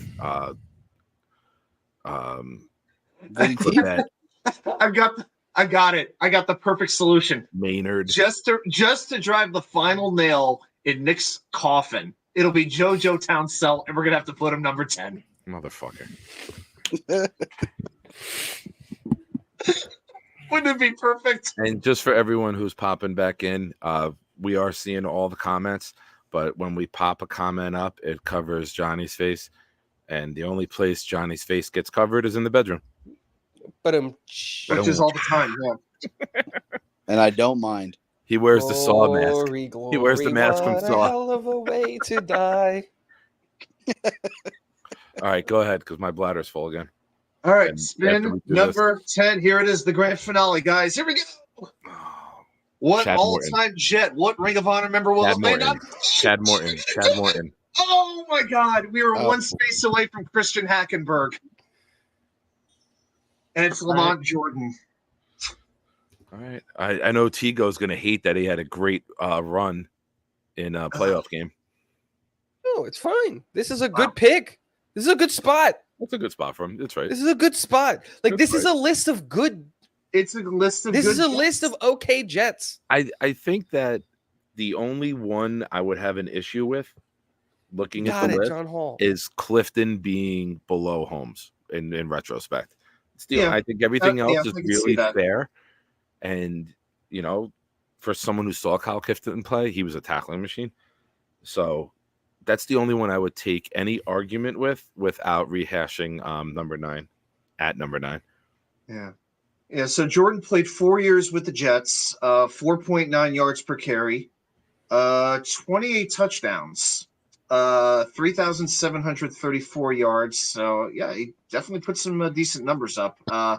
He had 4 fumbles in 1 year, but only 1 fumble in the other 3 years combined. Yeah, he was a RB2, wasn't he?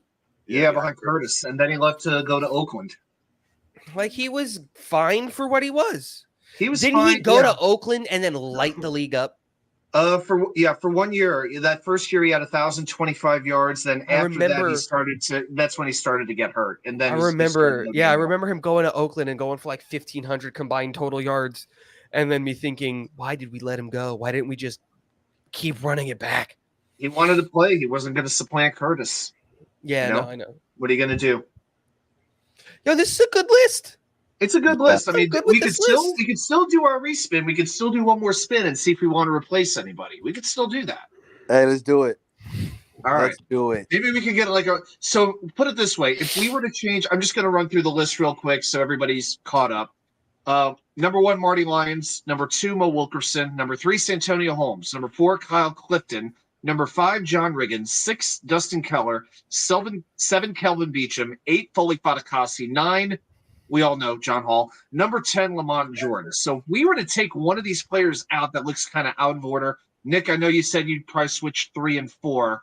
Tigo, Johnny, is there any particular name on that list that just doesn't seem right to you with this order? Number 9. Obviously. What number? I don't know. I feel weird. Oops. Oh, there we go. I feel weird about like 6, 7, and 8, and like the order that they're in. Because like that's really it. Like 6, 7, and 8, I get why they're in that order, but I also would I get it if you put like Keller at 8 and like Foley at 6, or like if you put if you could move Dustin to 8 and move Kelvin and Foley up, I would do that. Okay. But you can make an argument that they're somewhat comparable. So exactly, they're good. They were good, but in different ways. So yeah, it doesn't necessarily bug me. Okay, well, we'll do one spin and we'll be able to use that player if we want to replace it. But I gotta say, I would be okay with this list as is. All right, we're gonna do one more spin. Wait. And who's it going to be? We're doing it where we put that person in, it slides everyone down one, right? I think the way we were doing it, we would just be replacing one spot. I don't think we're moving anybody around. Then it gets a little bit crazy. No. I mean, like, say if we pick someone and say they're at number 4, they go in at number 4, and then the other guys just slide down, and 10 comes off the list. All right, we'll do it that way. All right. If that's guys, Tigo, Johnny, do you think that would work better? Yeah, that's cool. Okay. All right, cool. Let's get Lamont off the list. Let's just get him off the list. He was okay. Let's put another all-time great. You know, if that happens, that means John Hall would be number 10. No. No, because we're just gonna get like Buster Screen, and it's just he's gonna go in at 10, and Lamont's gonna fall off. Before the last spin, we were gonna get a Hall of Famer, and now we're gonna get a bust. Excuse me, boys. Buster Screen wasn't. He was okay in Chicago. Penalties. Who's now doing like bank fraud and wire fraud transactions in Canada? Dude, we don't need to talk about his criminal career. That's for the courts to talk about. His criminal career. Yes, he made a career. He retired from football and started a new career as a criminal. It's fine. Just like Muhammad Wilkerson. Okay. Nate Newton. He's selling dogs as cats and cats as dogs, Yo, who was the tight end that we have that got caught inside of his Kellen Winslow. Kellen Winslow. That's what Kellen Winslow was doing a little hanky panky in a movie theater parking lot with his own self. Wait, yes, what? He had 2 jars. They caught him doing the solo tango? Yeah, he was tugging along in a parking lot by himself. He got caught, bro. Don't get me wrong, I've done it. One container of Vaseline and a container of something called Mr. Happy. I'll let you fill in the blanks. The cops hit him with the flashlight on the window. Sir, what are you doing there? Real question is, was he a real man and did he finish or did he stop? Nah, he was an effing soldier. He had to finish. He finished. Do you get more or less jail time if you're the cop? If you're the cop there and you see him going like when he puts his finger up and he goes and he finishes, is it more or less respect? He got an assault charge. He got an assault charge. Junior on the wheel. They gave him assault and battery on himself. Yep. Oh man, Marty, I don't have Boozer on this. I had a couple of Super Bowl Jets, but I could only have so many because most of us didn't get to see them play. There are a few, but not a lot of them. But we could always change the names out. Okay, guys, are we ready to do with the last spin of the night? yeah. All right. Give me Wayne. I'm gonna say Mo Lewis. It better be fucking Doug Bryan. It better be Doug Bryan because it'd be the greatest fucking debate of all time. The show will go till 10 in the morning. Wayne Hunter. I think we all know what to do. Respin? Yeah, respin. Let's at least have the debate. Let's get someone debatable, right? We know Wayne Hunter is not rosterable or top 10able. Yeah. Yeah, but yeah, he makes the top 10 undeniably correct by replacing Lamont Jordan. All right. We'll do a respin. Dude, you know it would be a great marathon show? What? Ranking the entire 100. Jesus Christ, Nick. Oh, there we go. Fuck. Oh. 2. Marty Lyons versus Chad Pennington. Yeah, 2. No, it's not versus. Chad is second behind Marty. Marty's a better Jet than Chad. I know you love affair with him. 1. Fuck it. He's the first quarterback that I remember. Chad will always be. I didn't get to watch Marty. Fuck Marty. Chad 1. I can't put him as 1, man, because he went to the Dolphins, bro. So it's not his fault. The Jets let him go. Just release that from your memory. Just forget about that. Those were the dark years. And they can't hold that against Chad. Chad was number 1 on one of our previous lists, but in this case, I mean, you could definitely make the I mean, we let him go. Chad should be in the Ring of Honor. He's comeback player of the year twice. Barney Miller's making the thing for me already. 1. But wasn't the best quarterback in his draft easily? Easily. Wasn't one of the. What do you mean? Oh, all right. I see what you did. I agree. It took me a second, Tigo. I started running. I know what you're doing. I know. I'm so glad I didn't take led the the league in 2002 in completion percentage and and passer rating. Bro, I'm just saying, all-time great Jet, probably the best quarterback we've ever had, probably the best player we've ever had. If we're being honest, right at 1. He should be president of the United States right now. Let's be honest. I would vote for him. I think Quincy Carter was the best Jet quarterback we ever had, bro. But even over Bubby Brister? We didn't give him a chance.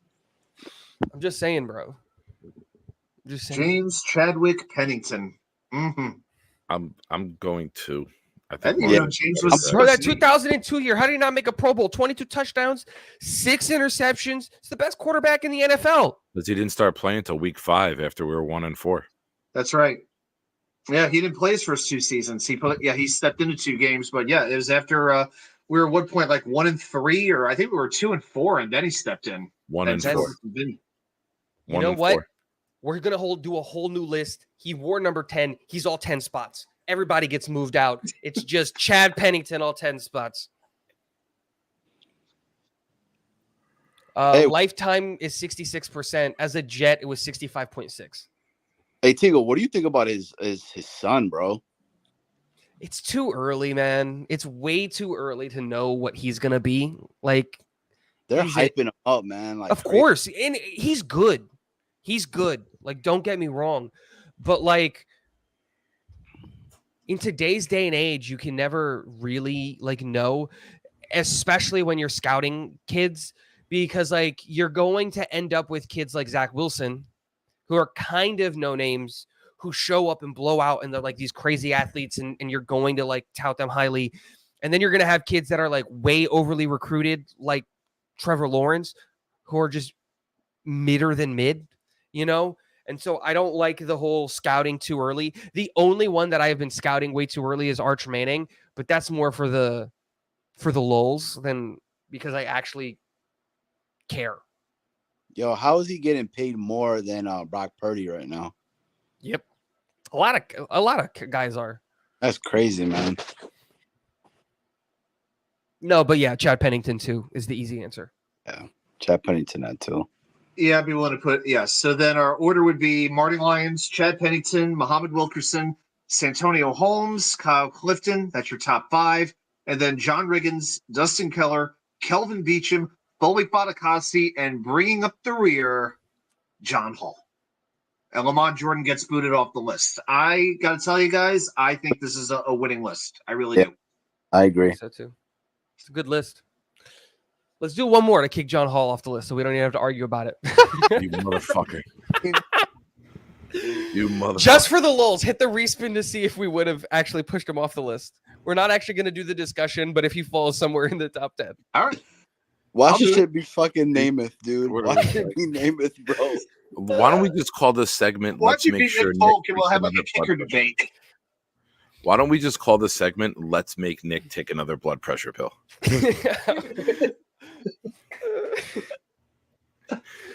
How about we spin it till Doug Bryan comes up? Hit it. Sounds good. Here we go. I predict it'll be Doug Bryan. I'm going with Testaverde. It's going to go Curtis Martin. I don't know where I put Jeremy Curley on this list. Nowhere. 7? He kicked 6? Dustin Keller out. Oh man, I lost the list. Marty, Chad, Mo Wilkes, Antonio, Clifton, Riggins, Keller, Kelvin, Foley, and John Hall. The king of the fair catches himself, Jeremy Curley. Yeah, he doesn't crack the top 10. I nostalgically remember Jeremy Curley because he would make other top 10 lists, but I would say not quite this one. No.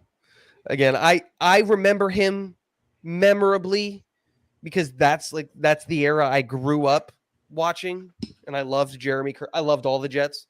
So it was like, of course I look at him fondly in my memory, but I'm going to overlook my memory of one nice moment and take the totality of his career into account. Hey, what if Kenny O'Brien was to have popped up here? Because he wasn't a bad Jet, bro. We'll get to it. No, We're just going to spin it until we have the top 10 of all time. Fuck it. I need to get 500 watch time hours, so fuck it. I'll just keep drinking the coffee every 30 Bro, minutes. post a video instead of just going live. Post one video to get 500 views and you're fine. Yeah, but if I do that, I don't like the green screen. So don't do the green screen. Just go in the shower, dude. Do what? You get a ton of views. Just take your laptop into the shower. You'll get a ton of views. That's what all the girls are doing. Hank G says you guys should clip the wheel segment, put it separately on your channels for extra clicks. That's my gimmick, man. Yeah, that's his. I can't take that Can't from do him. that. We are going to take the John Hall argument, though, right? Absolutely. That you can repost. That you do videos on John Hall all you want. Yeah, you can like clip from this channel and be like, "Here's what started everything." Yeah, that anger is my intellectual property. That angers. Well said. Well said, bro. Thank you. So I'll tell you why John Hall is like one of my favorite players of all time. Because you don't know ball. I got it, dude. yeah, I got. So my pops, he used to work for Hess, right? And then he got like a whole thing that we were able to go into the booth and the box and the whole nine, right? And we got to meet some of the Jets, right? And I got a signed football from John Hall. So that's like, to me, that's my dude, bro, of all time. Plus all the kicks he's done, man, dude, with the different colored freaking cleats. He had swag before swag, bro. I'm telling you, that guy was that dude. And bro, his onside kicking was amazing too. Nobody talks about that, but he really did have some great onside kicks. Check up his videos from back in the day. You'll see why he should have been number 6. Nice. Hey Dane, no worries, man. I'm glad you're back. Yeah, I'm not going to comment on that guy. I wasn't a fan, but I'm glad that time I'm glad that time is over. All right, fuck it. Spin it again. Oh my God. Are we just gonna keep going until we land on Doug Bryan? I swear to God, I don't give a shit. Give me the fucking wheel. I will sit here all night and spin the wheel. I will sit here by myself and just spin the wheel until I see that. Yeah, we should be like, I will spin for super chats. Okay. All right, what the heck? We'll just spin for fun. About to be John Hall all over. Oh God. Dwayne Robertson. Doesn't make the list. Doesn't make the list. Next. All right. Not speed round. close. Go ahead. Speed round.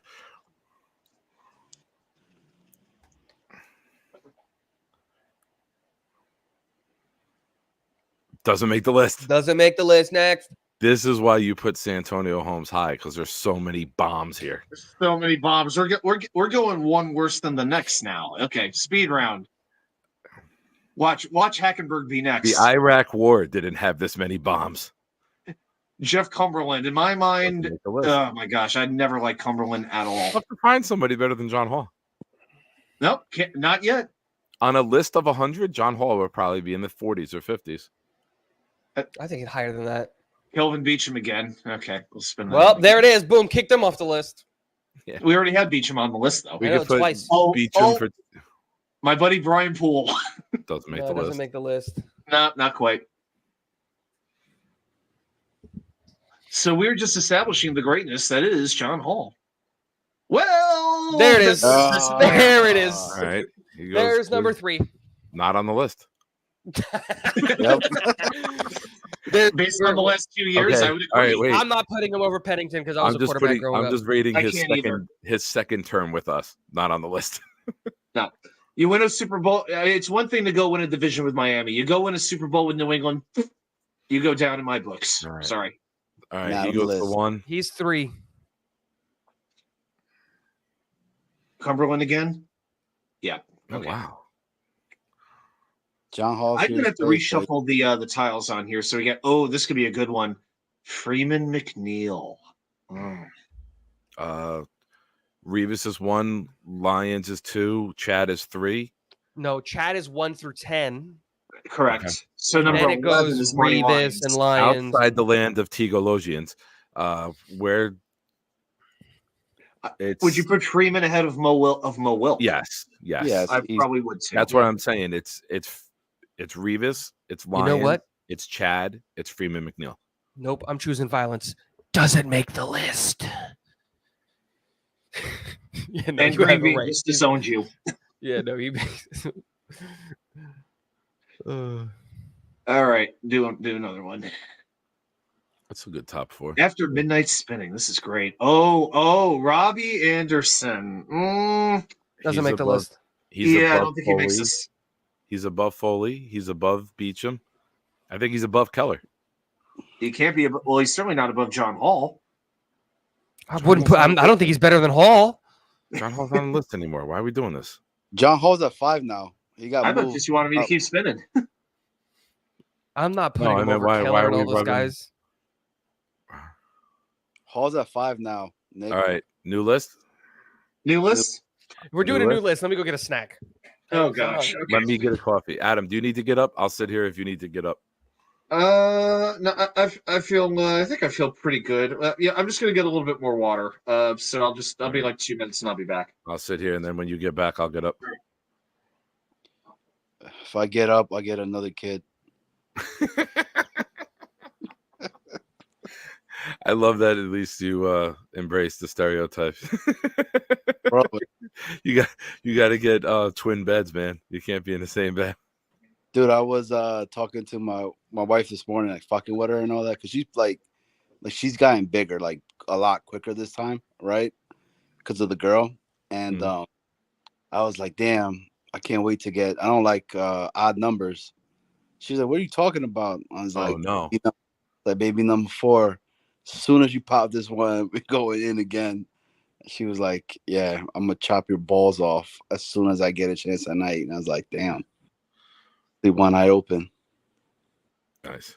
Did I tell you? Did I tell you it's a girl? Hmm? Yeah, it's a girl. We're having a girl. Oh, congratulations! Hey, yeah, congrats, my friend. I think we've picked the name Addison. It's a nice one. Question: You have a daughter? You also have a son, right? So the family name continues. Yep. Oh, so these are just bonus points then. Yeah. Dude, so I'll tell you this, right? So I'll tell you a cool story about this whole situation. My Alicia wanted a boy bad. That's my wife's name is Alicia, right?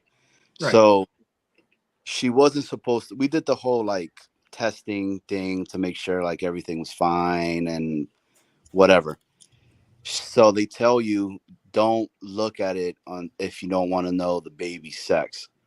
And her ass looks at it and she starts bawling, bro. I'm talking about like boo-hoo boogers coming out the nose, everything because she wanted a boy.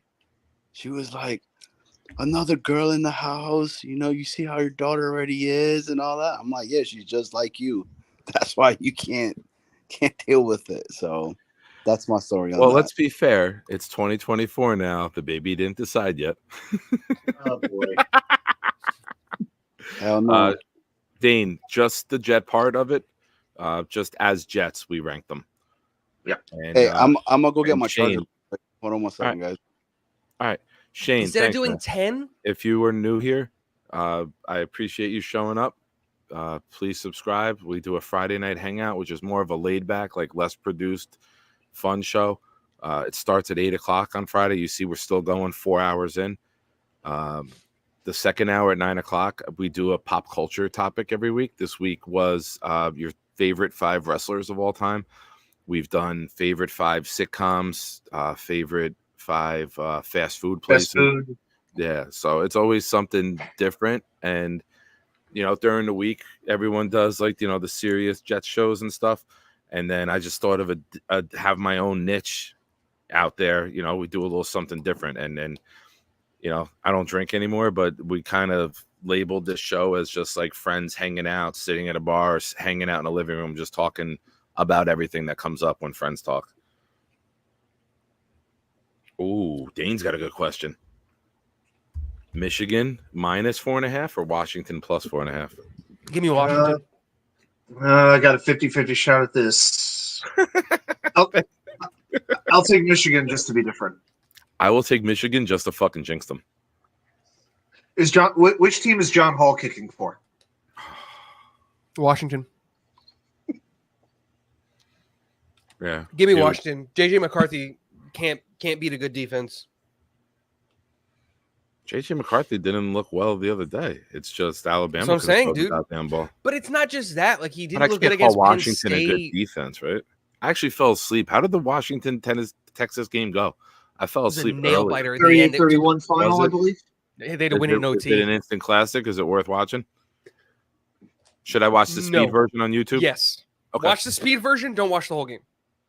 Like, there's a lot of really, really cool plays. If you want to watch future New York Jet Romo Dunze go off, it's really, really, it's really, really good. Like, he had a great day. And I'm not just talking about, like, if you want to watch, like, why I love him so much, go watch that game and just watch his reps. Not even where he's targeted. Dude, the guy works. No, Dane. Dude, I don't stop anyone from having a good time. I've been around people who I go to the Jets tailgates. I'm not one of those people that's going to stop people from living their life. That would never be me. To make this list 20? way more volatile, let's do 5. Oh. Because now the gap between like 2 and 4 is massive. I feel all right. We could do a top 5, but I feel like afterwards I still want to do 5 more to see what would happen. Oh yeah. I just say, like, let's get more conversation going. We agree too much. Let's do 7. Let's do 7. There we go. Yeah, I think it's 7. I don't like agreeing with Nick all that much. Let's do 7. I don't like That's agreeing not why with I you. keep Nick around in my life. Okay. When you said 5, I was like, no, fuck that 5. We're doing 7. All right. Fuck the 7. We're doing 6. All right. Adam, run the conversation. I'm re-coffeeing. Yes, at 12:15 at night, I'm re-coffeeing. I thought you said I got my cup of chicken to keep me going. Yeah, I'm just going with water. I already knocked out my gingerbread porter beer over here. Imperial Porter with ginger, vanilla, cinnamon, and honey from Hardywood in Richmond, Virginia. 9.2 ABV. Good stuff. Right. Pretty good stuff. Hey, I saw that. How is that? Is that good? It's not bad. I like the stout a little bit more because it's a milk stout. This one is lactose free. I got a can of the stout and a can of the porter just to try different ones. Bro, today's not a good day. Yeah, this one's a little bit on the roasty, that roasty side, because it doesn't have like the sweetness of the milk in it. I'd probably go for the stout, but yeah, I'm not a big porter drinker. This one actually is pretty good. Bro, we got to end the stream. Me and Modine agree on something. It's not a good sign. What does it say? What do you say? I can't see. He said college football games are usually shootouts. The whole defense thing is overinflated because top teams play many bum teams during the season. Penix can score a ton of points. No defense will stop him. And I agree with that take. I have Washington over Michigan. I would take Washington over Michigan. I think Michigan is very, very, very, very overrated right now. Hey, you think Harbaugh goes to the Chargers? I think Belichick goes to the Chargers. Belichick's staying. If I had to think, if he doesn't stay, he does go to the Chargers. It makes all the sense. Not Belichick, Harbaugh. I know, but I know, Harbaugh stays in Michigan. That's the reason I don't think he would go there is because Belichick will be there. Okay. That's my thinking. Dane, good call with the Voodoo Ranger. Voodoo Ranger has some good ones. Some are a little questionable, but they do have some the good ones. I don't like the really strong ones that they have. Like the 9.10. I like some of the 6, the 7 ABV IPAs that they have. Those are good. But yeah, generally Voodoo Ranger is a pretty good beer, pretty good brand. Adam, you ever been to the beer garden? Which one? The one in Portsmouth. In Portsmouth, I don't spend too much time in Portsmouth because I like to go places and come back alive. No, it's a nice part of Portsmouth though. It's like like near like High Street downtown. Like Old Town, yeah, like Old Town. So High Street Pizza is a really good pizza place that they make in those like square cast iron skillets. That's a good pizza spot, dude. No, I haven't been to the beer garden. Is that like right on the water? Sorry, guys, this is a Virginia talk right now. We apologize. Yeah, it's right on the water, dude. They got a okay, that's like 24.2, something insane like that, dude. Ooh, damn, that's like whiskey almost. Almost. Well, I know Legend Brewery used to be there. Is this what replaced it? No, Beer Garden's been there forever, dude. Beer Garden. Okay, I'll have to. All right, I'll check it out. But no, I have not been. So, do they make their own beer, or do they bring in beers from like other places? They bring a lot of beers from Germany. From Germany. Oh, that might be why. Yeah, the first time I ever drank a German beer, let's just say I was in the. I went up in the bathtub for a little while. Yeah, puking my guts out. I didn't realize how strong it was going to be. That was my hard lesson drinking was drinking my first German beer because I was at like one of those polka halls up in Wisconsin, and I couldn't really hear the waiter very well over the polka music. And I heard him say, "Would you like a liter, a 2-liter, or a 5-liter?" Or however he spoke. And I just said, "Okay." Dano, it's because he's been officially ruled out. What? Oh, what is that? Yeah, Zach Wilson's out. Yeah, we knew that. But yeah, I drank the whole liter of like German beer, which was always at that point in my life I'd had like Miller Lite, and that was like and Budweiser. That was it. So I wasn't used to like 8% beer at this point in my life. And yeah, I remember I was watching $1 Million Baby that night in the hotel room, and yeah, I got sick about an hour later. It was brutal. So yeah, you should check it out, bro. It's okay. Man, Beer Gardens is let me know if you're down here because it's close to me over here in Virginia, and I'll meet you over there. Definitely. I haven't seen you in too long. Dude, it's hard, man. Trying to. I know. And then I feel. Bro, go get your shit snipped. That's on you. Hey, I'll bring the beer to you, Johnny. I'll bring something. I'll bring some drinks your way. That might be fun. Yeah, bro. We can go together, bro. It can be a bro date. We get our dicks cut off. It'll be a whole thing. Clip it. No pun intended. Hey, so funny you say about that, right? So I was up in Georgia with my my in-laws, and my father-in-law goes, "Yeah, when you're gonna get your dick butchered?" And I'm like, "What?" Good time to return, Nick. No, my channel. We're just talking about cutting our dicks off. Yeah, right. Katana style too. At that, Chico will still say that's better than John Hall. Velveeta style. I never said John Hall was bad. I said it was average. No, I just said you would think getting your dick cut off is better than John Hall. You would have, yeah, because I don't want another baby. You would have getting your dick cut off. That would be a good idea. I mean, you have more free. Yeah, be a more free swing, I guess, of the leg. Nothing to get in your leg. Hey, whoa, Tigo. I'm not. You don't actually get it chopped off. Just the piece that makes more babies. I got 2. I'm good. I made a brown one. I made a white one. I've hit the whole color spectrum of what I can hit in my genealogy. We're good. Hey, Tigo. Hey, shout out on the Honda Odyssey, bro. It is amazing, dude. Isn't it? We're never gonna get a minivan, right? Because we're not there.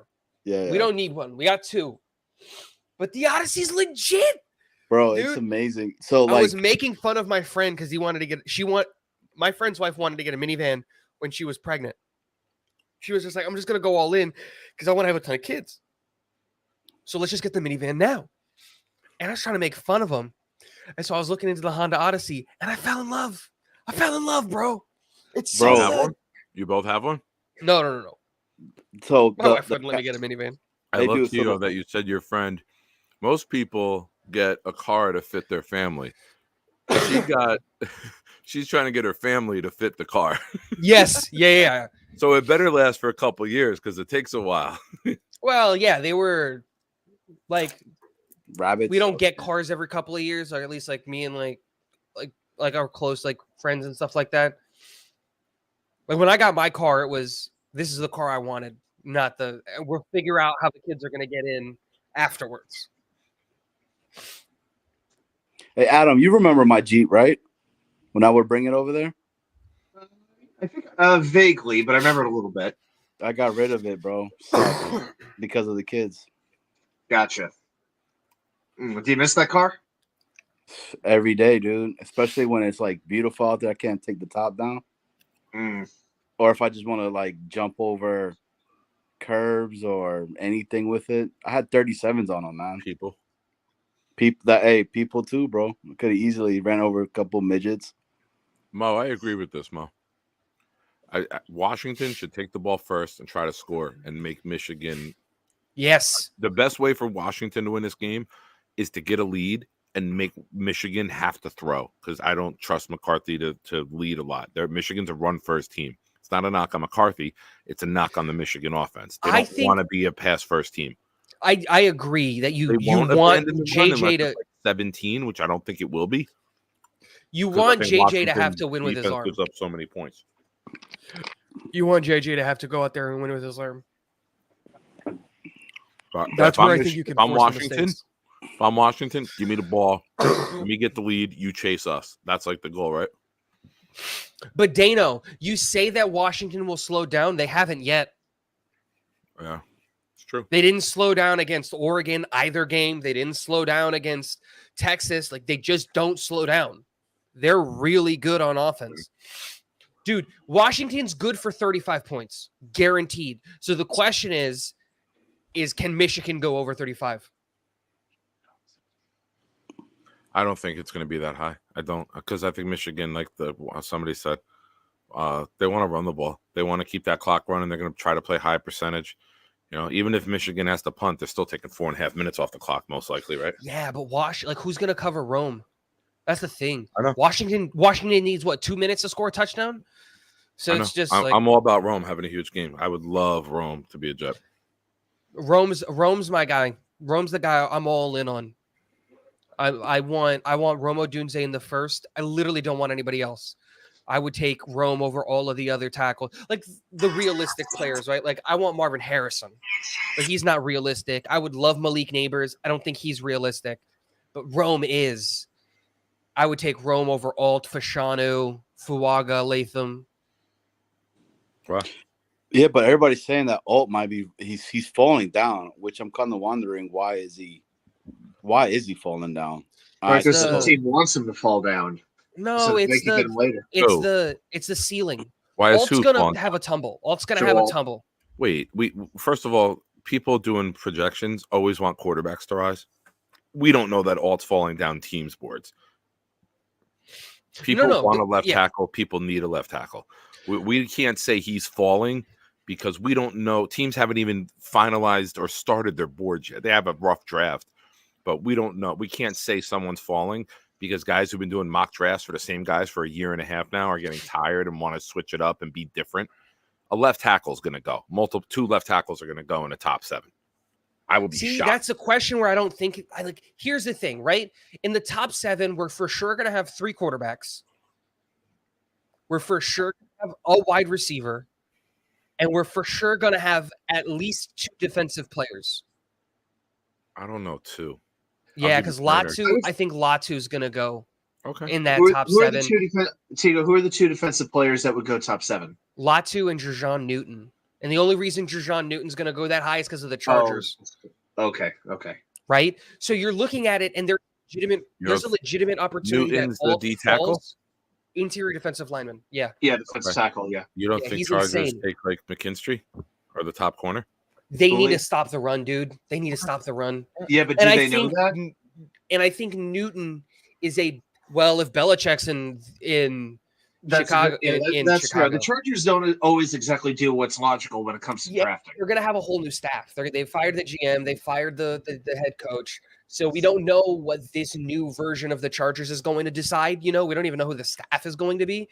But again, the way that I look at it is Alt is going to fall not because of ability, but because of everybody else is going to go above him.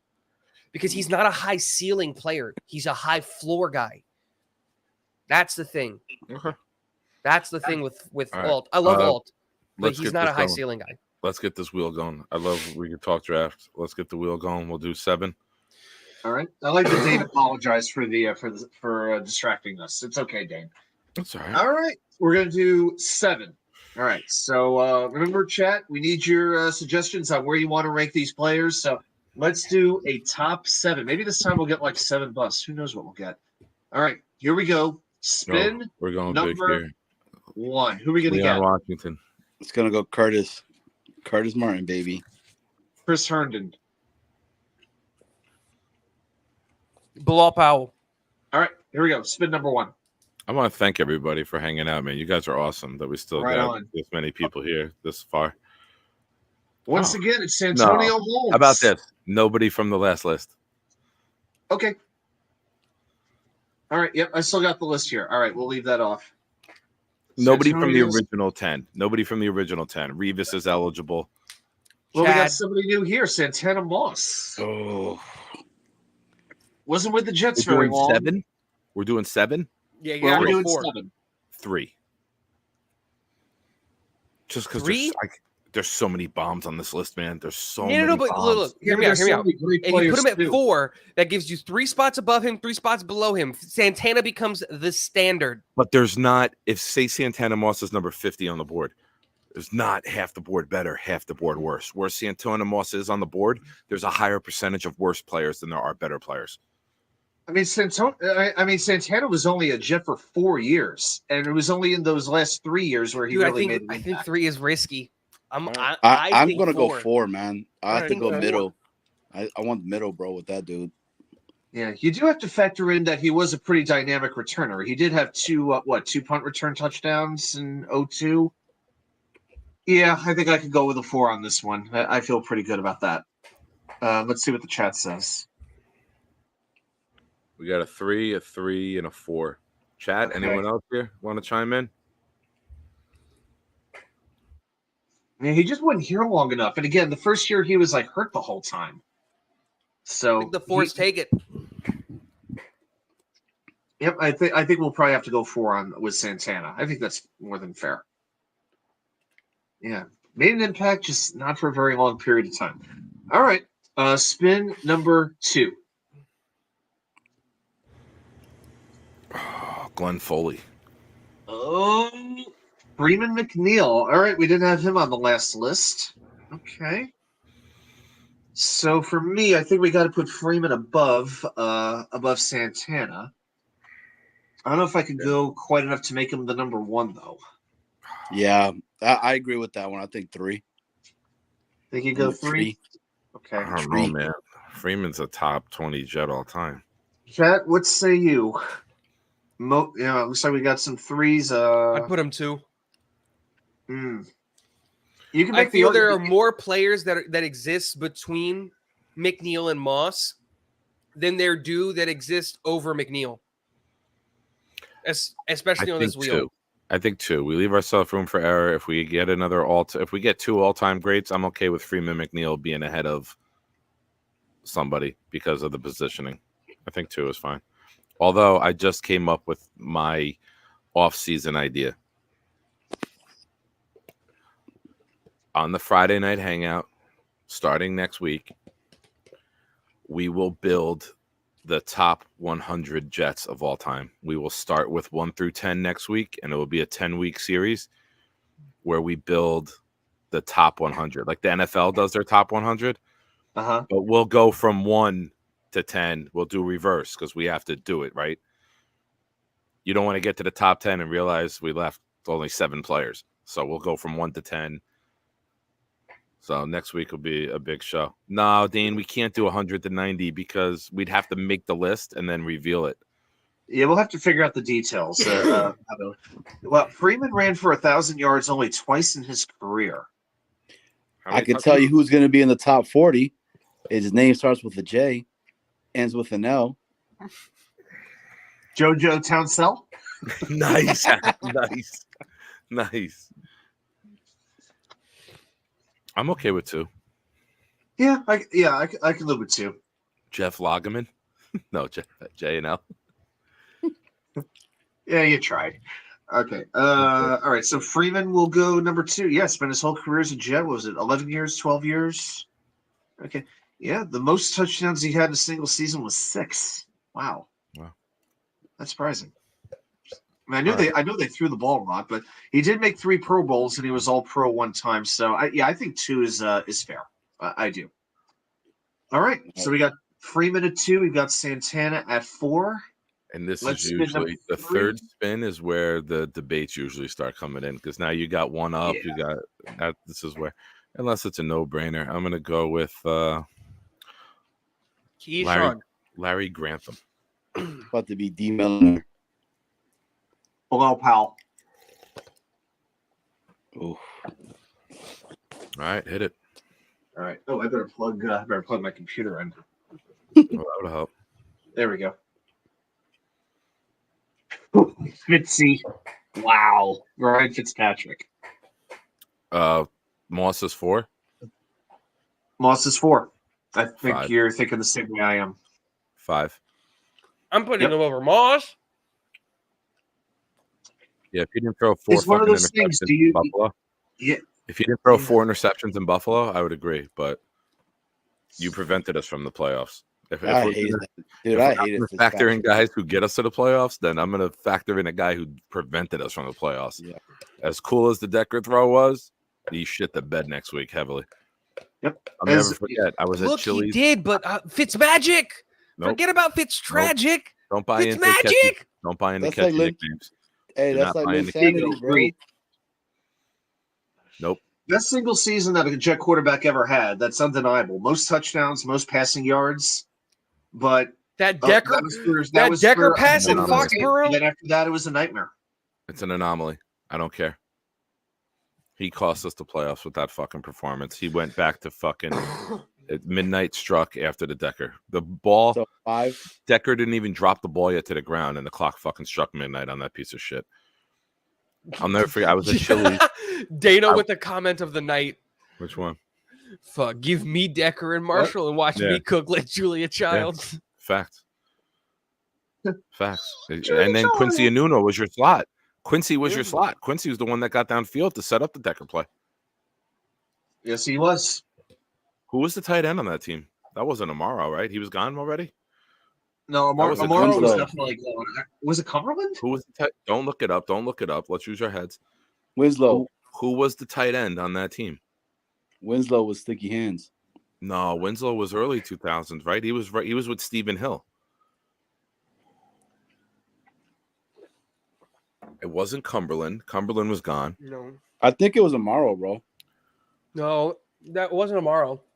No looking up. No looking up. It wasn't one of those. Who was the guy? Who was the tight end, Adam or Tigo? Any of you guys? Who was the tight end in the Patriot game? Fumbled it out of the end zone Austin when he reached Safarian Jenkins. Yes. Thank you. Can I look it up now? Yeah. But it wasn't him. I don't think it was either. I really don't. So 2015 Jets? Yep.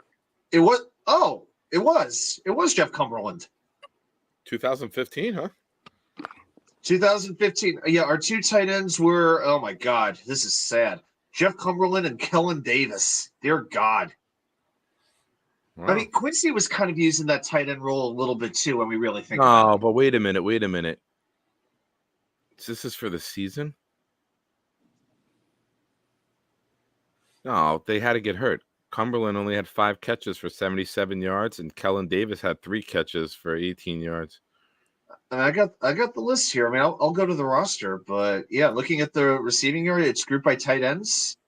yeah, that's it. All right, I'll go to roster and players in here, but yeah, I was pretty sure it was Cumberland, Davis. Is there anyone else? I'll group it by tight end. Oh, of course, we forgot Wes Saxton, who is not on the wheel, by the way. Yeah, but Cumberland only played 6 games. Davis only played 9. Who the fuck else played? I think that's when we were playing Quincy there. It's really Quincy. Yeah, because Curly was your slot receiver. You know, Quincy was playing as the tight end. It was Tigo. I think you're right. I really think Quincy was the tight end on that team. You know who was the tight end? It was Tebow. Tommy Bohannon. Yeah, Tommy Bohannon lined up a lot at tight end as a fullback. I always thought him as just a fullback, but yeah, the better Tebow, by the way. Yeah, the only Tebow. That's right. Yeah, I can't put Fitzpatrick above Moss. Moss, me neither. I can't either.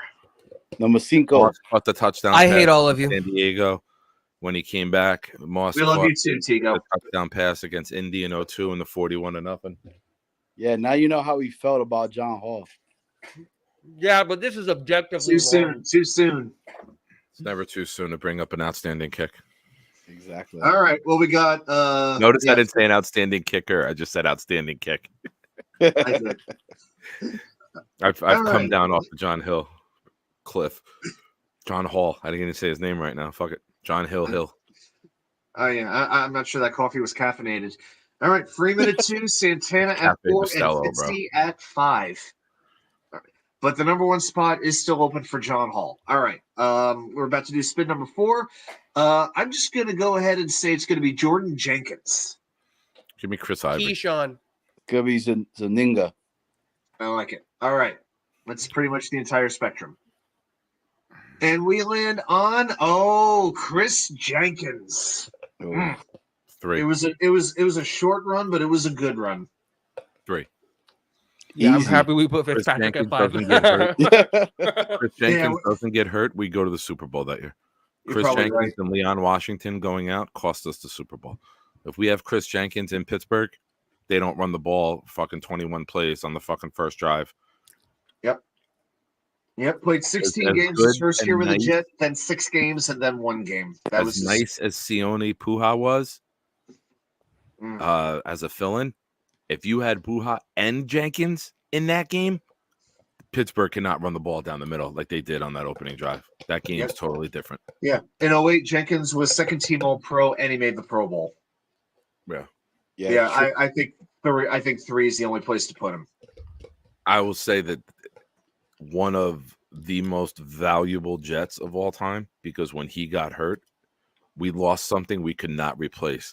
That man would push a guard and center back into the quarterback and knock the quarterback down with his own fucking men. That was one of the strongest human beings I ever saw play the game of football. And then I remember it was the rally before, because he was hurt. It was the rally before the Jets-Patriots wild card game. They brought him up on stage, and he said, "What?" And they asked him, they said, "What do you think of the Patriots?" And he just said, "I don't like cheaters." What else do you need to know? God bless Chris Jenkins for speaking the truth. Yo, now we got 1, 6, and 7 left. This is about to get wild. Yeah, I know, but when you got Fitz at a 5, I'm pretty confident we could come up with 2 Jets worse than him. The next 3 are going to be Chad Pennington. No, it's going to be Chad Pennington, Darrelle Revis, and Curtis Martin. All right, guys. Which one is it going to be this time, Tiga? Curtis. It's going to be Vlad Dukas. Aaron Glenn. I'm going Aaron Glenn. I think it's got to be another Jet that we're going to be a little conflicted over. That's going to fit right in this whole list. I'm going to say Mickey Schuler. All right, number 5. Hey, Adam, do we got Bruce Harper up here? Bruce Harper? No. Kelvin Beach. Kelvin 6. Yeah, we're spinning again because he was on the last list. Yeah, so we can respin that. Thank goodness. We might wish we had him. Oh, my guy, Brandon Moore, one of my favorites. What numbers are available? 1, 6, and 7. This one's oh boy, I don't know. This is 7 territory. Yeah, I would have to go. Brandon Moore was a fantastic chat. Yeah, no, I'm not saying that he was bad. I'm just saying I'm banking on there being someone between Moore and Fitz and Fitzpatrick. Brandon Moore? Yeah. I'm not. I put him at a 1 before I put him at 7. Yeah. So he's not a 1, though. Considering where the list is, though, I mean, I get what you're saying. Freeman, Chris Jenkins, Santana Moss, Ryan Fitzpatrick. I mean, Moore was a Jet for, 10, 11 years, never missed a game until his final season. Dude, I'm not arguing he's a bad player. I'm just saying I think that we can find a player on the list. Seven's not even debatable. Between him and Moore. No. We're going to get 2 players worse, and we're going to have some shit dude at 1. If you felt the need to put him at 6, if you felt the need to put him at 6, I'll live with it. I mean, I'm not going to like it, but I mean, he's not there's better no way than I'm putting him at 7. or Jenkins. I can't. Chad, help us out with this one. Yeah, we're gonna need you to vote on this one. But he's 6 or 7, and I'll let you guys pick. Yeah, I'm going 6. I'll go 6 just to keep it entertaining, but I can't entertain 7. Yeah, there's no chance I'm going 7. All right. I'll give you guys the 6. All right, let me ask you this, Adam. Adam, read the names off again. Put it this way. Yeah, he's a better Jet than Chris Jenkins. In terms of what he did with the Jets, he's a better Jet all time than Jenkins. He's better than Moss. He's better than Fitzpatrick. He's better than 3 of the guys. McNeil, you could debate. Yeah, he just wasn't like a flashy player. Moore's one of those guys you want to get very early. The rules of the game negate us. So I'll say 6 just to keep one open for fun. I agree. Okay. All right, fine. So number 2, Freeman McNeil. Number 3, Chris Jenkins. Number 4, Santana Moss. Number 5, Ryan Fitzpatrick. And number 6, Brandon Moore. Okay. We got 1 and we've got 7 left. Let's spin. I'm gonna say it's gonna be Jamal Adams. Well, just want to let you know, Dane, we are all master debaters. Not Johnny though. He can't keep we could debate with the best of them. We can debate, but I am not Winslow. It might be Sam Darnold. It might be Eric McMillan. I'm a master debater. Marcus May. It's about to be Zach. It's about to be Mariota. It's about to be Vinny T. Watch. Vinny T coming right up. I would love if the last 2 were just epic names. I'd put Vinny at 7. My coffee started coming back out of my mouth there. I was like, epic. If Vinny shows up, I'm putting him at 7 because he gave us the curse this year. Or was he at the coin toss? Johnny, who did you say? I didn't hear you. Vinny T. Vinny? Oh, okay. All right, spin number 6. Here we go. Curtis Martin. Bam. DeBrickashaw Ferguson. Oh, Keyshawn. Gotta go 1. No, I gotta go 1. Fuck. Probably. Fuck. We're about to put Curtis Martin at 7. I'm gonna be different here. I'm gonna put Keyshawn at 7. He was only a Jet for 3 years, 4 years. Well, Fitzpatrick was a Jet for 2, and we put his ass at number 5. Yeah, but now you only have 2 spots left. Yeah. All right, go ahead. You put him at 1. And then everyone's gonna fucking go nuts. When, but we gotta leave number 1 for John Hall. Respect. No, we turn into Joe Klecko an 8-player list. When we have to put Joe Klecko at 7. Yeah, we're about to put. He was a Jet for 4 years. Jet for 4 years. The 2 Pro Bowls, had an amazing game against Jacksonville. So it's 12:43. We're crazy. Let's have some fucking balls. Let's put Keyshawn at 7 and let the fucking wheel tell us number 1 is. Let's stop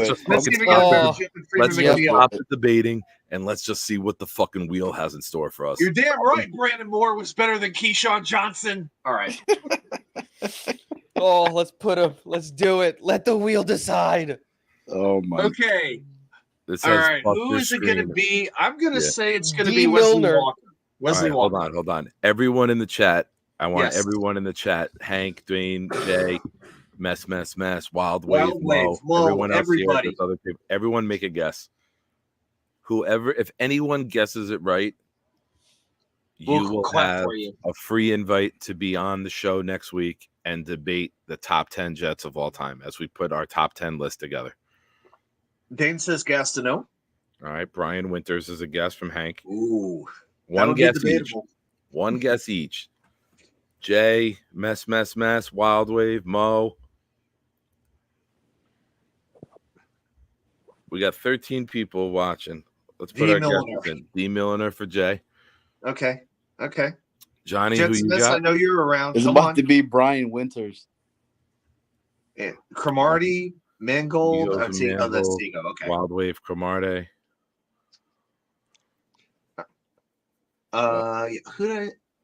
Who you got, Johnny? It's gonna be freaking Brian Winters, bro. Watch.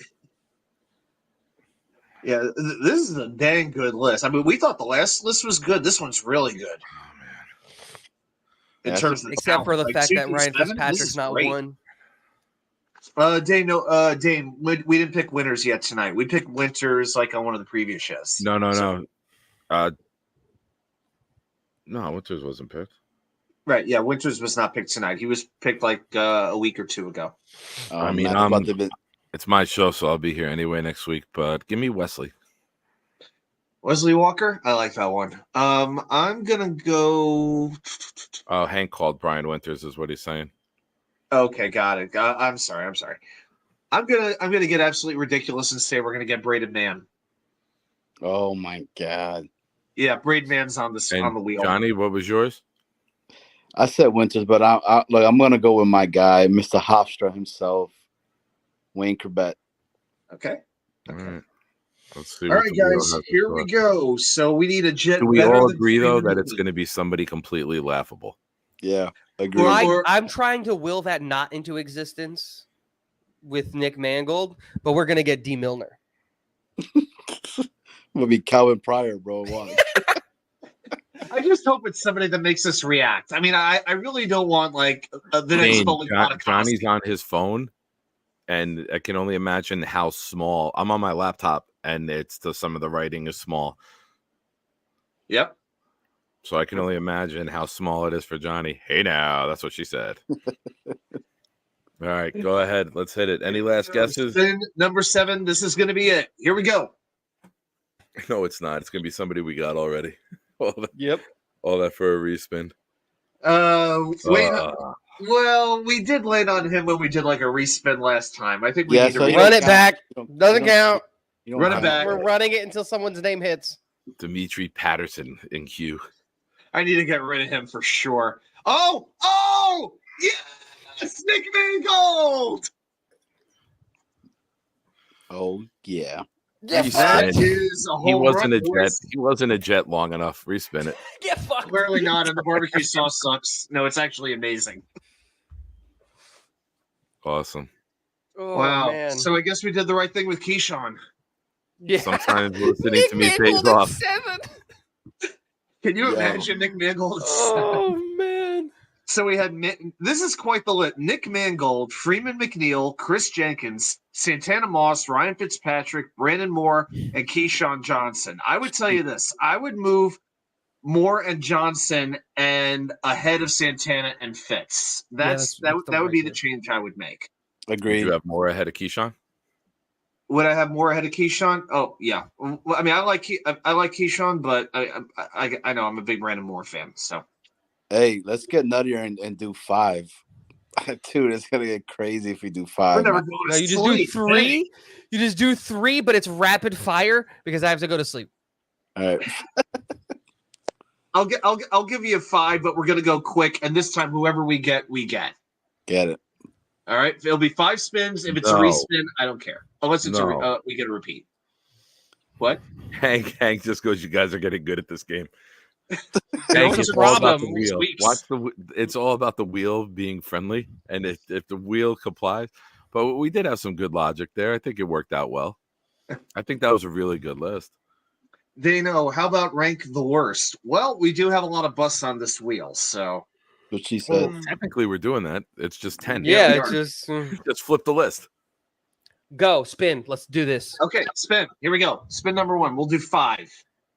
No Whoever these guys I'm putting at 4, no matter what. Ray Mickens. Figo might be right. 5. I think right. I think Ray Mickens is a very good jet. He's not an elite jet. He was a. He's at 4. Yeah, I think Ray goes a 4 because you're going to find my list. I'm doing my own list. I don't care what you guys are doing. Mickens is there we at go. 4. There we go. We do our own list and then compare. Mickens is going at 4. Whoever this next guy is going at 3. Let's do 5, and then we'll rank them ourselves, and let's see how they're different. All right. So we won't pick the numbers. We'll just make our own list. I'll spin 4 more times, and we put these players wherever we want to put them. And let's see who has the best list at the end. Let's go. I'm tired. This could be good. Okay. All right. That's 1, 2. I'm putting this guy at 3 no matter what. Ooh. Okay. Richard Todd. You have to give me a second. I don't know who that is. He was the quarterback in the 82 AFC Championship in Miami in the Mud Bowl who threw multiple interceptions and fucked up. AJ Dewey, who was a freaking linebacker. 82 or 84? 84? 82. Hey, should I be writing this stuff down? I thought so. Yes. All right, guys. Or ready? it's only 5. You can remember them. Yeah. Or not. I don't know. Maybe I'm. Okay. Maybe All right. Boom. Easy. Let's go. Okay. Spin number 3.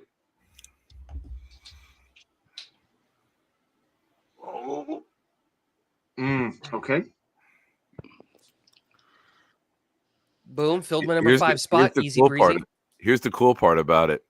What's that? Since we're not announcing it, you could just fucking rig your list. You don't have to. Exactly. You know what? It's late. I put Darrell at 5 just to stir some shit. No, I'm kidding.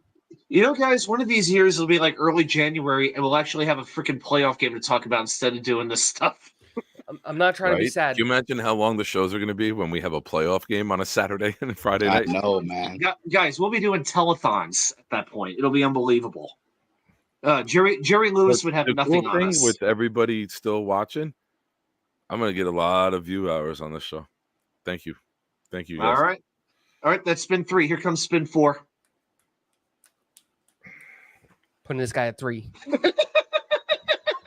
Should I reset? Nope. I can't believe it. Dimitri Patterson's on the list. This is wild. You said no respins. No respins. Okay, all right, then that's number 4. Okay. He's at 2 for me. Okay. All right. Dana, I just came. Too much information. Okay. This list is wild. Wow. Okay. Johnny, go ahead, That's actually not a bad way to do it. A lot of D's and a lot of R's. Okay. All right. I got Revis 1. Okay. Of course. And then I got Dimitri 5. And then I forgot the rest, bro. That's all. Ray Mickens, Richard Todd, Richie Anderson. I had Todd at 3. I think we all agreed Mickens 4. 4. And then put Richie at 2. Yep. The end. Okay. I was pretty close. I had Revis, Anderson, Mickens, Todd, and Patterson. I was Revis, Anderson. Revis, Anderson, Dick, Mickens, and then Patterson. Dick, Who's Mickens. Dick? So Johnny and Seagull. The nickname for Richard is Dick, and he's a dick for losing us that game. I'm going to do mine in reverse. I'm going to do mine in the order that they came out. So we agreed that Ray Mickens was number 4. Yep. I went 3 on that one, but yeah. And then Richard Todd came out. And I just remember my father telling me how much he hated him. And I put Richard Todd at 5. Wow. Yeah, that's so funny. My dad Revis at 1. Then they had to put Patterson at 3, which then puts Richie Anderson at 2. So Dimitri Patterson, who never even played a game for the New York Jets, is better than Richard Todd, according to my father. And Ray Mickens. Yeah, I loved Ray though. Ray was a good quarterback. Dane's right. Yeah, I thought Mickens. If you love Michael Carter, go back and watch Ray Mickens' film. Ray Mickens was the original great Jet slot cornerback. Yeah, I mean, I made him my 3, and I actually like my list. I like Mickens ahead of Todd, to be honest with you. But that's just that the Mickens. Or all right, I gotta go. I'm gonna stop sharing my screen. I think we're pretty good. I gotta go. The one. What's that? You have a top? Can we do a top 10 list of porn stars? What's that other wheel that you have? That's a whole different wheel. No, that's your wheel, dude. It's a different channel for a different website, dude. Nice. Come on. All right, Tigo. Thank you. Good night, boys. You clean shaven son of a gun. I can't wait to watch beard grow back in. Oh, there we go. Thanks, buddy. Johnny, thank you. Enjoy. I'm gonna go create some babies now. What are you going out? Hey now. Wife, you already got one. Where else are you gonna create them? Yeah, I know, but she gave me the wink. All right. I was like, damn it. Is your daughter still there? She just came to say goodnight to me. So she's there? Yeah, no, she's not here. All right. Just remember, you can't make an ass baby. I mean, that always happens. But just remember, that's good words from that Uncle is Nick. very, very, very true. You can't make an ass. Well, I don't know. Election season's coming out. I have no idea what the hell you two are talking about anymore. I just said you can't make an ass baby. It starts with the letter A, ends with the letter L. Pregnant if you go to that cavity. Starts with the letter A, ends with Are you picking this up, Adam? Jesus Christ! Do we have to like? I am. It's just what am I going to say in response to it? Oh, all right. Just waiting for. Oh, okay. Like something to like acknowledge. Like, yeah, I'll just let you keep drowning in quicksand. I'm just like waiting to see how long I will say this: it is election year. We will see a lot of ass babies out on the streets screaming and yelling about shit. That's all. Johnny, thank you so much. Enjoy your adventure. Adam, always a pleasure, brother. Johnny, remember, Johnny, send pics. I'm kidding. Have a good night, bro. Not the conception, though. All right, buddy. Thank you for hanging out. What a night this was. Wow, 5 hours. Wow. Almost. Do we have to go 5 minutes just to make it official, right? Like I can't end the stream at 4:58. That just looks like we copped out, right? This is very valid. 2 spins? No, I'm just kidding. All right, let's give a little preview of next week then. All right, we got 5 minutes. Let's just throw out some of the names. We're not going to put any rankings, but if we're talking about the top 10 Jets of all time, Revis, Martin, Klecko, Gastineau, Namath, Walker, Toon, Pennington, Corbett. You said Martin, Corbett. You said Martin, right? Mo Lewis. It's frustrating. I know. I'm just. Rick Mangold, Brickishaw, Mangold, Mawai. David Mawai. Yep. Like maybe David Harris even. I don't know. Randy Rasmussen, Larry Grantham. And I'm going back a ways. Larry Grantham. Jerry Philbin, Don Maynard. Can't forget Don Maynard. Yeah, can't leave Don Maynard out. So it's going to be, and remember, we got to do this just as Jets. So someone like John Abraham and Keyshawn, who are very good players in the NFL, don't have great Jet resumes. So that's what we're going to do next week. Top 10. We're just going to cover our list of top 10 Jets. Is that how we want to do it? You know what we'll do? We will.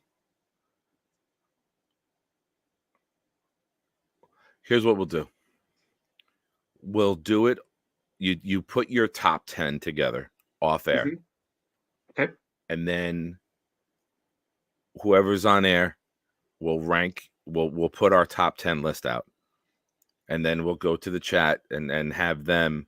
If there's any disputes, the chat will help decide. Hey, this guy should be in. This guy should be out. Do you have to have a certain amount of people to do a poll, or do you do the poll through YouTube? I think on my YouTube channel, I think I'm able to create a poll. I am able to do that like YouTube, right? Yeah. Let me see. Like hypothetically, we'll do this quickly. Is we're less than 2 minutes away. If I go to my stream, I want to test it now. If I go to my channel, plus create a post. Let's see. You know what's kind of bizarre about it is I think that I can. Okay, yeah. So quiz your community. I could create a post and like do like an answer. So I could do that through the phone. Yeah. So create a post, quiz the community, and I can type a question and put in multiple answers. Hold on. Yeah. Say something. So I could create a post, put in multiple answers, and that would go out to the people, I guess, who are subscribed to me. So I think we could do that. Oh, start a poll. Here we go. Yeah, start a poll. I think with the desktop, it's actually easier than what I have on the cell phone. Maybe that's like in I just never did it. All right, cool. All right, so we could do that. I could set up polls and we can do like an either or. All right. So just go with the top 10 ranking. That's basically what we're going to do next week. So we'll basically tier it. Like when you're ranking something, number 1 will get 10 points, number 2 will get 9, number 3 will get 8, and then we'll tally the points for the 4. And if it's tied, we'll put it to the chat for a tiebreaker. Should we do just one thing? Should we do this with Jets overall, or maybe we should do just offense one week, then maybe just defense the next week? What about that? But we're going to do a top 100. We don't want to do a top 100. But this is just top 10. Okay. This is week 1 of top 10. Yeah, we'll have to figure out the details of this. Yeah, because I'm sort of seeing it, but it's like, yeah, with the top 100, I gotta. Yeah, I'm not sure. Talk. I'll lay it all out in my head, but basically we'll do it like you're voting for MVP. Number 1 will get 10 points. Number 2 will get 9, and it'll go down to 10. Okay. And then we'll just tally it up. Yeah. Well, we don't need a Tigo to do it because we know Chad Pennington is his 1 through 10. So very nice. 1 o'clock. We made 5 hours, guys. Thanks for everybody who stuck with us here. Yeah, awesome. You guys were awesome. Seconds. Just want to say that. Thank you, Adam. Thank you for hanging out, man. It's always a pleasure hanging out with you. You're always first one here and the last one out when we do these marathon shows. This is Speaking of marathons, I know you're waking up early to run a marathon. Speaking of marathons, I thought you were going to allude to Johnny and making his babies. Well, notice Johnny's already in the chat, so he's done. Top 10 flight crew models. That's why we're struggling. We lost the flight crew. That was longer than we expected, Johnny. Welcome back. That's what he said. Yeah. Nice. All right. We are at the 5-hour mark. Thank you, everybody. Later, Have a good night, everybody. We'll talk to you later. You're good. All right, everyone. Thank you so much for hanging out. Thank you for this. Helps me. I know a lot of you guys know that I stopped drinking. So doing the Friday night shows, not that I have urges or anything, but it's fun to hang out. And, for those that don't know, I live in a sober home. So it's a place that helps keep people in line and on the right path. And doing this on a Friday night, especially when I don't have my son, helps me. Sitting here by myself on a Friday night, it sucks sometimes. So doing this, getting to hang out, talk with friends, laugh, have a good time, it's a blessing. So glad you guys enjoy the entertainment that we bring. I know we got a crazy cast of characters. We got a good dynamic, a good chemistry. So I can't thank you guys enough. I'm next week, Wednesday, will be 10 months sober. So thank you, Jets fans. Thank you for your support, watching the channel. Dano, welcome back. Hank, Jay, Wild Wave, Knob, everyone who was here tonight. Thank you so much, guys. Harlan. Trying to see who else we got. Mess. Johnny, some guy. Hey, some guy. I missed your comment. It's 5 hours. It's a 5-hour show today. 9 o'clock, we started talking top 5 wrestlers of all time. So if you go back and watch the first hour, we had Kevin Robbins on. Jeremy came in at 8:30. Adam was with me and Kevin. We were discussing I'll give you a little recap. The first hour was, do we win or lose? Take a tackle or weapon in the first round of the draft. Then who would be your your top free agent to sign, or your top draft pick that you would want where we are. Actually, some guy, my list was Austin at 5, and it's favorites, not 5 for me was Austin, 4 was Jericho, 3 was The Rock, 2 was Hogan, 1 was The Undertaker. So thank you, Hank. Thank you, guys. But yeah, go back, check it out. And next week, we are going to start, like the NFL Network does their top 100. We're going to start our top 100 Jets of all time. So next week will be 1 through 10. The following week, 11 through 20, and so on. So it'll be a 10-part series. something interesting to do, something different to do that you don't see on another show. I'm always trying to think of my own niche. That's why we do these long shows on a Friday night. Yeah, it's going to be a sad list. Yeah, Wildwood, we might not be able to get to 100. Maybe we just stop at 10. Maybe we just slash that other 0 off. Yeah, it's going to be rough when we get down. Maybe we'll just do top 50 or top 25 or top 30, and then we'll do other lists. You guys know who've been watching for a while that I love doing a list. So, top 5 wrestlers: Sable, Lita, Trish, Rhea, China. Nice. Introduce them to the younger crowd. You know what's funny? We've been on a show for 5 hours, and I feel like I could just talk for a while, but I am calling it a night. Thank you, everybody. Thanks for watching. Thanks for supporting the channel. Thanks for supporting me. And whether you're rooting for a win or you're rooting for a loss on Sunday, just remember, always be loud,